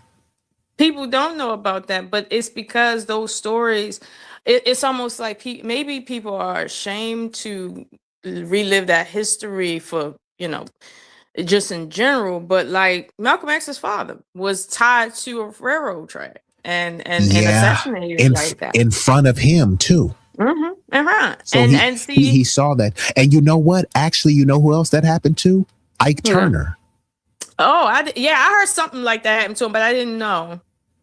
Yeah, that happened right in front of him too. Now, I'm not saying that this excuses or anything like that. I'm just saying what it was, right? Like, right. So but see, I met know. Ike Turner. I met Ike Turner as an adult, and he was not an old guy. Like when I was like 20s, I was in my 20s. He was like in his prime. Like, this is how close it is. Now I don't know if he's still living now or whatever, because you know how people is when they not healthy. Damn, you met the man? Yeah, I met Ike Turner. That's crazy. See, so you see, like that's and I'm not old. I heard he was actually a cool dude. Like some people were saying, like, yeah, he had the transgressions and stuff, but people was like, he wasn't just this monster just beating Tina every day. Like, there was nuance to it, right? Yeah, he shouldn't have did that, but like I'm saying, like, with the story, and shout out to Lawrence Fishburne because he played the hell out of that role. But now he, like Ike Turner and Mister from Color Purple, they're the face of domestic violence. But they like, are the face of domestic violence. But when you look at it, like there was more like in the Jim Crow, like the original slave was the white woman, because as a woman, as a wife, you see it in all these movies, whether it be Game of Thrones, Rome, and all this stuff. You're, as a wife, you're their property, which means you're a slave. Right. But all they did was like, yeah, well, you're a slave, but how about you enslave those niggas? So the white women helped, and was complicit with slavery. So when they try to like just blame the big bad boogeyman, you always gotta look at it in that context. They were slaves, you know what I mean? They were property slaves of their husbands, and in order to get out of, or at least get some reprieve from that bondage, they gave the white men another target. Hey, look at those, meanie black men over there and stuff. But it does, it's pretty deep though. Right. But then to keep in mind, white women were sought after based on how many slaves they own.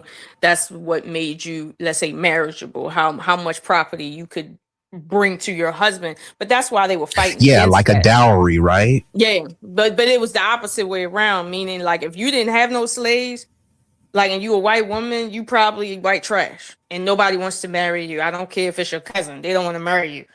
And like, but if you got slaves, like that's like you were looked towards like you were marriageable. But the thing is, most men, when they left their son's property, but they left their daughters slaves because that was her way of simultaneously, like her brothers, having property, but they couldn't leave property to women. Women couldn't own property. Yeah, correct. So and then even they were very strict on immigration, right? They tried to restrict it to free white men of good standing. So if you was a peasant, if you was just some, if you was some junkie from Appalachia, they're like, yeah, we don't give a damn if you're white. We don't want you over here. We want white men of good standing. And just like how they wanted the women to own slaves, because that made them more enticing as marriage material. They thought that the men who owned some level of wealth, right, that's who they wanted to build and at least be the overseers, right? Because even those like podunk poor whites, they didn't want them as labor, right? They're like, hell no, we want the niggas, we want the premium stock, we want the Clydesdales, right? But we just need to oversee them.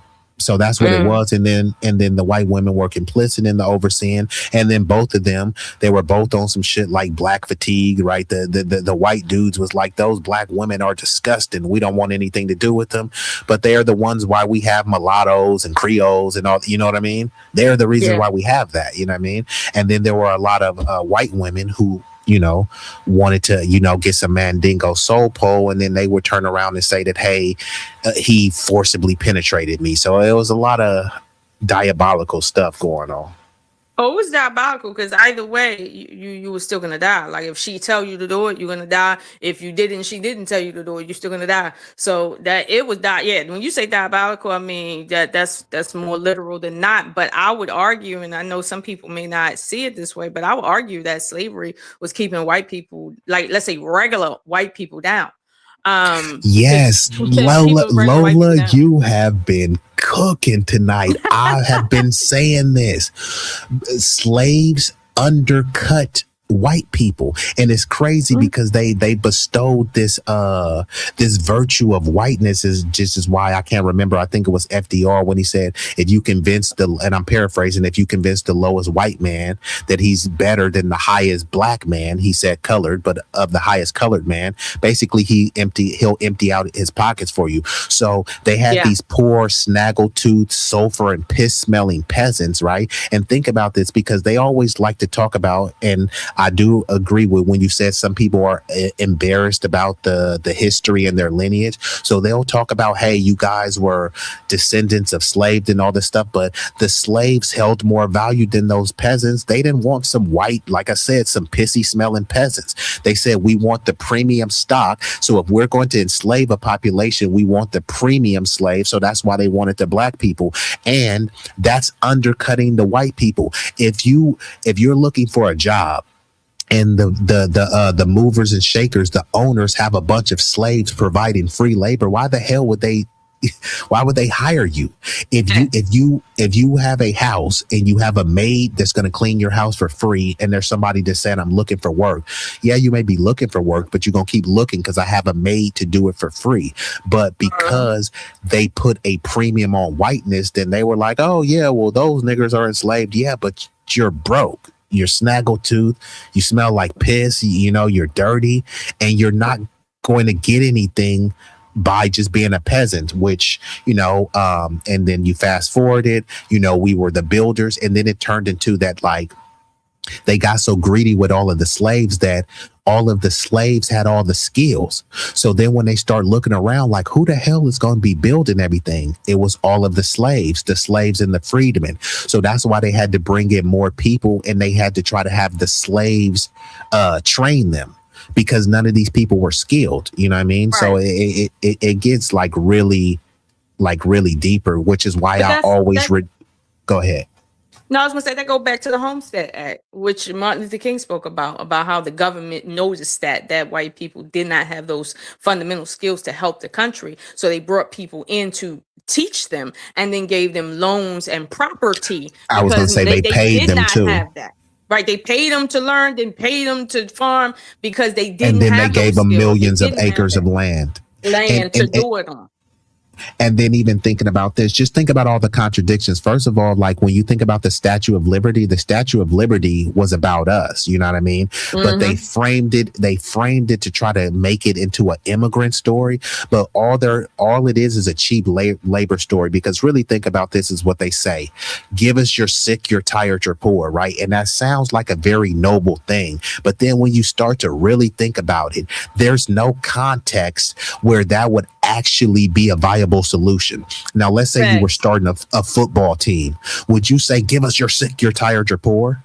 If If you are saying, hey, look, I have 3 beautiful daughters and I want to find a list of reputable suitors for my daughters, would I say, give me your sick and tired and poor?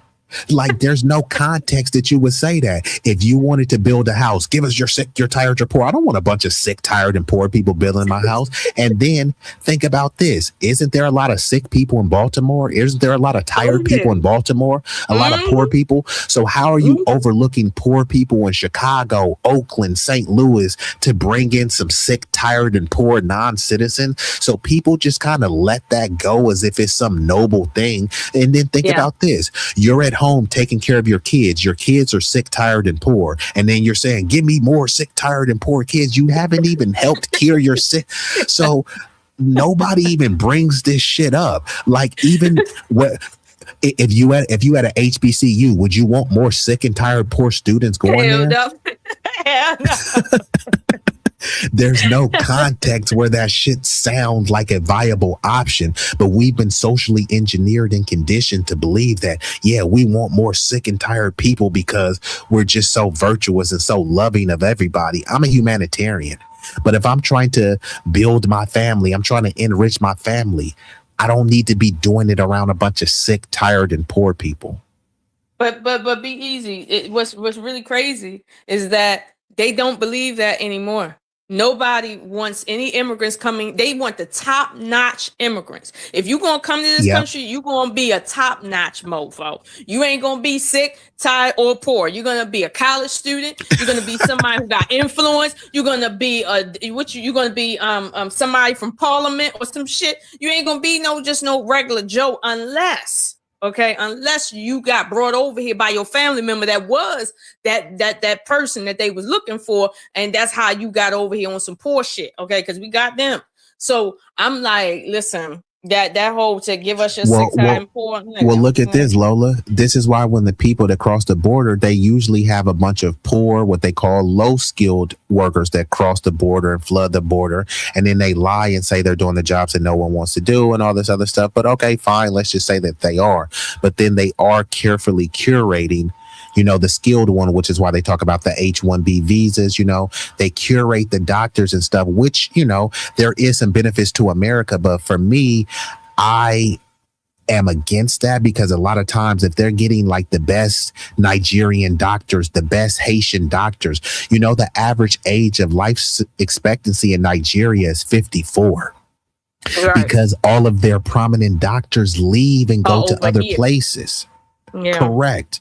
Even if you look at Jamaica, like there's more Jamaicans in America than there is in Jamaica. So the most prominent Jamaicans are here. The most prominent Haitians are here. Most prominent Nigerians are here. So this is why people like Trump could call these places a shithole and stuff, because they're not really going. Like, fine if there's a Nigerian doctor, but like a Nigerian doctor would be better suited to be helping the Nigerian population. But a lot of these people, they just kind of want, they kind of want like the prominence of saying that, hey, I got a degree. Hey, I'm doing so well. But like, who are you trying to floss that? You're trying to floss that and like to Black Americans, but we've already had degrees. We've built institutions. So it's like, you're not really flossing on us. What be flossing would be building a Nigerian institution that Black Americans will want to go to and that we can help build and stuff. So unfortunately, like a lot of people are just kind of misguided, with their kind of immigration story. I'll say this too with the immigration piece. On the flip side, right?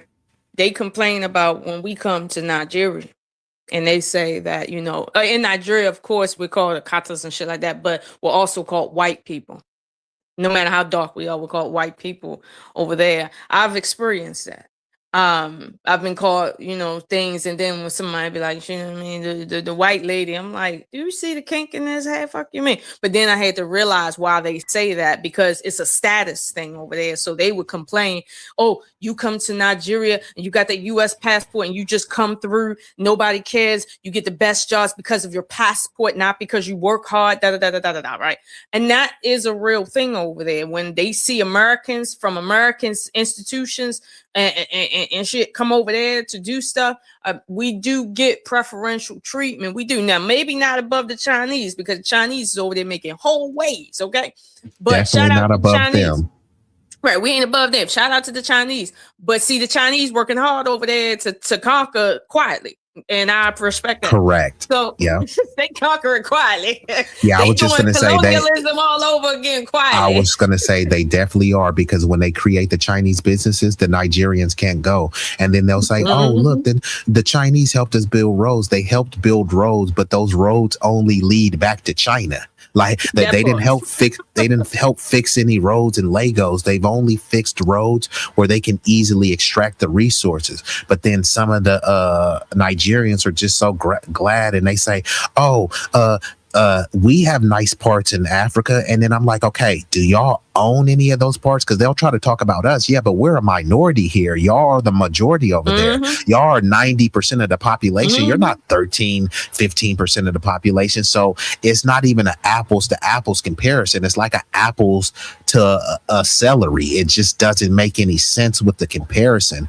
And like I said, I don't try to disparage or denigrate, even though that's what many of these people do. I'm a humanitarian. I believe in enrichment and upliftment, but many of these people were failing in their homeland. So if your homeland is failing, you fleeing to another country is not helping your homeland. So I would respect if the U.S. is going to be helping them anyways, help them in their homeland. The U.S. dollar goes further in their homeland anyways than the Nigerian Naira or whatever their currency is, right? Help them maintain and build up there. So they, because this is my thing, like some people try to say, oh, well, you know, we help to stabilize their country, right? So if I came to your house and I made a mess in your house, I'm not going to say, hey, I made a mess at your house, so now you could come live with me, Lola. No, I made a mess at your house, so I'm going to help clean up the house. If we made a mess in Nigeria, we need to help clean up Nigeria. Not we made a mess in Nigeria, we don't fix a mess, but we just invite a bunch of Nigerians over. It doesn't really make sense, because Nigeria is still in turmoil. So you need the best brains. There's something called a brain. Have you heard of the term brain drain? Yeah, so there's a brain drain and a brain gain. So the brain gain is us gaining all of these prominent Nigerian doctors, gaining all of these Indian doctors. That's a gain for the US, but it's a drain for these respective countries, right? Their top tier brains are leaving. So who's left there? Right. So Nigeria has a very young population. So that's how they're so easily exploited, because the average life expectancy is 54. So the older people, they're not trying to build anything there. They're not trying to fight there. They're trying to get the heck out of there. So, you know, it kind of just leaves, you know, the young people to kind of fend for themselves. And then that's how it's easily, the Chinese people are over there. It's easy to colonize because they're dealing with teenagers or young people, you know what I mean? Young, poor people. And all they can do is dangle some trinkets and some butter biscuit crumbs. And then, you know, now they own most of their natural resources. So it's no point, you know, it's like if you told me, yeah, man, I got a car, it got the heated leather seats, it got this, the premium package series and all this stuff, but you had no access to it. So what the hell is the point of you telling me about your heated seats and, you know, your 350 engine? So that's what they try to do. We have all these natural resources. Yeah, but you can't mine them. You have no access to it. You don't have access. So it don't matter what it really, like, it's like us saying we got the most money floating around in our pockets, but then you see what I'm saying? It don't help. Now I say this, South Africa is I gotta take them off the continent when it comes to what we talking about, because I seen a documentary over there about like how they got their shit set up like by themselves, like, and when you go out there, it's just the opposite when it comes to race relations now. And it was weird for me to see white people salivating at black people, saying, you know, they get treated better because they're black and we're the outcasts. So, and they all were living in like the slums simply because nobody really wants to hire them because they don't bring value because they're not black. And I'm like, oh, wow. Like I didn't know how to accept that, but like I seen what they got out there, and like they coming up like by themselves, and they don't send a lot of their people to anywhere in the world. A lot of their people, their doctors and their lawyers and then their scientists are right there in South Africa, and even the ones that do leave, a good portion of them come back because they pay very, very well. I got offered a position in Cape Town back, I want to say, maybe 17 years ago. It's coming out the door making $95,000. Okay, entry level, 95,000 US dollars in South Africa. At the time, I couldn't move because I was involved with somebody. I had my kids. I was still in school, and I was like, yo, I can't take that. But see, that right there, if I was single at the time, I think I might have took it. But see, that's what they was doing back then. Now it's a whole nother ball game. So it's like, you know, what you saying is real in terms of when you build your own self up, people respect you. When you build your own country up and educate your own children to make sure that they're successful within your system, and your system is based on your politics, not what somebody else is influencing and taking over and colonizing you to do, then you can be respected, because nobody goes to South Africa now and don't respect them. Even when South Africa was at the world meeting talking between Russia and Ukraine. You see what I'm saying? Like, you be like, why South Africa? They're doing that shit. And speaking of this, right? Because a lot of people, they be trying to push us to be Pan-African and all this stuff. I'm not a Pan-African. I am a humanitarian. I want to see the enrichment and enfranchisement of people, regardless of their race, ethnic background and stuff. But how are you going to push Pan-Africanism when Africa is not even united? You brought up South Africa. You know, South Africa is kicking a bunch of Nigerians out right now. Have you heard about that? Mm-hmm. Mm-hmm.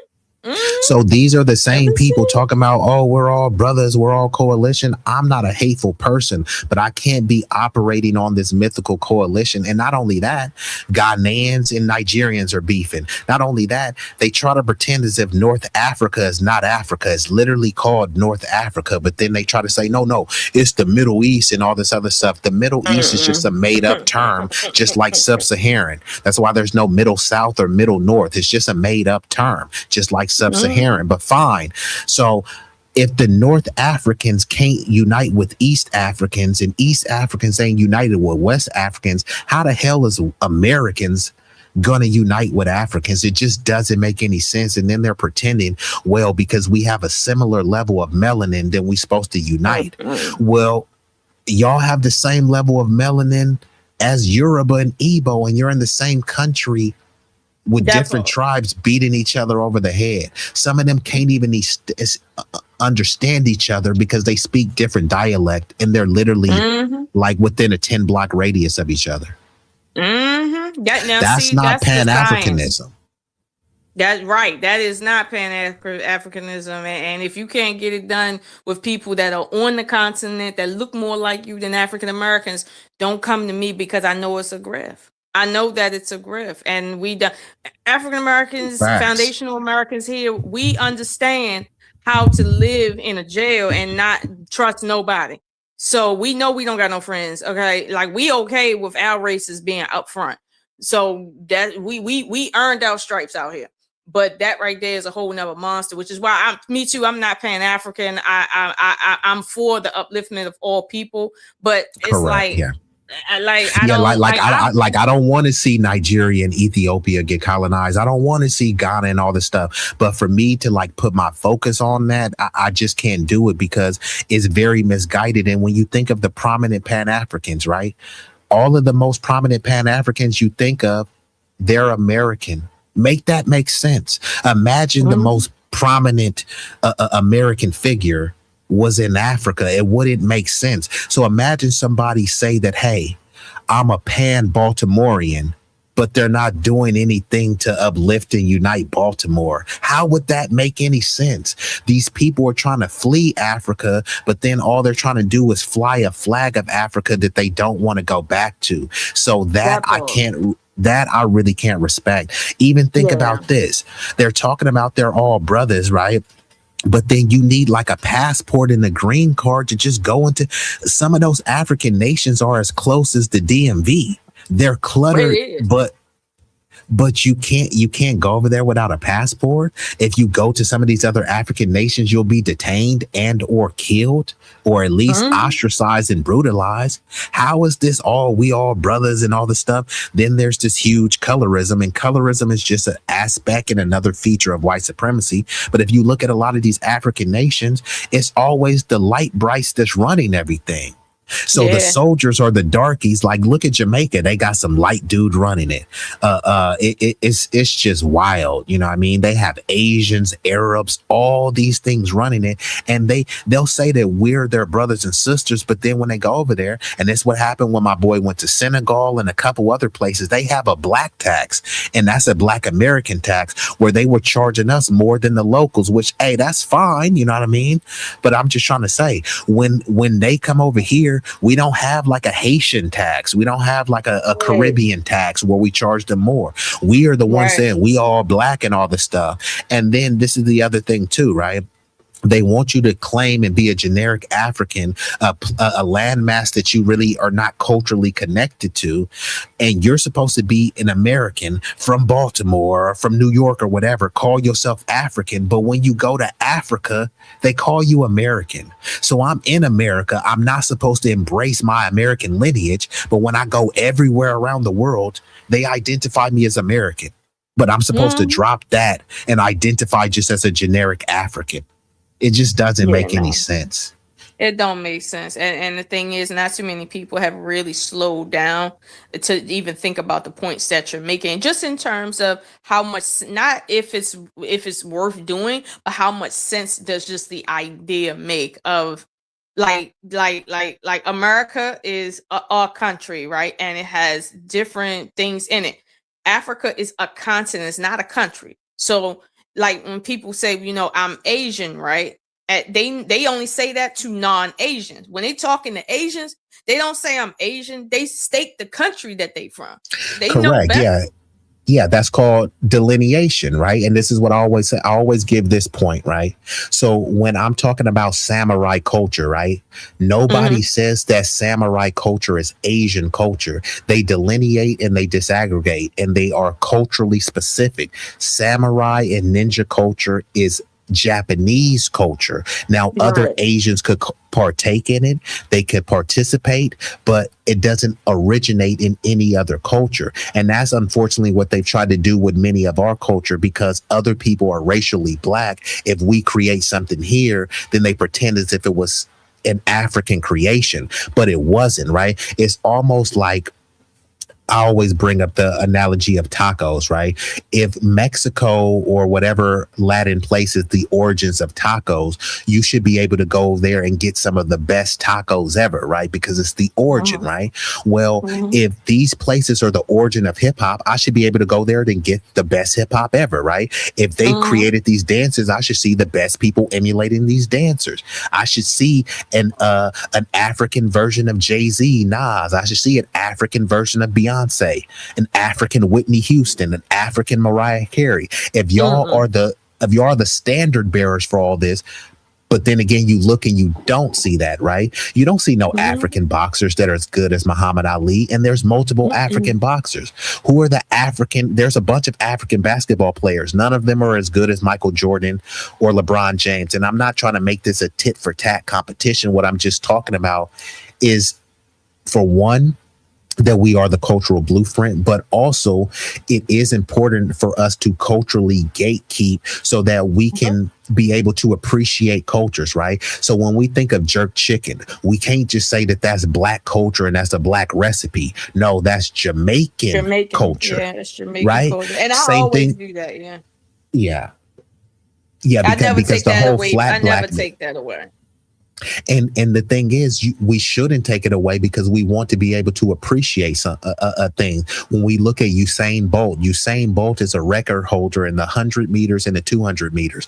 Usain Bolt is a black Jamaican man. That shouldn't just be a flat blackness victory. That's a victory for Jamaica, right? These other countries and nations, they're entitled to what's called your ethnic and cultural sovereignty, right? So in order for us to uplift them, we need to be able to separate and see, okay, what did they actually accomplish? Same thing with sushi, right? You don't just say that sushi originated in Asian culture. That's another Japanese cuisine. When you think of lumpia, right? When you think of lumpia, lumpia is not Japanese culture. It's Filipino culture. Now, Japanese are Asian and Filipinos are Asian, but it's just not interchangeable. Same thing with like the Japanese people, right? The Japanese people were interned in America. Now, Filipino don't come over here and say, Japanese people were Asian, so we were interned, right? But that's what people come over here and do. They'll come over here in the 2000s and say, we was enslaved on this land. Like, no, bro, like that's a different lineage. You know what I mean? Like you can't just kind of immigrate into our tragedy story. And then people try to say like, oh, well, y'all, you know, like trying to, you know, they try to frame it as if we're just our whole identity is slavery. But no, it's not, like, because many of us were freedmen, but I'm just saying that's a part of our history. Like we can't try to deny that, right? But then we also can't try to pretend as if that's everyone else's history. For instance, the 1804 slave revolt in Haiti. I don't try to take credit for that. I don't look and say I have the same skin pigment as Haitians, so I need to take credit for that slave rebellion. No, they should be able to uplift and honor, you know, that sacrifice that they made on their soil, right? That has the Haitian 1804 revolution has nothing to do with Burkina Faso or Egypt or Morocco or anything like that. So trying to just collapse all of these historic events, you know what I mean? It's just a form of, you know, disingenuous and, like I said, ethnic and cultural erasure. No, I'm definitely with you on that, and I'm glad that you said it just that bluntly and that concisely, because you know a lot of times with me, I always tell people that listen, unless they sign my check, I don't give a fuck about what they think. Like for real, if they want to think we don't got culture, like listen, I don't care. If you got on a t-shirt and jeans and or weave and or a low cut talking about some African American culture, don't talk to me unless you wearing original kente cloth with loin cloth underneath to cover you. Like don't talk to me. Which we popularized. Let's keep it a bean. Like I've never worn the dashiki, but the people who popularized dashiki, like the main people who, first of all, Africans, like dashiki is supposed to be an African garb, right? But did you know most of the African dashiki industry is run by white Europeans, right? So, you know, that's something that you guys need to deal with on your own. But like, I never wore dashiki, but in the 90s, there were people that were uplifting and supporting the garb. But the people that were doing it, it wasn't like Africans. It was like mainly Black Americans that I seen that was popularizing it. Not to say nobody else was wearing it, but we were popularizing it by, you know, putting it in songs and all this other type of stuff. But there's a lot of people in like Africans and Caribbean, they don't wear like their cultural garb. Maybe they'll do it at like a wedding, but most of the other time they're trying to dress like a typical Black American. And I'm glad you brought up jeans and denim, because jeans, you know, we're responsible for creating jeans, because jeans was considered like they were considered like slave gear, you know what I mean? And we were on the fields making indigo and all this stuff because the slaves were out in the field, so they needed a thick fabric that can be durable, you know, for, you know, the amounts of things. And then of course, you know, there was the Levi's person, they came later and like patterned the jeans and stuff. But yeah, the jeans was actually called slave fabric. Is a lot of people really don't even know that. Right, and that's what I'm saying. When I see them talking and they be having, here's the thing: if you want to talk like that and you want to dress in your traditional garb, whatever that is, cool. But don't come dressed in my culture's like representation, talking about some who got culture and who don't. Because you know what? They've even tried to claim, you know how Black women be doing like the baby hairs on the side. Now they got some Caribbeans and Latinos saying Black women got that from them. And we've been doing the baby hair since, you know, the thing Betty Boop, right? You know, Betty Boop was a depiction of a Black American woman, right? Yeah, she started that. Exactly. So it's like we have been doing this. I didn't see no other. I used to see other groups like kind of clown Black women for having those baby edges. That was considered ghetto. Now I'm seeing hella races doing that, and then they're trying to frame it as just simply American culture or urban culture, anything to not give credit to, you know, the people who actually started it. You Same remember thing back with, in the 90s when chicks was wearing French rolls and finger waves, how you was doing the baby hair on the side with all the little designs and stuff. Like that was the thing back then. So I don't know what they talking yeah, the about. baby hairs, the hoop earrings, even the long nails and stuff like that. All this stuff was considered ghetto. Now I see like every group wearing it. Honestly, it was even ghetto to have a big butt. Remember that Sir Mix-a-Lot song, and he had that skit in there? And she said, "Oh my God, Becky, would you look at her butt?" Like you used to get clowned for having a big butt. If you was a black woman and you had a big curvy butt, even if you were proportioned, it would be considered fat because that wasn't like desirable. You know what I mean? Same thing if you had those natural big lips. Like they would be like, your lips are too big. But now what are the women doing? Shooting Botox to get their lips bigger. They're doing everything to get their butt bigger when, you know, when having a flat butt was, you know, even black women having, you know, a bigger bust. That was considered like sloppy and ghetto. Like, look at her with those big old boobs, right? They wanted petite chicks with a flat butt and some little small itty bitty titty committees, right? But now all of these things have went by the side. Now you gotta have a big butt. Now you gotta have big lips. All of the aesthetics that was associated with a black beauty, but now it's just, you know, as a generic beauty, right? Like, is it really that though? I think it's partly. I think it can. I think it's both. I think it's just trend one, and then two. Like when people, when culture changes, psychology changes too. But people, men have always been attracted to curvy women, but certain cultures had certain things labeled for different reasons well before America was established. So that And to kind of keep this a went buck, away. I just thought about this too. Like to really keep it a buck, right? Now, there are, you know, thick women of all racial and ethnic groups and stuff like that. But that particular, you know, curvaceous body that they were referring to, and we're talking about like at the height of this time, the 80s to 90s, it was really a black American because a lot of the Africans that were coming over, like the ones that I know, like, you know, whether it be like some East Africans, Kenyans, Ethiopians, Eritreans, you know, most of them have a very slim, slender type of frame, right? There's not a lot of curvature, you know, in that way. So it's like, you know, and that's based on the different cuisine, right? They may not, they didn't have access to all of the junky, fatty, fried food. So their body, you know, their body mass index was automatically much more slender. Many of them didn't have cars, you know, they would be walking, you know, barefoot, you know, and stuff. So they would be, you know, much more toned, but it would be more slender. You know what I mean? So like, so a lot of all of this stuff is like very new, like these other races, you know, being proportions and stuff.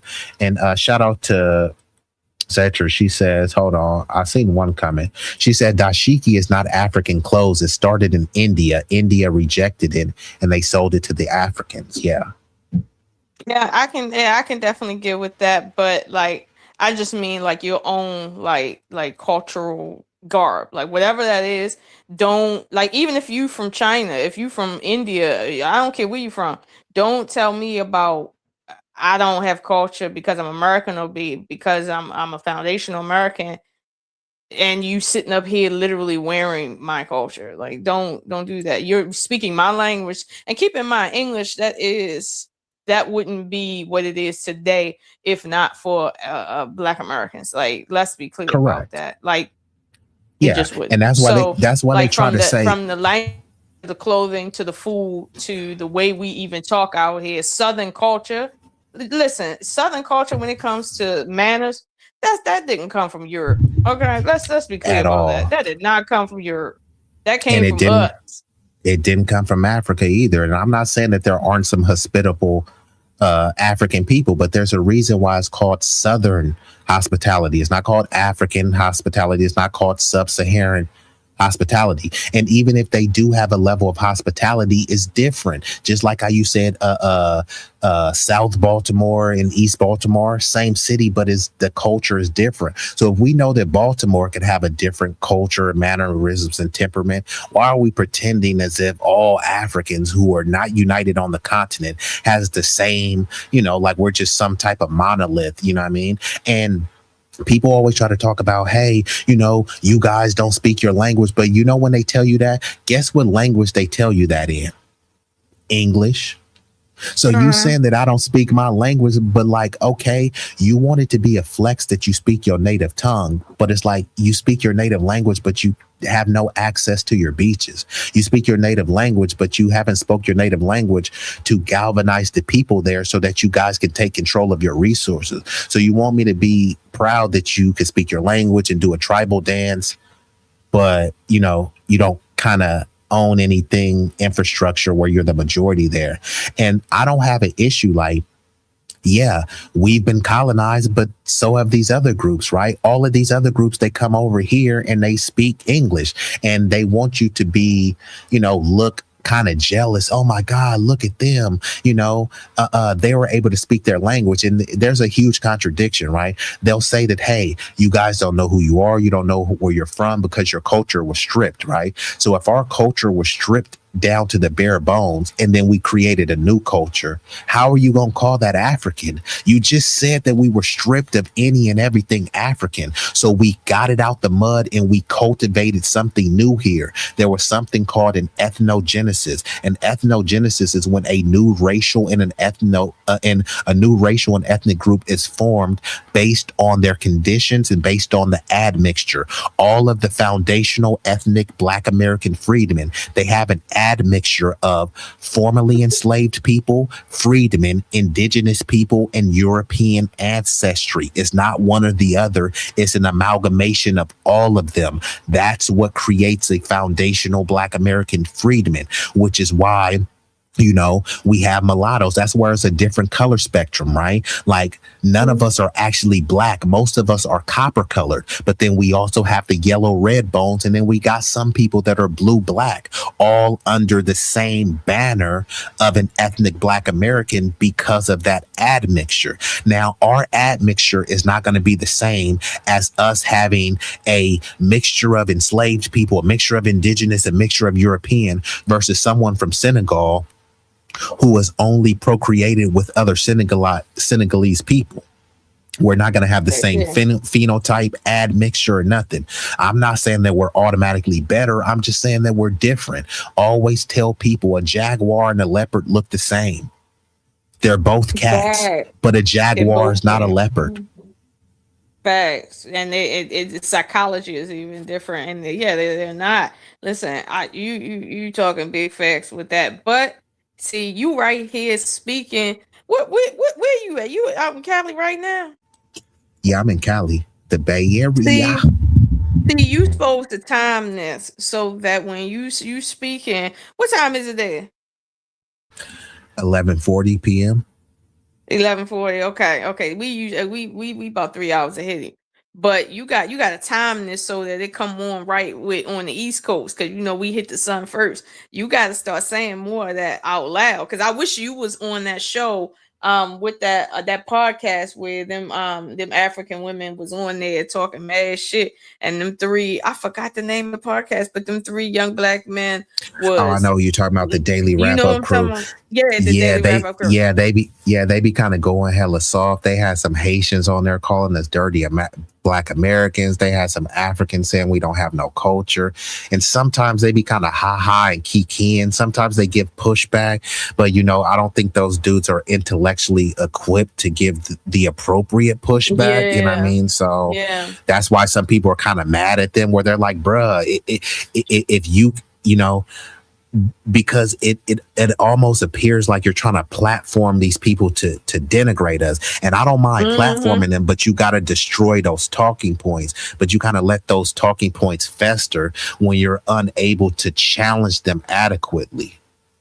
Right. And that's all that I that's all that it is for me. I wish that there was more people that could not beat somebody down, but definitely give intellectual pushback, not just asking people more questions, like you said, platforming them. I would like to see actual pushback, but this is why I don't be on the internet like that. I tune in to certain people at certain times, but I don't be on the internet because I be seeing this stuff, and then I'll be like, yo, let me go take a nap before I blow a gasket. Nah, it makes sense. And you know what? I know your phone is about to act up, but yeah, I mean, tap in with me on Instagram or something like that. Because I will be more accommodating of the East Coast, because I do actually got a lot of love on the East Coast. I think damn near most of my support is on the East Coast, so I do want to structure my streams a little bit earlier. But honestly, like, this was a pleasant surprise, and this was extremely refreshing, Lola. So I definitely want to have you come back. We can talk about whatever, because there are some things that I need your divine feminine perspective to chime in on. For sure. Okay, for sure. No, actually, I was subscribed to you on my other account, but you had like a you Dragons on this page or one. something, right? Yeah, I seen you on this one, and then when I clicked, I didn't see that I was subscribed. I said, "Wait a minute, when did I unsubscribe?" And then I look, I said, "Okay, I'm on a different account. That's why I ain't get the notification." But I'm like, okay, because I got a couple accounts, and I just put it on this one, on the main one, and yeah, no, so I should be able to see you and when you go live and whatnot. But yeah, no, I'm still around, you know what I mean, just trying to make it shake. But yeah, I had to cool off with being online with certain people, because it's like I No, get it, that's the good, world because is changing. because you was in the midst. You was like kind of, I know there was some like kind of manosphere, which I call the coonosphere, you know what I mean? Like, I know there was some like little heated debates and stuff back and forth. Like over here, like, I'm with the shits and giggles, because I am an entertainer, but like, well, when we're having intellectual conversations like this, it's more or less about enlightenment, right? Than a gotcha moment and stuff. Like a lot of those panels, they're not about moving anything forward in the community. They're not about building relationship. It's all about blaming Black women are bad. You need to be a passport, bro. All these hoes is thoughts and wearing bonnets. And then the same thing on the, here you need to divest, get you a white teddy. Black men ain't shit. It's like, come on now. Who is that helping? Who is that serving, right? So over here, at least you get, some level, of enlightenment, and there's going to be some replay value. Also, that shit where people be yelling back and forth, you can't even hear people. And it's like, even if you was cooking, you couldn't hear because somebody tried to overtalk. And I know that you do have a lot of knowledge and acumen. So I'd rather, utilize that to, disseminate information that people can use, rather than just, calling someone a bitch and a hoe and all this other stuff. It's like, that shit is corny. Like, a lot of you niggas is pushing 50. It's like, just grow up. That part. And trust me, they're still out there. Sometimes I still get emails. They still will hit me up and say, hey, you want to come through a panel? We talking about, Black women in the hood versus Black women that go to work. Yeah, I had a recent panel where they were trying to ask me, like, should Black women submit? I'm like, is niggas still on this? I didn't even respond. I had to leave them on red. Like, do Black women submit? I'm just like, my nigga, bro, there's never been a situation. It's almost like asking, hey, baby, am I the man of the house? The man of the house doesn't need to ask if he's the man of the house. The lion is the king of the jungle. It doesn't go around asking the giraffes and everybody, do you think I'm the king of the jungle? No. Are you comporting yourself as the king of the jungle? Are you providing like the king of the jungle? Are you comporting yourself as the man of the house? Are you a provider? Are you giving a proper leadership and tutelage for your family?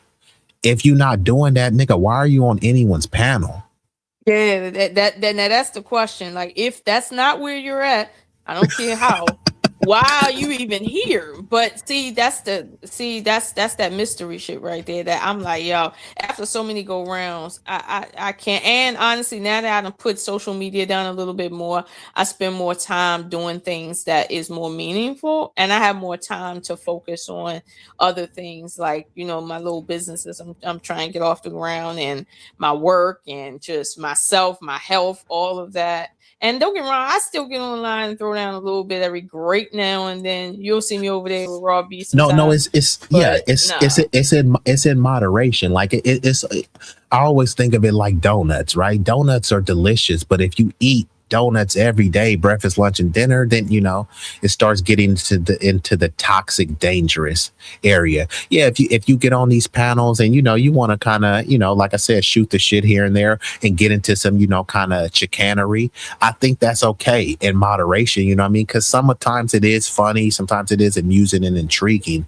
However, if your ultimate goal is to have some level of advancement for the community, because mind you, these is the whole what about black on black crime, people, black women, do this, do that. So if you are presenting a problem while also not presenting the solution, that's called whining. And many people just get on here and whine all the time. There's a lot of people that say what black women ain't doing. I'm like, nigga, you're not married. You never been married, and you're not even a viable option for marriage. So why the fuck are you talking about what black women ain't doing? Nigga, you're not eligible to even get married. So yeah, maybe there's some black women that's cutting up, but the ones that are not cutting up, you're not eligible. You're not a qualified. Yeah. So nigga, work on that. And that's why I talk about the coonisphere. Because these niggas try to circle jerk each other and try to have a coon connection about black women in bonnets. Nigga, no chick that I knew was wearing bonnets. I seen a bunch of hood rats at Walmart. But nigga, what is that saying about you if all of your bitches that you talk about is wearing bonnets? Is that more about them or is that more about you? They will see, it'd be easy. They'll tell you, well, no, it ain't that. It's that I just want my pick of women, and the ones that I see that I could pick be having them on, and I just want more women that don't have bonnets. I'm like, nigga, bye. All the chicks that in the club you at got on bonnets. Like, stop it. You wouldn't need to talk about this if that was the case. Bingo, and that's what gets me too. All these bitches is hoes, and they say that all these chicks is on OnlyFans, right? How would you know unless you're on OnlyFans? And then if you go to these, like if you on Instagram and you go look at their followers, all they following is a bunch of OnlyFans thoughts with BBLs. Well, at the same time, talking about these chicks' body counts. And what the fuck is the point of talking about a body count? Because if she busts it open for you, you gonna slide in that box. So why are you whining about it again? Because they want their cake and eat it too. As the old people say. They want the cake and eat it too. So it's like, all right, bro. All right. Have it your way. Yeah, okay, that's what I'm like. Yeah, you got it. Sometimes you just got to throw your hands up and be unburdened by it. And I mean, I that happened to me a couple times, and it was okay, but I had to really gather myself to tell myself, allow people to be where they're at. Don't always try to lift people up out of where they're at, because they're not going to come up out of that until they're ready. It's like you can give somebody water, but you can't make them swallow. And it's like, not that I know everything, but like I tell people all the time that this whole masculine and feminine thing, that you got this all wrong and backwards and fucked up and twisted. Because when they say a woman needs to be feminine, right? It's like when your idea of femininity is something that was crafted in chattel slavery. It's not real. And when you look at the truth of what feminine energy and masculine energy is, it takes a lot of masculine energy to be feminine. It does. And it takes a lot of feminine energy to be influential as a man, to which you move a bunch of men and women at your command. It takes a lot of feminine energy to do that. But people aren't thinking about what that entails. When I say a masculine man uses feminine energy to move other men and move women, because moving women for a man ain't nothing. But when you can move crowds of men as a man, that takes a lot of feminine energy. And it's like there's a balance here going on, but people don't see it. They just looking at this colonialism of how they treated their women and saying, Mhm. "Oh, that's And femininity." remember, they treated their women who were property slaves, right? So this is the Mhm. standard that we're going from. And Lola, what you're talking about, are you familiar with Carl Jung? To some degree.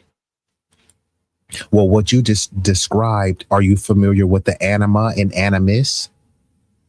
Yeah. Yeah. Yeah. Oh, okay, yeah, because it sounds like what you just described, and basically, I have it on the screen. The anima is the unconscious feminine aspect within a man, and the animus is the unconscious masculine aspect within a woman, both serving as inner guides towards psychological wholeness. Now, some people reject this, you know what I mean, but even some masculine men do talk about what they perceive as a inner feminine nature, just as well as some women have a masculine nature, right? You know what I mean? Especially if you're a single mom, right? Your unconscious animus are going to have you adopt certain masculine traits and certain things, whether you believe it's feminine or not. That's just the perception of it. So some dude, like if a dude is just like a hard rough rider, but then he wants to, you know, be very gentle and cuddly with his woman, right? Some people would consider that him tapping into his anima, right? His unconscious feminine aspect, because the nurturing, even though men could nurture, right, is considered a female aspect. So if I'm like, hey, here, baby, let me give you a shoulder to cry on, that's a nurturing aspect that's more associated with females. So, but psychologically, it's embedded in many men. So that's kind of the anima and the animus. And you know what we should do? Like I did like a brief show about that, but I definitely would love to do like a show with you.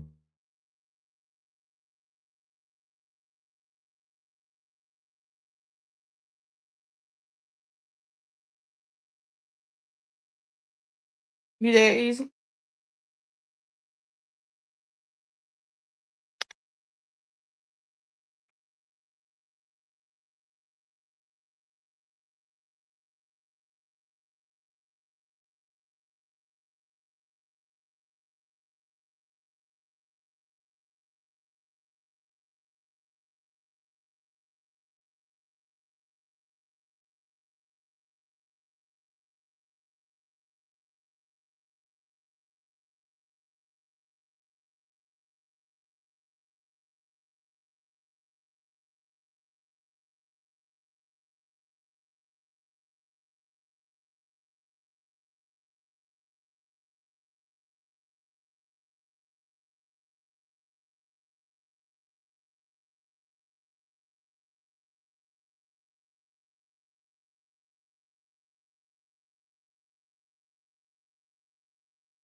Okay, it looks like I'm back. So I'm about to shut it down. And Tut, you can't hear me because my internet did a crap.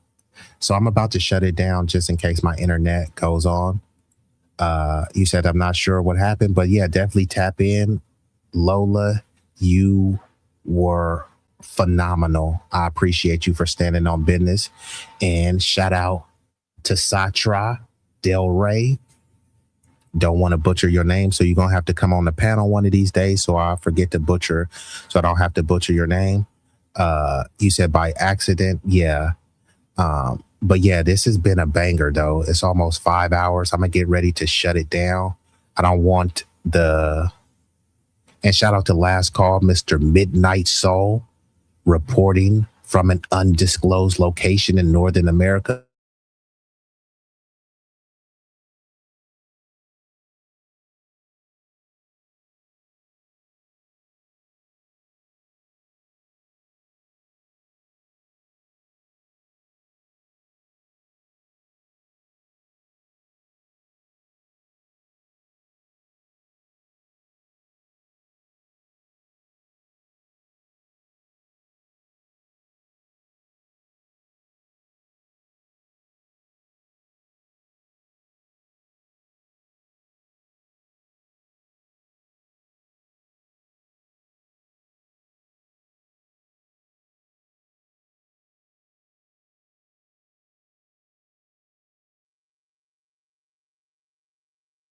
And I appreciate y'all for sticking around.